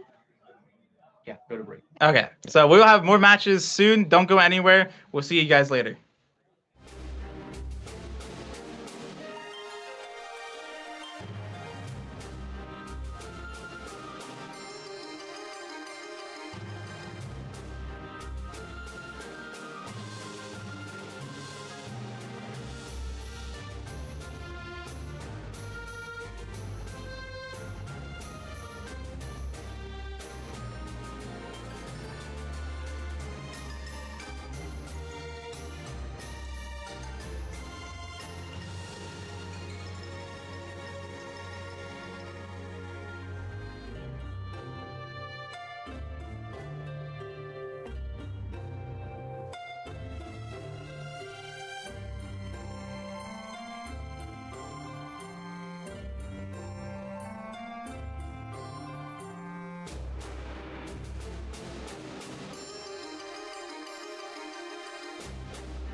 Welcome back, everybody, to For the Crown LAN in San Francisco here live. I'm Borg, joined by Otat here. And how you feeling? How you been doing? I'm not too bad. I've seen some of these games today, and I mean, there have been some crazy upsets all across the board. Iron Blooded Orphans, who wasn't really expected to beat Sad Boys, but here they are. They beat Sad Boys in a very strong-looking win, and so now they're up against Bozo Bunch. They've guaranteed themselves the top 6, and so yeah, should be a pretty interesting match. Yeah, I mean, hey, speaking of upsets, I'm back from my Bozo Bunch, or sorry, not Bozo Bunch, my Will Chills journey. That was a wild ride. I'll see you guys in day 2. I'll say that much. But we're getting right into the game here. Bozo Bunch versus Iron Blooded Orphans, who had the upset against Sad Boys. Excited to see them here on Oni Village. We got Iron Blooded Orphans with that Rasmus forward, has the Kai midfield, and then the Mako that Zoro is very, very good at. And then on the other side, we're actually going to see a now goalie here with the Octavia, so a little bit more speed focus. And then you have Dropletto on the Julie to try to finish things off. So both comps really good. I think not too much. I think it really is going to maybe depend on Awakenings or who can actually tend to get that offensive pressure a little bit more. Yeah, definitely. I think it's going to be up to kind of Breads and Dropletto to get those kills and get this speed going and just push that core rate into the net. Just keep that pressure flowing, just keep that speed running, and they're just going to kind of try and play around that Mako with Zoro, and if they're able to just get it out of that relatively for each of some of Mako's abilities, then they're going to be able. Just there, Juliet finding a pretty big dash punch. You know, that's one thing that people always forget about. You know, Julie, definitely kind of a controversial character, I'd say, on Oni Village. There's a big hit or miss, but Dropletto showing us why he can play. It has the flip right in the corner. Does not even need it for the barrier. The Fool now gonna make that last save here. Card box and the Fool trying to keep it out of their goal box. No barriers left. They need to be making a play out here. Leon trying to step up. They get one barrier here. Actually, do they? They do. Actually get both. Obscure Bread making a critical mistake there, losing both barriers. So now it's even Stevens on the board here on barriers. Card box now. Iron Blooded Orphans have the advantage. Going to be going a little bit wide, and Octavia now incredibly low. Does not have that speed boost anymore as well, and no evade, looking a little bit worse for wear. So this is Iron Blooded Orphans' turn to make something happen on the offense here. Breads does have the flip, but Dropletto comes back with the dash punch, taking out Leo Leon, and now Bozo Bunch are looking prime for this point here. Can they finish on this power play? We'll have to see. Leo Leon's coming back in 1 second. Dropletto has the core, looking for play, does not find it. The Mako saves the day yet again. And now it's all up to Zoro just to keep this out of their net.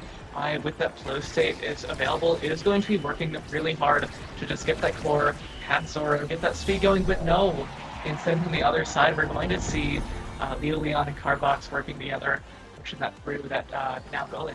Yeah, I think Cardbox actually caught them a bit off guard there. Dropletto had the ultimate on the core, but Cardbox just kind of smacked it straight through and hit it right off the wall into the other side of the goal. Brez was not ready for it. Dropletto starting it off really, really strong here with that flip, taking out the first barrier. Not the most important village as going down. We're going to have opposite barrier situation here on Oni Village here.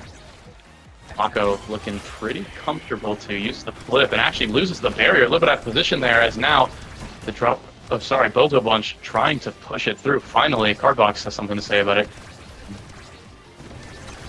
Finds the save yet again. A great Mako ult, but it's just a little bit too late here for the Iron Blooded Orphans. And the great Gig Blocks from Cardbox actually going to be taking out the Octavia for the side of Bozo Bunch, who now are down a man. Can they make something happen here? Yeah, and I mean, that's what it's going to be come down to. If Dropletto is able to maybe catch a dash punch or just get a nice kill off the edge, I think that's going to be pretty big for them here. If they're able to just keep that core away with that now, just use that more ranged defense to just keep the core out of the hands of Leo Leon. They no longer have that hook. And if they're able to use that Cardbox with that flip, now they're going to be able to just maybe keep the core away, but not quite. Not quite here. Iron Blooded Orphans throwing a wrench in Bozo Bunch's plan, making sure the flow state does not keep stacking. The Octavia is struggling a little bit right now, but it is early on. Not too many awakenings. Everybody except for Leo Leon going to be having the twin drive here. Leo actually decided to go for the Deadeye here for that little extra damage, hoping he gets a little bit of size here from the pendulum swing. Very rare one indeed there, but hey, Leo knows how to cook. I won't stop him. But a rare little goal here at the Fool. Making a little bit of a mistake on the Mako. They're not quite in position. Drepletto finding that shot on the bottom side. And Bozobunch evened it back out at 2-2. Yeah, and we saw there, Zoro was able to just kind of use that secondary, just keep his forwards with that speed. But unfortunately for him, it just didn't quite work out, and he was still in that like starting frames, and the core just went straight through. But now he's going to be able to keep the core out of his net for the most part, and now it's up to Cardbox using that Giga Blast, just keeping that core forward, working with Leon to just kind of dismantle this defensive side from Obscure Breads and I. Yeah, the key here, definitely running interference, trying to block some of these passes. Don't let them approach the core forward. Don't let Juliet get it 1v1 versus Mako in the corner. That is definitely not what you want. Great job there from Cardbox to make sure that doesn't happen. Drepletto now forced to use the flip, does not get the barrier for it. Now it's going to be incredibly low, but has the now to heal up in time.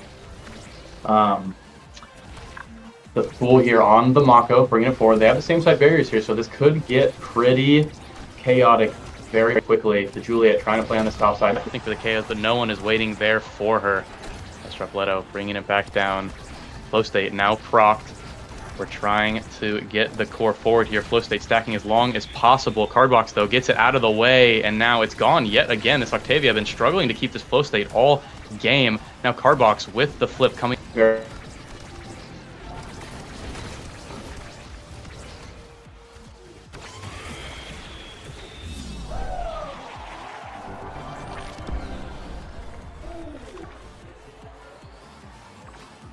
From Leo Leon and Cardbox just closed out that first set for themselves, and even in that 0.5 kind of situation, they're going to be able to see some pretty cool awakenings here.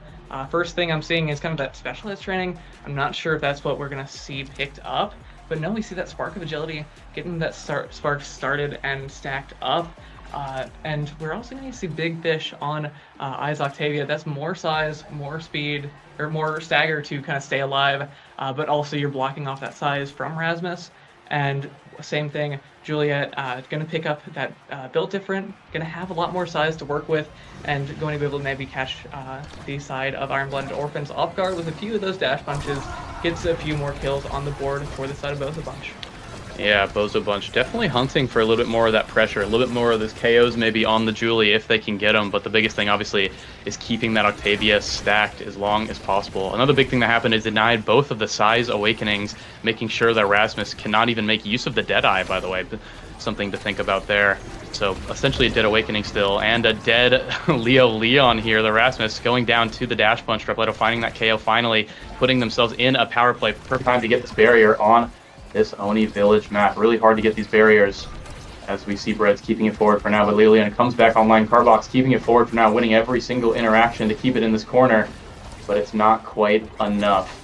Obscure Breads still keeping the core out of reach of the forwards of Iron Blooded Orphans as Leo Leon comes back, helping with the defense here, trying to get the core forward, but the problem is now they don't have any of the offense here, and the flow state is right in their face. Trying to do everything that they can to keep the score for Drepletto now, forcing out the flip from the Mako, but gets the barrier anyway, and the flip into the back of the net. The Octavia getting the goal credit on that one. Yeah, Drepletto making great use of that size, just using the abilities, setting it up into Zoro, making Zoro or the Fool use his core flip, and all of a sudden we saw Drepletto had those abilities, had that time to just push that core in, and then we saw Aya just kind of follow up, get that core straight in the net, which is what Octavia does best, using that speed, using a lot of that kind of situational awareness to just get the core around the other team, kind of evade all the abilities, and eventually push that core into the net, using just those. A whole big part of this game, queuing of strikes. That was a great save from Obscure Breads here. Getting it right out of Leo Leon's hands. Pretty close game so far, but Bozobunch seem to be starting to get the better maybe of Iron Blooded Orphans on this set, getting the first barrier for themselves here. Has the flip in the corner here. Drepletto might opt to use it after this Maka ult expires, but first of all, the Octavia needs to get the core in a position for that first. Right now, just stacking the flow state, and it's finally actually going to go down. No chrono, no cast, so the flow state is not that strong quite yet. But later on in the game, if we start seeing those awakenings, it might start to look a little bit stronger as there's the dash punch right in the corner. The Mako cannot do anything, and Kai actually the one going down there from the flip as the ball just going right past them into the back of the net. Bozo Bunch now looking incredibly strong at a 2-0. Yeah, this is exactly what Bozo Bunch wants to see. Just using that pressure, using those characters in order to keep the core just on the other team's side. If they're able to keep that flow state up on I, then they're going to be able to get that core around the other team. But in terms of getting the core around the other team, we're going to see Leo, Leon, and Cardbox just methodically kind of work their way through the Bozo Bunch defense, and I mean that's what they want to see. They lost those first 2 points, but now they're back in it. They have some energy. They have the flip on the Fool, and now it's up to them to just kind of keep this core up, get this core past that now goalie, which isn't very defense oriented and is more suited to kind of helping their teammate out up front. Yeah, definitely having a pretty explosive point on that last goal here. That's kind of the point, I guess, of the Iron Blooded Orphans comp, is they pop their speed boost and they go crazy. They got to win the interactions, though, for it to work. The Octavia now keeping that flow state up for as long as possible, but like I said before, incredibly hard still on this Oni Village map against the Kai and the Mako. Still pretty stalemate here, one barrier to one barrier. Both teams trying to make plays. Dropletto using that fiery fist rather.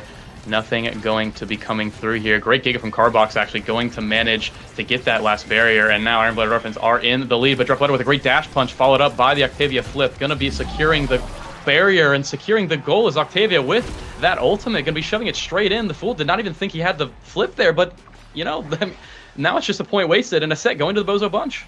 Yeah, I'm noticing that Bozo Bunch, team that's been around for quite a while, knows exactly what they want, and I mean, we're gonna see a chrono boost rewarded for those plays. I working in very secure tandem with Dropletto to just keep that core forward, pass it into each other, and give each other the opportunities to score. We will see, however, we are going to see Cardbox getting a second spark up on the board. We're going to see aerials on Mako, on the Fool, going to have a lot more speed to work with for their teammates, going to have a lot more range with those primaries. And I think, honestly, we did see Bozo Bunch kind of win that draft there.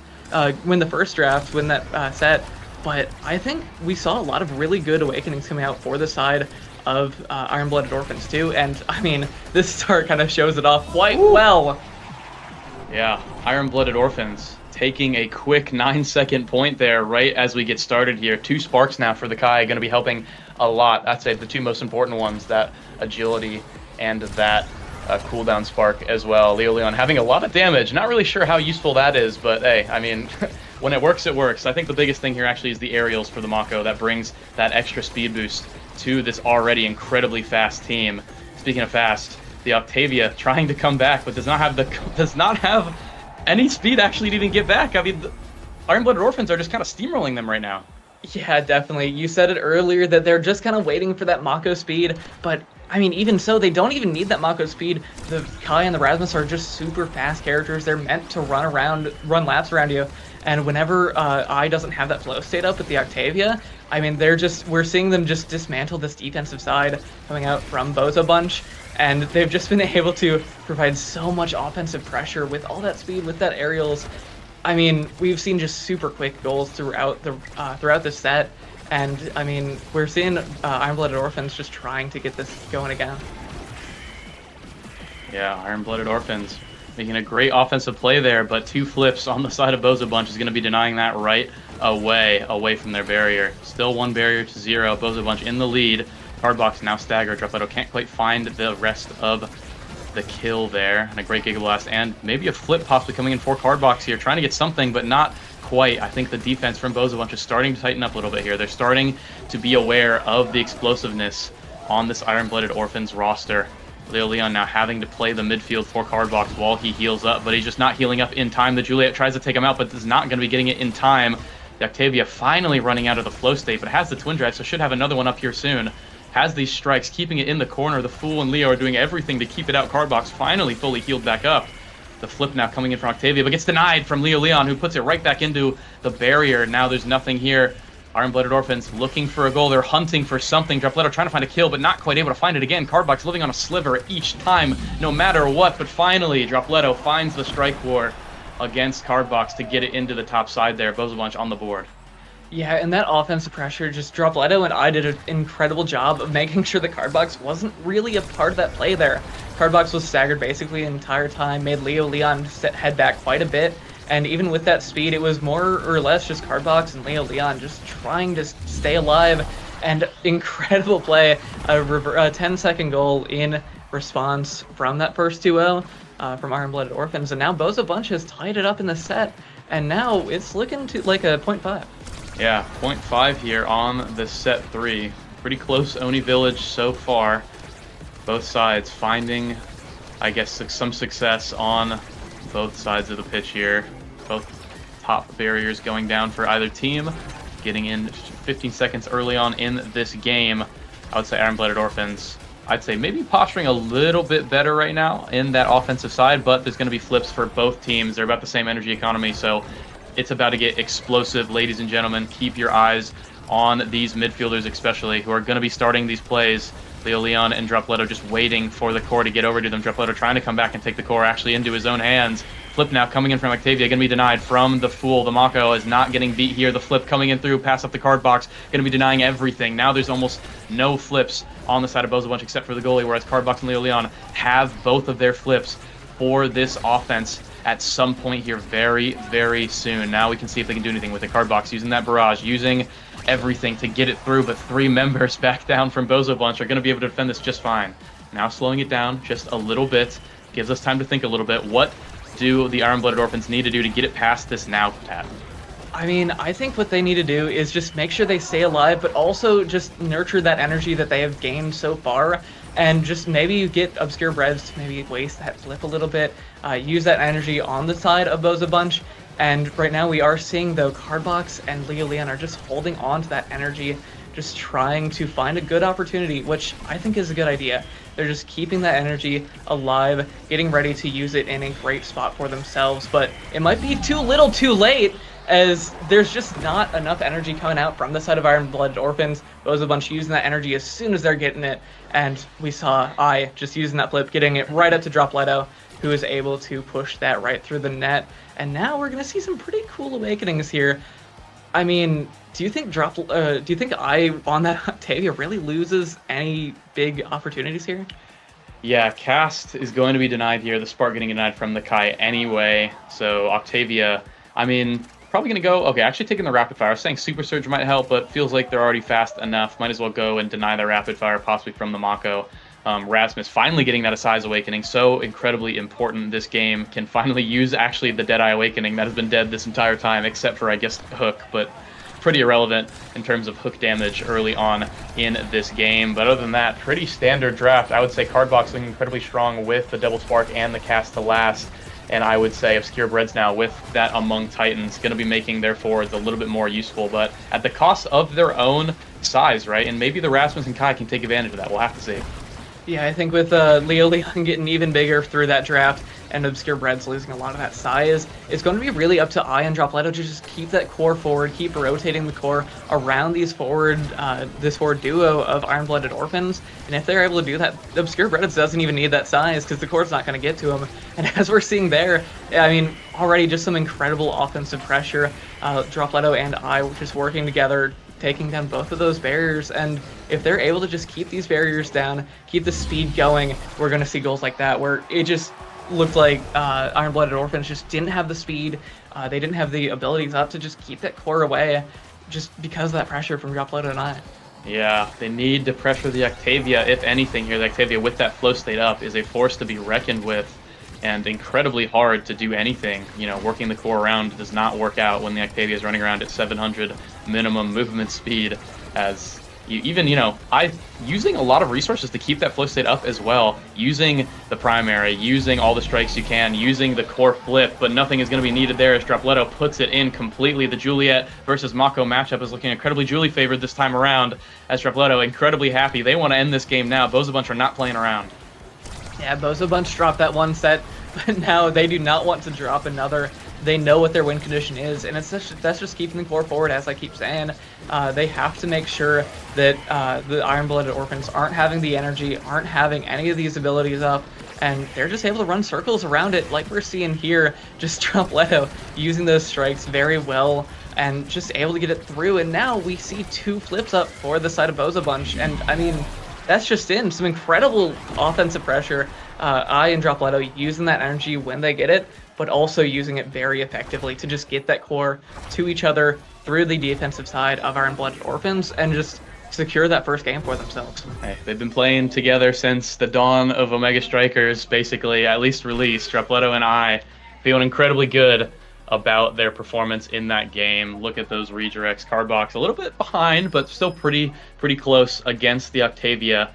But it feels like the Iron-Blooded Orphans were just kind of stuck on defense. They had that one set where they were looking really strong, but they kind of started to fizzle out a little bit after I and Dropletto found their footing a little bit better. The flow state was just kept up permanently after the Chrono Boost was acquired, and Dropletto taking advantage of every single dash punch that they could. But folks, remember, this is a best of 3, and this is 4 seeding placements for the winner's side in day 2 tomorrow. So it is not over just yet. We have another map coming in here very soon, and they're going to be starting character draft at any point.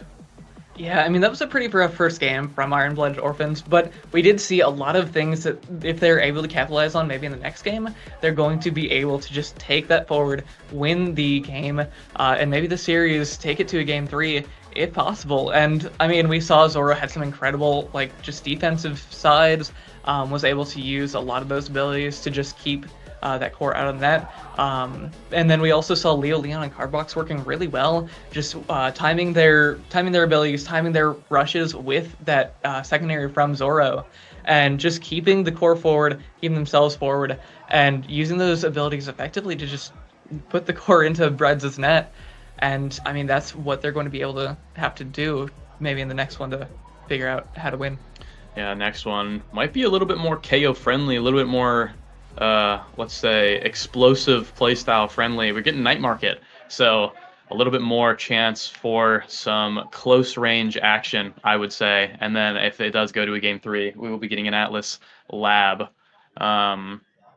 Starting the draft here on Night Market, we have, it's actually going to be the Heavy Impact Twin Drive again. It was Twin Drive last game as well, but a little bit different stakes this time, as the second Awakening is going to be that Heavy Impact. So expect to see maybe some kill. I know Bozo liked to run a little bit of kill here and there. Leo Leon, never a stranger to the Zentaro, never a stranger to any sort of, fun board like that. I would say the Heavy Impact was pretty good on X2. It's a good X map, so I think there's a lot of different picks that these teams probably could play here.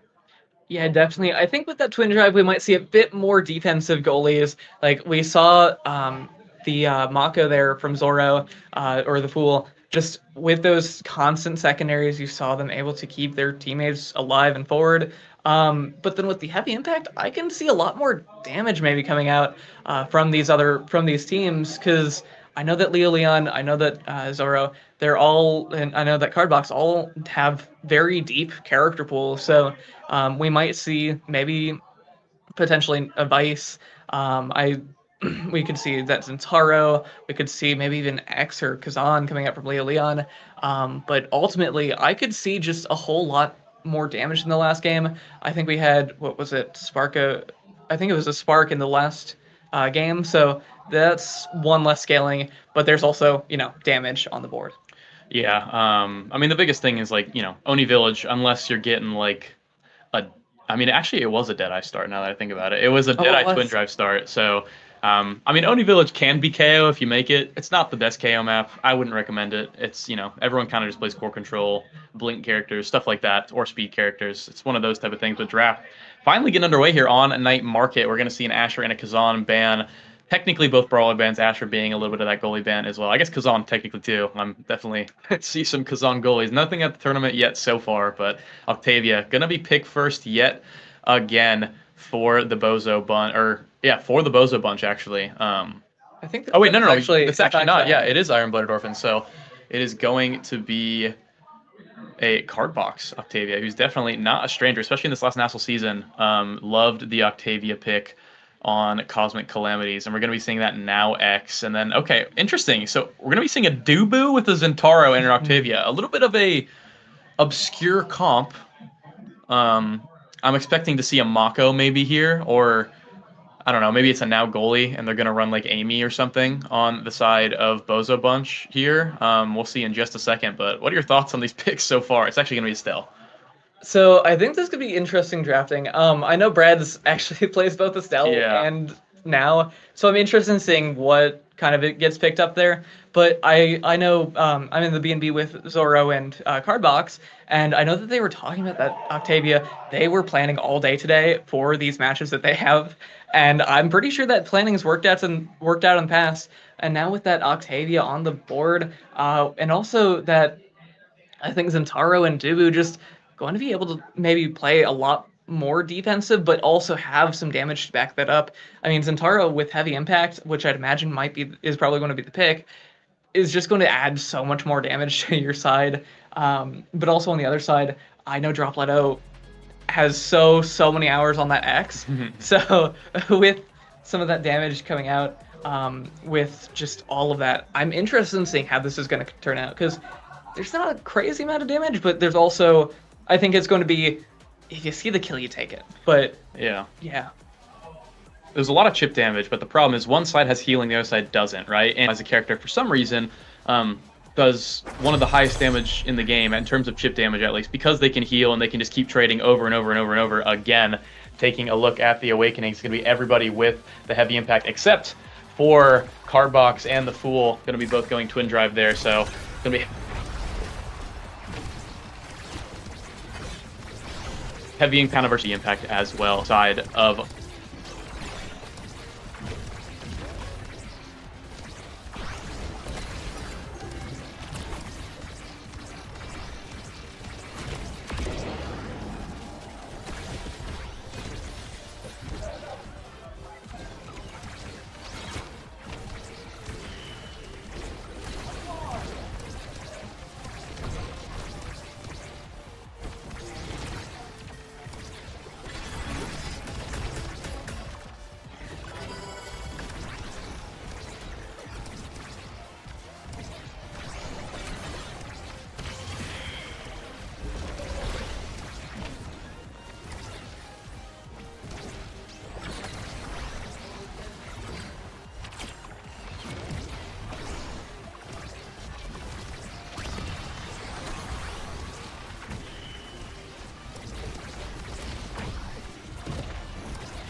We're back, everybody, I think. We're figuring out a little bit technical difficulties, but you guys have been able to see the game still so far. A little bit catch up. Obviously, 1 point going over to the Bozo Bunch already, kind of showing their damage prowess here. But Cardbox deciding not to care. They're going to find that interception of the core there, get the last barrier at the cost of their own HP, which Dropletto hunting for that KO. Cannot quite find it just yet, but it should be happening maybe at any moment here. But one thing we're seeing here, that is just how much damage. We're kind of talking about it before, but this Estelle now comp is just absolutely destroying Iron-Blooded Orphans right now. Yeah, the thing that I love seeing about Obscure Breads' games, just in general, is that they're not afraid to play those less meta pick characters with that now goal in the previous game. And that Estelle, we're going to see with the Estelle is going to be able to just play forward, play a lot more damage on, and just dumping it into the side of Iron-Blooded Orphans. Right there we see they're going up 2-0 over the side of Iron-Blooded Orphans. And, I mean, Obscure Breads just hasn't really felt like he's been getting touched at all, because just Dropletto and I have just dumped the damage into Leo Leon, into Cardbox, and that just leaves Zoro up with that Dubu without much mobility to try and keep this core out of the net. But, I mean, with just this heavy damage output, with the Obscure Breads damage as well, we're seeing just Cardbox and Leo Leon, if they're getting targeted, just can't stay alive. Yeah, struggling to stay alive. Heavy Impact is definitely a very strong awakening here. Leo Leon trying to make something out of this play here. Cardbox not quite able to find that flip. Taking it easy, slowing things down with a flip of their own. The flow state still going strong, going to be just running out right now as 2-0 in the points, but Iron-Blooded Orphans finding some footing here. But as I say, the Fool runs up for that core flip, gets denied straight away, has to run back to their own net in shame. Not going to be quite working out for them this time. They still have the barrier up. They can still have chances. Obscure Reds holding it down for now, has that flip. Going to be feeling pretty tight, or pretty easy in their own goal box. But a KO coming through for the side of Bozo Bunch. It's now going to be a power play. Can they get this last barrier? Wall, Cardbox is down. It's looking like no, but they might actually find another KO as Leo Leon looking incredibly low here. But Leo finds a little bit of offensive pressure, but no, gets taken out by Breads. And that's just something that's really insane this game, is how much pressure Obscure Breads actually is putting out with these Estelle abilities while still managing to find the clear. But before we talk about that, we can talk about this barrier take going over on the side of Bozo Bunch at the same time. I mean, they're just finding so much pressure. The core is in their possession probably 90% of this game. Cardbox needs to find a flow state. They need to find something, but I have a feeling this set might just be cooked before they can start scaling. Yeah, this set is looking pretty scary for the side of Iron-Blooded Orphans, and with Cardbox getting taken out and Dropletto and I just providing that damage, just dumping everything into Leo Leon, we're gonna see the kill. Leo Leon gets taken out, and Brett Muncher, going to use that flip, just put it right past the Fool, who is left alone by their teammates. No teammates to be found, and now Bozo Bunch is going to get the priority for this Awakening draft. We're going to see maybe some more scaling for that heavy impact damage. And first pick, though, is going to be that Reverb, denying some of that survivability away from the side of Iron-Blooded Orphans. However, we will also see a Rapid Fire coming out for Obscure Breads. That's so many more cooldowns to either dump into the other team, or that's more cooldowns to just, I don't know, get some saves with.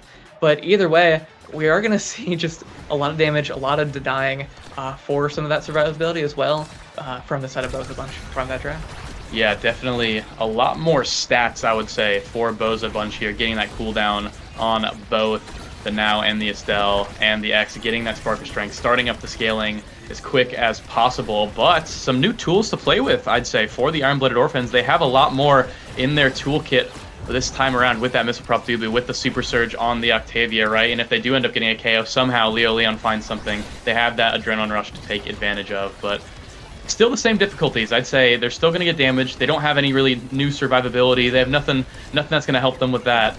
Dropletto now wisely putting that backwards, getting rid of the flow state from Cardbox, who has to force to use the flip, and a great strike from Dropletto, going to be taking out one of the kills and getting lost barrier and getting the goal. Dropletto getting some extra credit there, feeling great.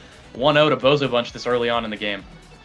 Yeah, and I mean, Bozo Bunch is just looking so strong. They have come out of the gates of this game with a bang. They've been able to just dump this damage into the other side, and as I keep saying, they're just able to get some kills going. But on the other side, instead, we will see Leo Leon and Cardbox confirm a kill onto Dropletto. This could prove pretty big here, because that's a lot less damage, far fewer cooldowns, and no more flips on the side of Bozo Bunch. This could be where they get their first goal of the game. Zoro, the Fool, heading up a bit. And now it's up to Cardbox and Leo Leon. All the side of Bozo Bunch is back up. If they can just get a few good hits, a few good goals, maybe they can get themselves back in this game and get some more pressure going. Yeah, trying to find some pressure, but Iron-Blooded Orphans are just doing so much right now to keep this core in front of the Bozo Bunch net, but they cannot find the goal. But as I say that, Cardbox runs in with that flow state, finds the flip in Obscure Breads' face, and times the strike perfectly. Ties it up 1-1, but the amount of work that they had to do for that point still worries me a little bit. I definitely still think Bozo Bunch is in the clear, definitely feeling a little bit favored to me, but Iron-Blooded Orphans showing us that they have teeth too. They can definitely make this happen. They just need to be playing extremely well. Yeah, we did see them use basically every ability in order to get that core out of their into the other team's net. But I mean, already we're seeing Leo Leon getting taken out. That's more cooldowns that you're gonna have when you get respawned, but at the same time, that's a teammate that's just not on the board for you, as the entire side of Bozo is just feeling comfortable, feeling confident, and just playing very far up, and they're able to get those kills and that damage going, taking out Cardbox, and I mean, they don't really need to worry about defending their net if there's nobody to attack the net. Yeah, not really too much attacking going on the blue side here for Iron-Blooded Orphans. One of them going down, but as I say that, as soon as Cardbox comes back up, they find a quick little offensive possession to get that last barrier. Bread's caught without any abilities, and still caught in the back of his own net. Leo Leon making an insane play, proccing that Adrenaline Rush, so they have the cooldowns for next point, and getting the goal with the KO. I mean, insane play there from Iron-Blooded Orphans to wait out that KO rather on Cardbox, and then just making the explosive play right after. Yeah, definitely. Leo Leon saw a great opportunity, was able to just catch Obscure Breads on that back line, just far too close to the net, and just was able to get that kill. And that's more cooldowns from that Adrenaline Rush for Leo Leon, as you said. And, I mean, with Zentaro having pretty short cooldowns, pretty strong cooldowns as well, that's going to come in very handy. And we do see that they have had some good pressure so far at this point, but, ooh, Caster's Curse a little bit there as Dropleto's going to push it through. Yeah, I mean, when the X is Maximus, you don't mess with them. I mean, just hitting it right through Cardbox there. Not really anything to do quite yet. The Fool not in a position to save that one with the flip. But 2-2, still have one more point in this set. Iron-Blooded Orphans, they win this one, they might have a chance in the rest of the game here, getting that first pick and draft, getting something for the Octavia maybe. And Octavia is trying to make something happen. They really want first pick in this draft. But as I say that, 0 energy and almost 0 health bar coming in here. Bozo Bunch now on the counter attack. With Cardbox going to be backing up, getting that orb, but still just getting poked over and over and over again, trying to find a way to survive. But Bozo Bunch is keeping it on the offensive half here for themselves. Feeling pretty, trying to get this last barrier, but the Fool, I mean, holding strong on the Dubu, definitely doing their job, holding this net, but not able to heal or provide any other support, which is really what they need right now.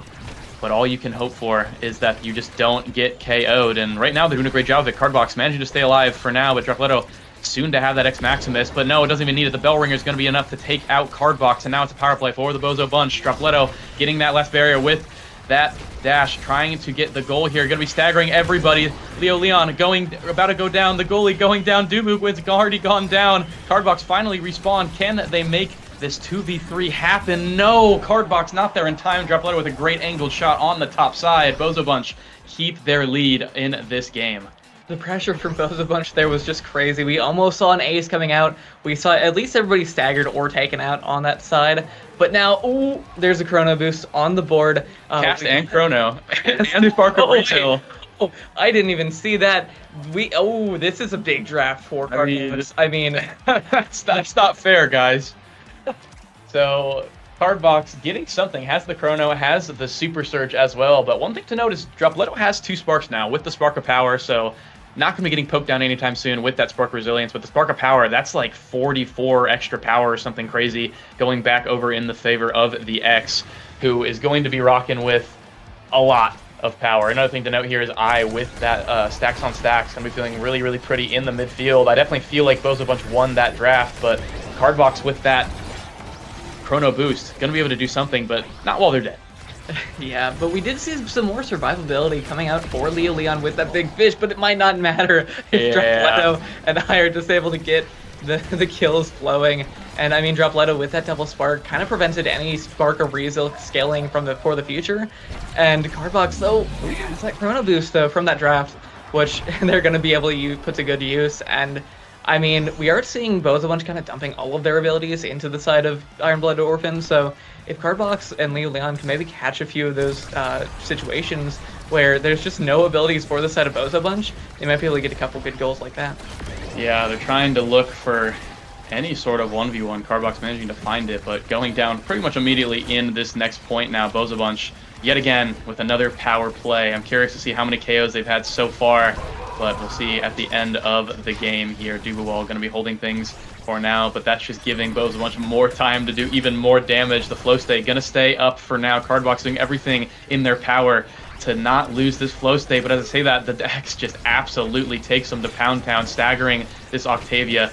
and they're not going to be happy now. Leo Leon forced to use flip defensively, forced to use this ult defensively, getting poked down to 1 HP. Bozo Bunch, it's only a matter of time before they find a KO, and there it is, the Bellringer taking out Leo Leon. Cardbox now staggered as well. The flip coming out from Excurebrez to keep the pressure on. Flow state already down. There's not really much you can do here. You have to rely on the Fool. Dubu, it's all on you. Using the flip, keeping it out for now, but the Boar manages to find its way back into the offensive side, but they're still keeping out for now. The Dubu wall is doing wonders as Cardbox pops the flow state yet again, trying to find some offense here, but putting to 1 HP over and over again. It feels like Iron-Blooded Orphans are just surviving on a thread. Bozo Bunch cannot find this last barrier.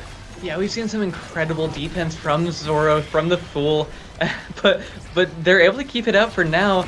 The barriers both go down, and now it's where Cardbox is able to use that maybe Chrono Boost, find some chance to shine, and we're going to see they're able to just keep it forward for the time being, even with only 2 players on their net.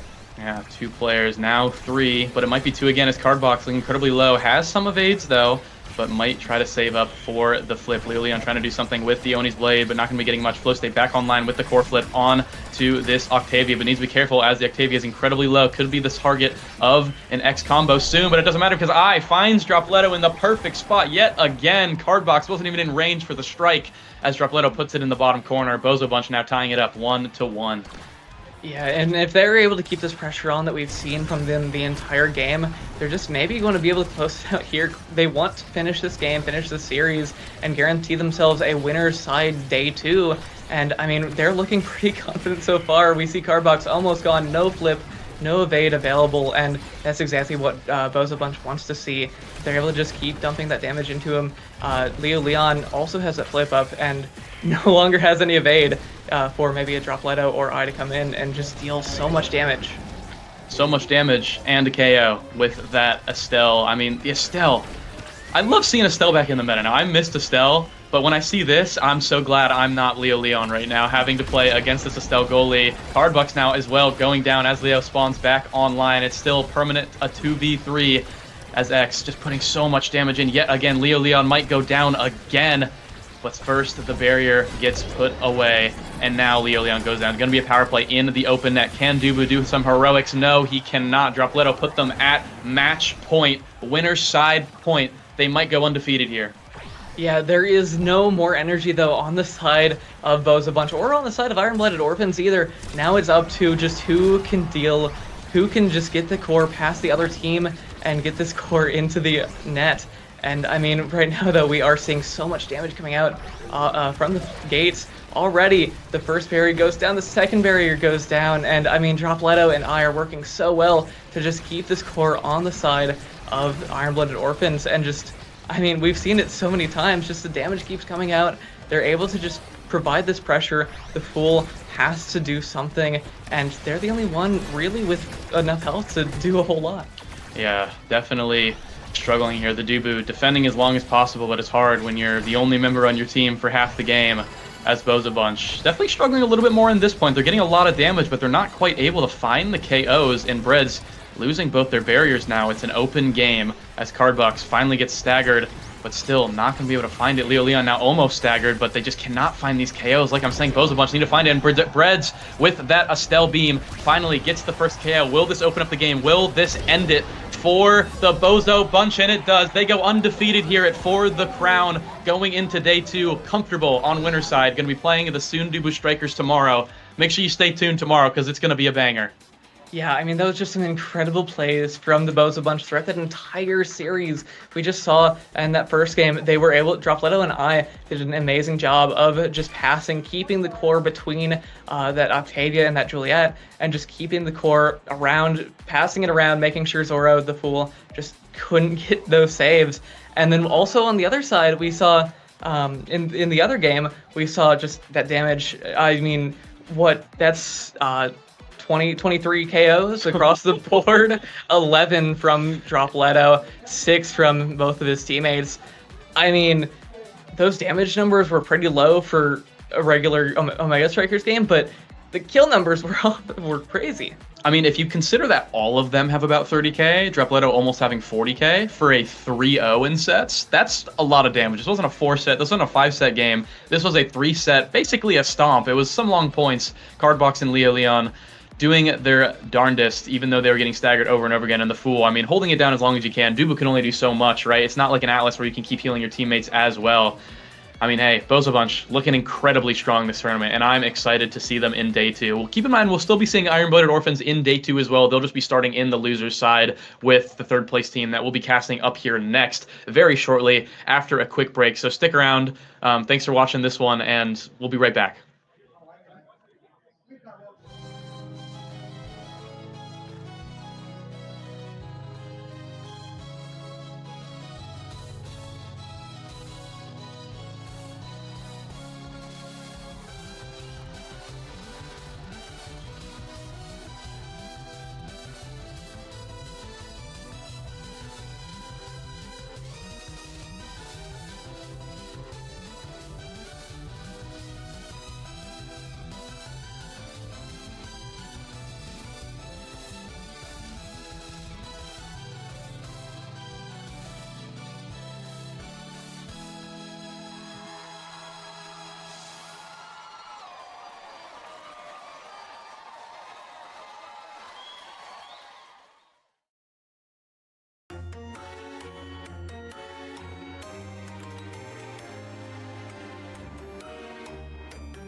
3, 2, and 1.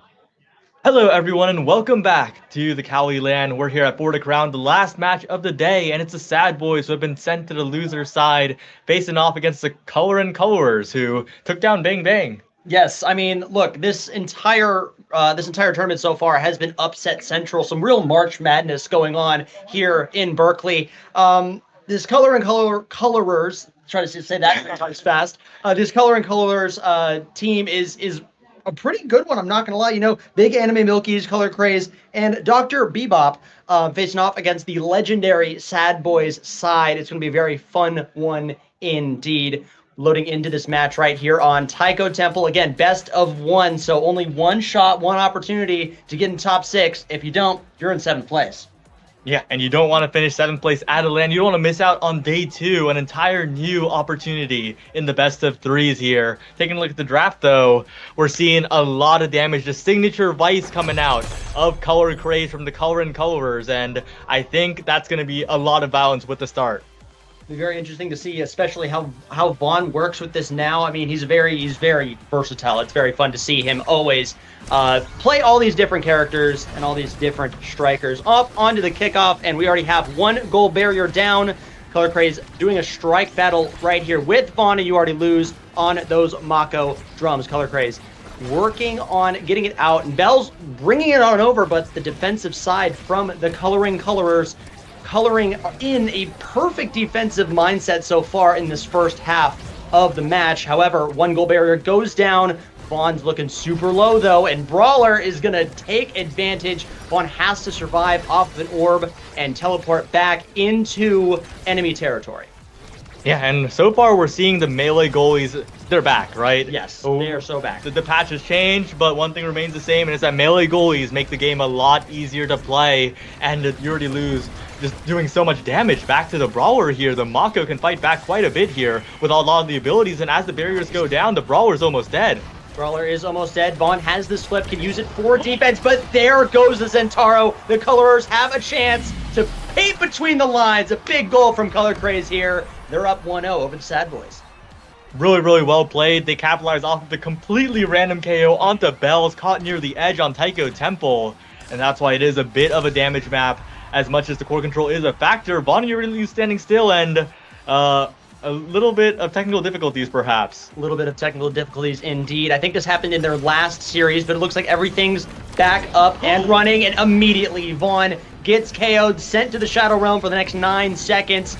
Goal barrier goes down, the Asher Shield doing some work there, but the core gets sent right back onto the blue side.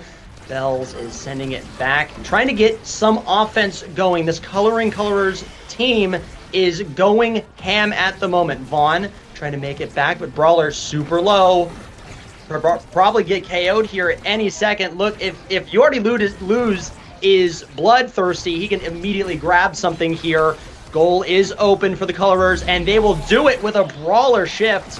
Whole team got in on that one. Really, really well played. No fear from the Brawler, despite being staggered. Had enough evades to really be confident in going for that one. And that's important. Confidence against a team like the Sad Boys, who have such a legacy of being a team that's relatively new. Of course, the Brawler and Dr. Bebop have been playing together since OSAS season 4 or so. We're on season 11 or so now. Yes. It's crazy. These two have been together a long time, but Color Craze is a relatively new addition to this team. As the Brawler goes down, it's only Color Craze and Bebop, but I think with a flip available, they'll be able to hold quite a bit against the very, very staggered Bells. Bells super staggered, as you said. The flip does come out from Dr. Bebop. One goal barrier goes down. Bells on the Zentaro, but already staggered here. Color Craze can make something happen. Oh my goodness. Goal is open here, though, for Sad Boys. This is one of their first offensive opportunities of this game. This is their first LAN debut as Sad Boys. In past LANs, you've always had one or the other. Usually you already lose is not in the goal box. You have Bells and Vaughn in for Sad Boys throughout the LAN history. This is their first time playing as the actual team in a LAN. So that just adds to the confidence factor. It adds to the pressure in playing in this scenario. But there you go. Vaughn and Bells send it in for the first goal for Sad Boys. You cannot count them out. You absolutely cannot, but keep in mind, right? the colors, they did not look lost at that point. No, they did yes, not. they lost it, but they did not look lost, and that is really, really important. Again, Vaughn taking so much damage, being knocked off the Taiko drum. That would have been a KO if it wasn't Taiko Temple. Indeed. Taiko Temple, the bounce house, as they call it. One goal barrier down a piece here. It's kind of anybody's game at the moment, especially as Bells grabs another goal barrier. Vaughn is on this back foot here. Good defense, though, from Dr. Bebop and Color Craze. Color Craze has the flip. Right now, they might be trying to use it offensively, but they could use it however they want here. Brawler, again, no fear. Grabbing that shield, trying to get this last goal barrier here. Vaughn is staggered as well. The core flip does not do anything. That's okay, though. Color Craze uses the flip, gets the KO onto Bells, and it's a 2v3 power play opportunity here for the Colorers. But you gotta watch out. It's an open net, and Vaughn and You Already Lose have the passing plays clear into the corner every single time. And now Bells has returned. If one good passing play gets past the midfield line, it is doomed for this Vice midfield that is so immobile. But so far, the Colorers, they have all the core control. Core control is the name of the game at the moment. Again, you're up 2-1. You got to get this last goal barrier. You got to defend this open goal. You Already Lose has the flip. Great log, though, by Dr. Bebop. Color Craze going back to where Bells is, trying to defend. Vaughn has the flip. Will it be used now or later is the question. The core control here looking immense. Again, this Sad Boys team, so much lore, so much legacy behind it. Bells sends it to that bottom corner as this set's all tied up. Dr. Bebop not using the flip there. That energy sitting a little bit wasted, but that does mean that they have a better chance in this point. A lot more defensive insurance, while Vaughn's the only one who's even close to a flip on the Sad Boys side. But Bell's looking for the double barrier. That was almost the angle, but not quite. And the Colors, they got to breathe a sigh of relief after that. Absolutely. Actually, you can't, because Brawler just got KO'd. You might be maybe a tad more tense as Dr. Bebop uses that flip that was saved in the past. But oh my goodness, the damage onto Bells. Vaughn has to heal him up as fast as possible. Goal is open for Sad Boys. Down 2-0 at the beginning of this set. Can come back with one here, and they do. Dr. Bebop was not ready, not there in time, and Sad Boys get set 1, 3-2.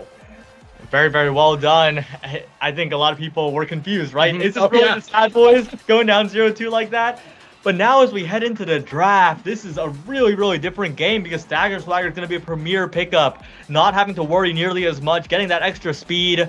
It is so good into the damage that's being poured out here. Adrenaline Rush, see, they're really on brand here. The Colorers. Very on brand. They're adding some color to their paints here. Do they use pencils? Do they use pens? Do they use paints? I mean, they're doing something. There's some sort of art form is going on here. Prime Time going on the Mako, the Orb Replicator going on to Dr. Bebop, trying to get these orbs back together, especially with this patch coming in. I'm not 100% about it, but maybe it can work. Maybe they're cooking something. This Orb Replicator might have been a horrible pick because I'm pretty sure Glass Cannon was available. That would have been more speed and reaching the cores like the last goal. But that Orb Replicator, it's just not functional. Like, it is working as intended, and I think it was mentioned early in the cast, the intended sucks. Yes, absolutely. But 2 goal barriers down here for the Colorers. Try to work with what they have, the cards on the table. As Bells and Vaughn close in, Dr. Bebop is going crazy on the Dubu. 1 goal barrier, make that 2. The core flip comes out. Bells tries to get it past, but the Tofu Warrior can't touch it. And oh my goodness, what an angle from Color Craze. What a good defensive play as well to Supernova, right? Sometimes it sends it backwards, but this time released at the exact right moment. And look at the energy. A massive advantage for the Colorers right now. That shot made the crowd just make a huge audible little crowd pop here in Berkeley. Color Craze gets another KO onto Vaughn. Power play opportunity here for the Colors. They use that to get 1 goal barrier. Almost makes it 2 here. Dr. Bebop sets it back up. The core flip comes out from You Already Lose. Ult's coming out from Color Craze. Bells, again, low as well as Brawler being low. And Vaughn is ready to take an opportunity here. 1 goal barrier down for the Sad Boys. Make that 2. Dr. Bebop sends out a log. Goal is open. What are they going to do here, Saya? Well, I think it's all going to be that Vaughn-Bells duo here. They're looking for the passing lanes around the Taiko Drum, through the Taiko Drum, and they look out the Brawler as well. Power play looking devastating as Bells gets a crazy core stop flick to the bottom side. Dr. Bebop ankle's broken right now. Bell's ankle breaker, a BAB, if you will. 1-1 so far in this set. And the cool part about this best of one system so far is everybody plays 110%. Every single match, every single point. Your tournament life is always on the line. It's always a subtle reminder about how fast things are going in this tournament. So big ups to the TOs for doing that.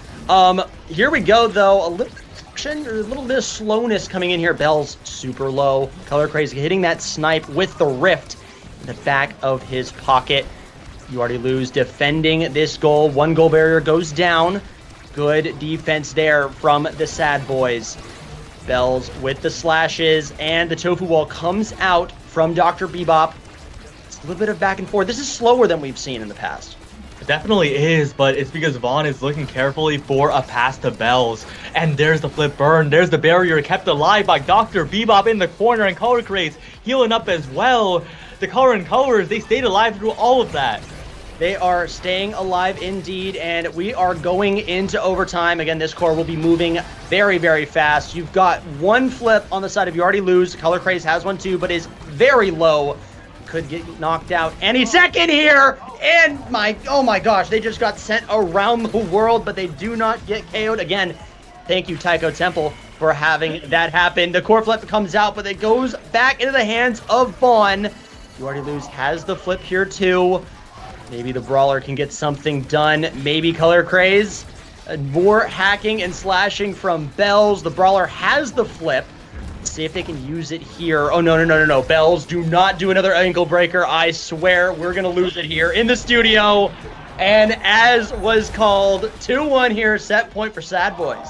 Another devious flick coming out of Bells to finish out that point, and it feels like they're the Sad Boys, you know, like at the start of the game, are they the Sad Boys? But now they really are the Sad Boys, because even though Color Craze and the Brawler are putting on the damage, I think that Bells and Vaughn are adapting so well. Of course, Bells taking low here, but surviving still. Bells almost gets KO'd, super staggered, does not though, and is ready to try to get another goal here, potentially another ankle breaker angle for the Sad Boys. One goal barrier goes down on the side of the Sad Boys though. Some good defense here from You Already Lose. Bells though hacks, slashes. Vaughn has the flip. Could potentially do something from the midfield angle here, but it really depends if Bells dies, and it goes down just like that. But Vaughn gets the flip, gets the Sad Boys emote, sends it to set number 3 up 2-0. And that's brutal too, because Dr. Bebop still had that flip available, resources left on the table yet again, and heading into this draft, that perfect form catches my eye. So many cooldowns available, reverberation as well. The additional stagger is so important. We saw Bells with the stagger swagger, not additional stagger, but still a lot more bulk on the table for the Zentaro, who is such a squishy character, and that Bells reverberation is going to make him basically unkillable if played correctly. On the other end, there's not even like that good of a damage pick. Might of the Colossus does barely anything in the power department, and it is looking really, really bad for the Color and Colorers. Absolutely. This Awakenings draft has been questionable for the Colorers since the last one, especially with that Orb Replicator take from Dr. Bebop.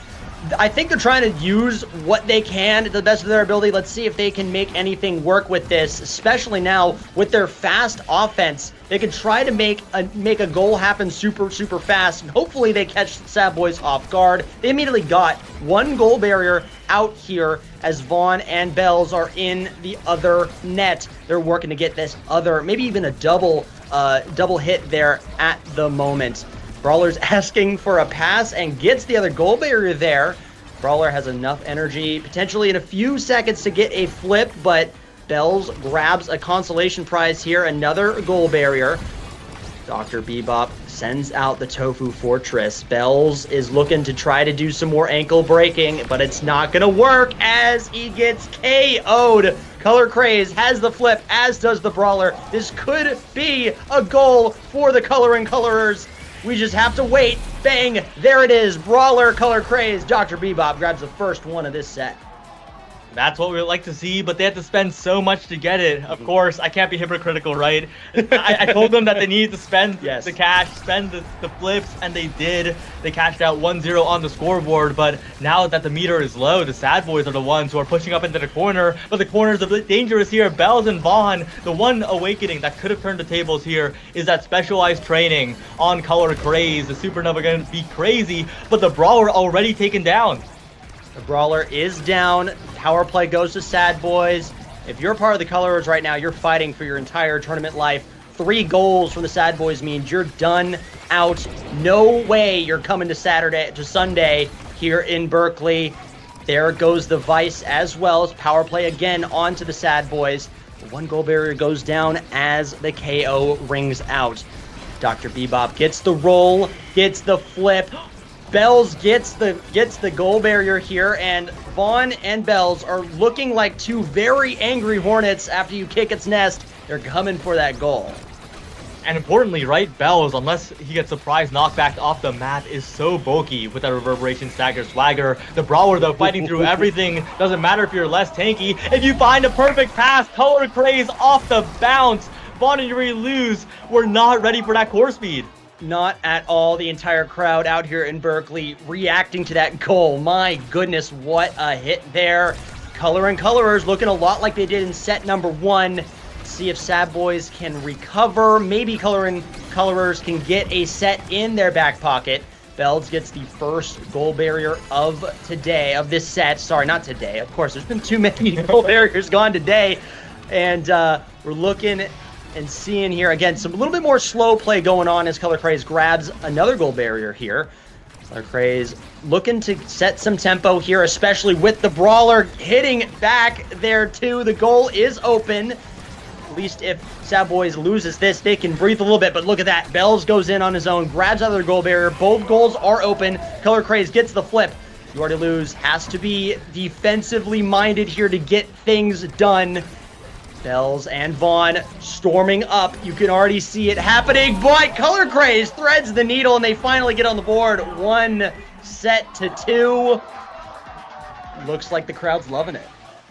Yeah, and Color Craze with the MVP. That's exactly the player you want with the first pick in the draft. There's so much damage on the board here, and that prize fighter is going to be the choice. That Stinger as well, also an option here to keep the damage flowing, but with the Adrenaline Rush with the prize fighter, there's synergy there. Trying to get those 3 stacks immediately and get those Supernovas one-shotting people. But the issue here is that there's a lot good in the draft, a lot of speed available, importantly, for the side of the Sad Boys. And with that stacks on stacks available, with that aerials granting that dash range, the Bells, I think the Sad Boys have a chance to score before they die. Keep a look at Dr. Bebop as well. There's a bit of a stealthy Sparks build starting to be assembled on that Debu side, so keep an eye out for that. Color Craze grabs the first goal barrier right off rip. 6 seconds in, there goes Vaughn. Power play opportunity here for the Color and Colors. They grab that secondary goal barrier. The Tofu Fortress helps keep the core in red as the Brawler will try to get this up to Color Craze. Easy goal. That is just the business that's done here in Core Strike. 1-0 here. Yeah, and that was such a difficult play to execute at the start. Color Craze getting that KO, converted into all of that, of course, at the end, an easy pass, but they set up so perfectly to capitalize off of that initial KO. And now Color Craze, 2 prize fighter stacks, 1 more and you're maxed out, and so much knockback available here. Loads of knockback, loads of KO potential as well. The Supernova comes out from Color Craze. Again, that was one of the craziest goals we've seen so far in this matchup. Not working out just yet. Bells has to go and be elusive. Super low, there he goes.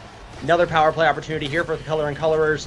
They can get right back into this matchup as long as they can try to outsmart You Already Lose on the defense here. That core is bouncing back and forth. Vaughn and You Already Lose have their flips. Oh my goodness, You Already Lose is going nuts right now, deflecting this core, keeping both of these goal barriers open and ready to go. Looks like right now, though, the entirety of Color and Colors is making their way over. There goes You Already Lose. Bells avenges his death with another core goal barrier down. Maybe Vaughn and Bells could do something here. Let's see what happens. The hack and slash comes out. The goal is open. Everybody is back on the field. Color Craze does the flip, gets immediately stopped by Vaughn, but look at that KO! Color and Colorers are back in this! Not just the brawler, but the brawler that brawls. Shades of the guy that gets here, taking out You Already Lose instantly after the respawn. Didn't even need Color Craze's help on the second try. And the Color and Colorers, they're rolling. They are rolling indeed. The Sad Boys looking a little less sad right now. One goal barrier down. Color Craze using that Supernova. Not doesn't really work for them out, but that's okay. That's no big deal there. Dr. Bebop has the flip. Vaughn going back and forth here. Looks like Dr. Bebop used that flip for defense and it just went right back to Bells to get that other goal barrier down here. Bells looking to get another one as the brawler goes down. Sad Boys is here and ready to go. They need to rebound. They need to bounce back here more than ever. Again, not a whole lot of their performance, their unique brand of performance coming into it today. They're in losers bracket. This is their last shot at making top 6, and they are playing like they mean it. Vaughn and Bells both in this goal box here, and Bells slashes through, gets the goal. Very good one. Golf clap for that one. That was a golf clap one there. Yeah, and Dr. Bebop been pretty consistent so far. Lets up one time, and the Sad Boys are there to punish immediately.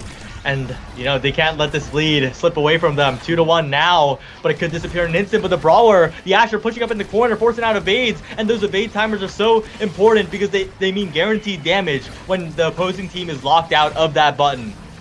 One goal barrier going down in the kerfuffle in the red box here. Vaughn sends it down. You Already Lose puts Brawler in jail. And see you later. That flip is wasted. The Brawler is gone. And now Sad Boys have an opportunity to get a few more goal barriers here. 3 seconds left. There goes Bells. It's a 2v2 for just 2 seconds there as Color and Colorers get their 3 back online. Looks like Dr. Bebop, again, has to stay perfect here. Has to keep the defense going, or else. Vaughn sends it back around. So many abilities going on, and oh my goodness gracious, Vaughn just got launched to another universe. My goodness, core flip comes out from You Already Lose. Good defense of the goal barrier here. What are they going to do next, Saya? Well, they're going to kill You Already Lose again. I can't believe how many KOs they're getting on the goalie normally. That should be the hardest member to KO. Oh, there goes the Vaughn next to the chopping block, and another flip comes down. Holy shit! Sad Boys! The Sad Boys are falling. We are seeing a tide shift in the competitive landscape as we are tied up. The penultimate set coming up right now. We've got a few good awakenings here. You got Big Fish, Spark of Focus, some Twin Drive, maybe Monumentalist there, some Super Surge. Let's see what these guys pick. Well, you said all the awakenings already. But what I'm focused on is that Spark. I thought it would be Spark of Agility, but Spark of Focus works too. That's 3 sparks on Dr. Bebop, like you mentioned earlier, the sneaky Spark build coming to fruition. But more importantly than that is that 1-2 punch on Color Craze. Not just the damage, but the core speed too. The strike primary, the primary strike, a lot more scoring opportunities for this KO Brawler, and of course, more damage. Bells grabbing that recovery drone helps a ton too, because we just immediately saw how much Bells got KO'd that last set. Gonna need this recovery drone, and it's immediately used there. My goodness.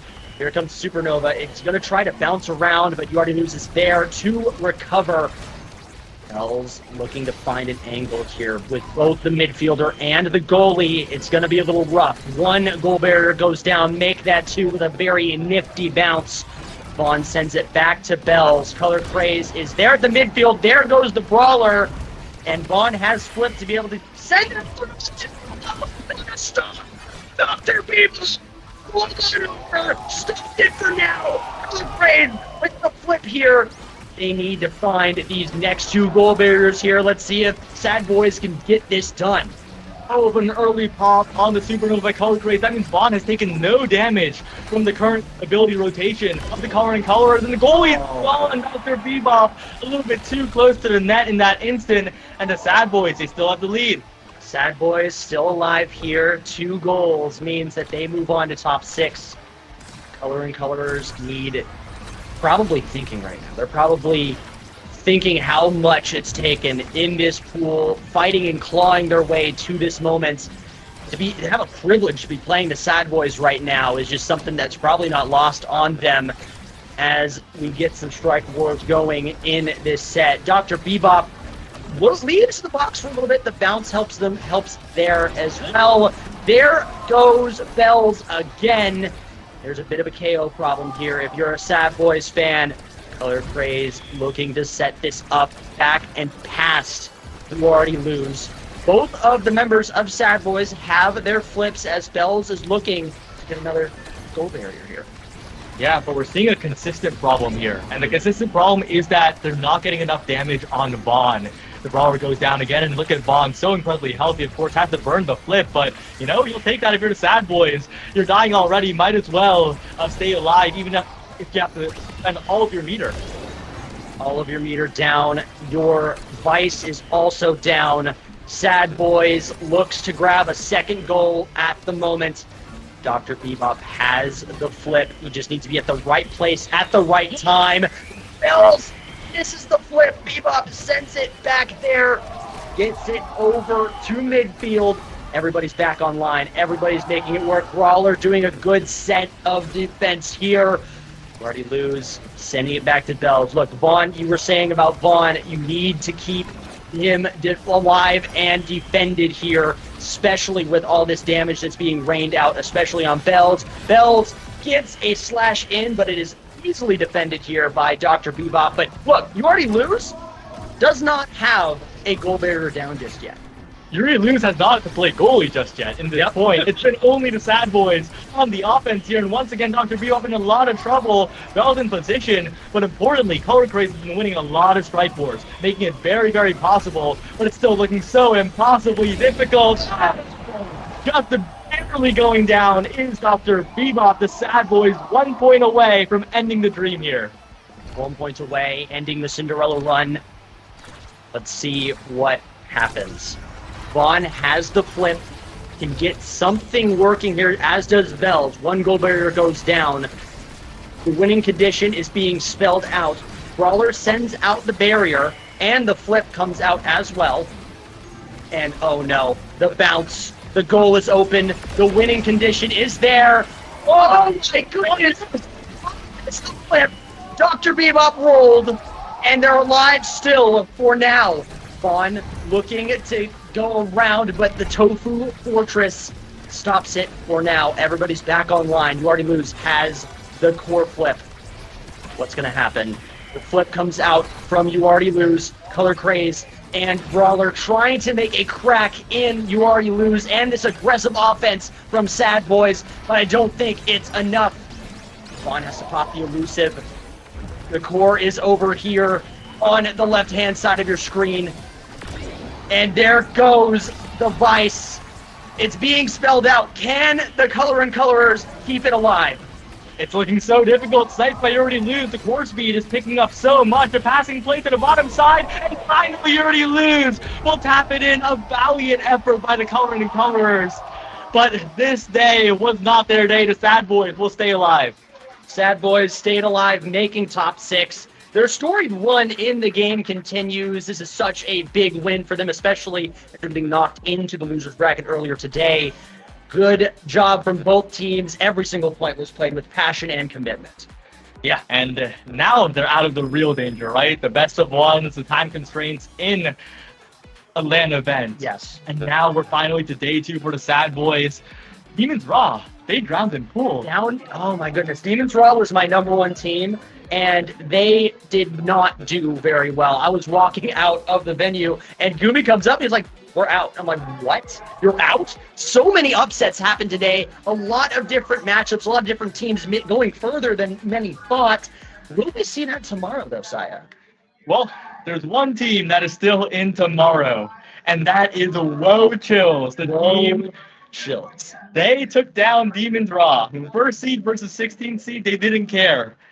And you know how goofy that game was? It was a very goofy game from what I've heard about it. I mean, when I was talking to Borg, who subbed in for CCC in that game, he was like, "Well, we eliminated Demons Raw. It kind of just happened." Kind of just worked. And that was the biggest, one of the bigger upsets of the day here. It really stinks for Demon's Ride. They just did not. I don't feel like that they were 100% locked in. Maybe things happened in the morning. That's just how lands work, though. Sometimes you have it, sometimes you don't, and that's just the beauty of land competition. Yeah, it really is who is best on the day. And speaking of another team that we should feature a little bit on the day, the Bozo Bunch, they crashed out of Sony Hates Eject button. They did not do well. But today, they're sitting in the top 3 for day 2. Along with the soon-to-be Strikers. That's a team that hasn't played for a long time. That is a team that has been mainly in the CCL ranks as well as UCLA. This Sundubu team doing very, very well in their home region, really using home court advantage to their advantage. It's quite funny, too, because you know who was the first Sundubu Strikers goalie? Who? Well, okay, not the first. The second Strikers goalie. It was Obscure Reds, who now sits on the Bozo Bunch opposite them in the winners final. And like you mentioned with UCLA in CCL, they rotate through a lot of goalies. They had Redsnock, they went with Obscure Reds for a long time, Water Fury in the CCL. Yeah. Now they're with Shapeshifting, the Sad Boy sub. Yes, and Shapeshifting looking really good as well. Recon Tech, a Texas Tech alumni as well here. So good luck to all the teams in top 6, and a huge thank you to all the teams that showed out today in day number 1. Another team that we need to shout out is a team that both of us admin here, Saya. Shout out to the Strike Cooldown. It's an Omega Strikers zine. We've got the demo version right here. We've got art from over 30 artists and so many other different writers. It will be on sale this April on Bestian Slot's shop. It's at shop.bestianslot.com. Is that correct? Yeah, there's a command, !shop. Definitely keep that pin, keep that bookmarked.